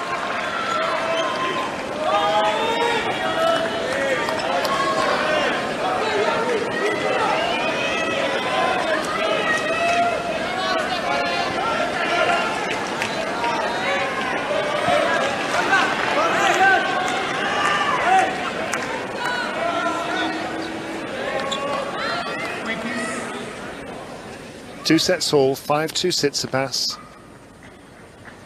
40-30 Sinner.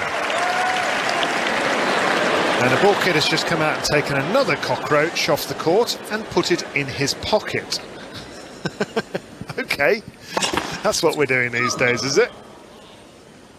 Souvenir from the match. Serve out wide onto the Tsitsipas forehand, he lifts it with topspin and it doesn't drop in. So,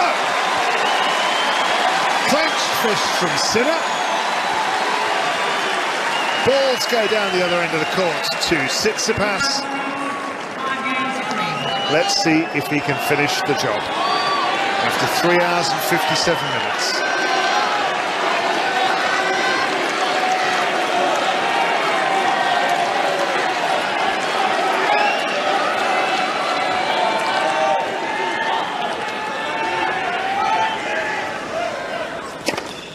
4-hand return down the middle by Sinner, inside out forehand by Tsitsipas, who now crunches his forehand into the backhand corner. He's on the run though. This is Sinner coming on strong. Backhand cross court. Sinner's won the point.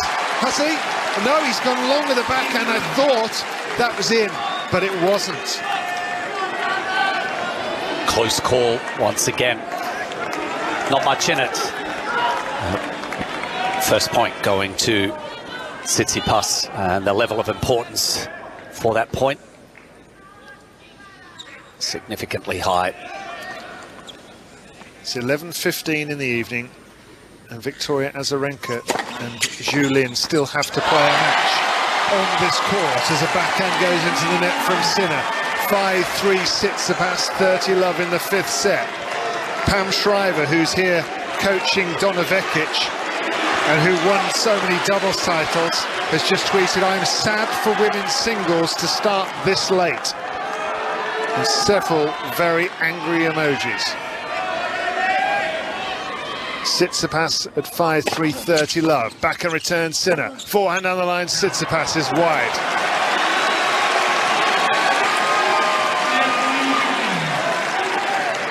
Some hope there,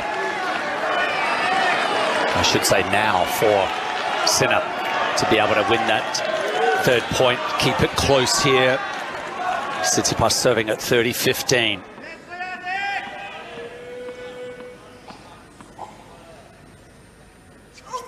Tsitsipas serves out wide at 30-15. Forehand cross-court is really good, but it's reached by Sinner. Such great movement from him, but he won't reach that, surely. No, not even he can get to that forehand from Tsitsipas.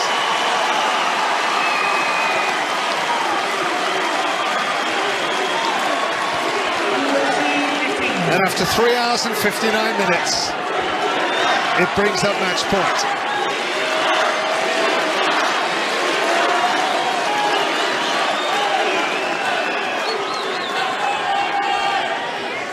This for the scenic route for Stefanos Tsitsipas to reach the quarters. Serves that one into the forehand. Hits his forehand. Cross-court winner. And he drops his racket, clenches his fist, throws his arms into the air and celebrates. That one was hard work. A handshake between the two, a hug and mutual respect. Jannik Sinner, you've got closer to this guy at the Grand Slam than you ever have before. But not quite close enough. And Stefanos Tsitsipas thinks that this could be the one. He's reached a Roland Garros final at the French Open, and he led that by 2 sets to love. He eventually lost in 5 to Novak Djokovic, but his head in the hands at the moment. His racket is still on the floor at the other end of the court from where he's celebrating, because he has been put through the ringer, Mark Woodford, by Jannik Sinner, and the stress and the relief is there for all to see.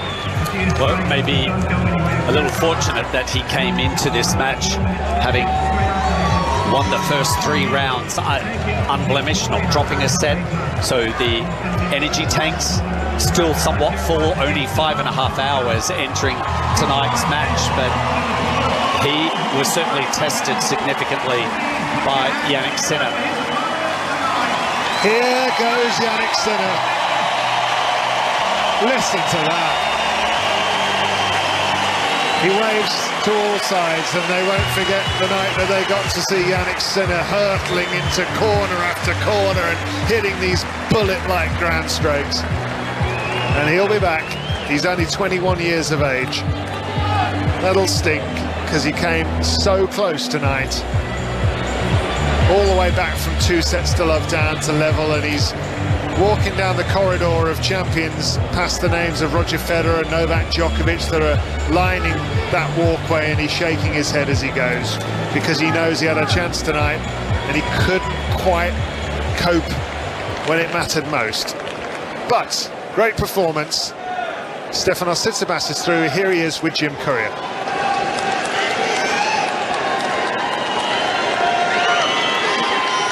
Stefanos, that was a tremendous match. We really enjoyed watching that one. I want to get your kind of immediate reaction. You seemed almost more relieved than excited that you won that match. I mean, it was a long match, guys. I felt like I spent an entire century in this court playing tennis. It felt so long. I mean, what a great night.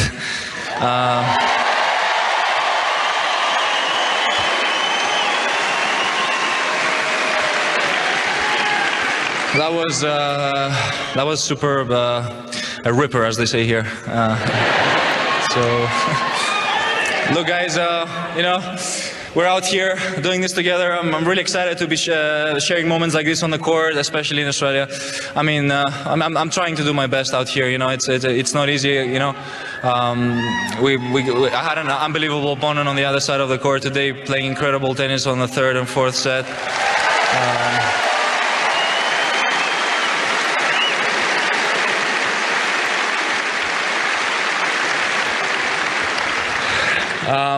Yeah, stayed really calm, just like Mr. Rod Laver used to do it in his day.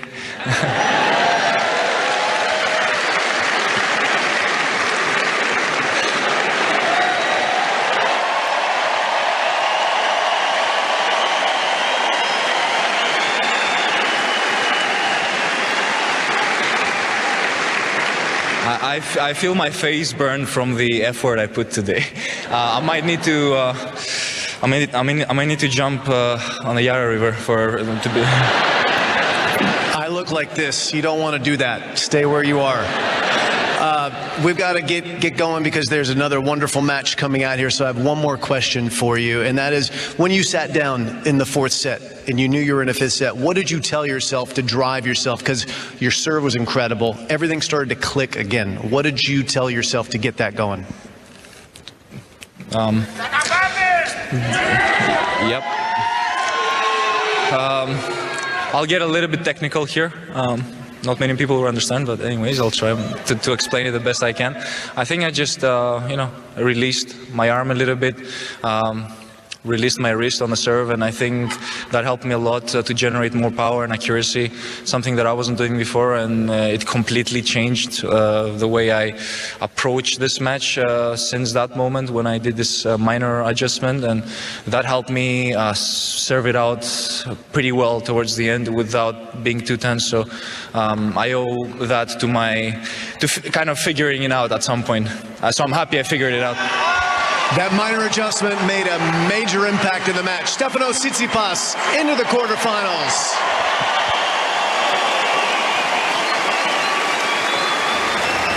Let's do Stefanos Tsitsipas. That was a nice on-court with Jim Courier, and I'm delighted to say that Woody's going to stay with us for a couple of minutes. I saw you about to take your headphones off, Mark Woodford. You stay right where you are.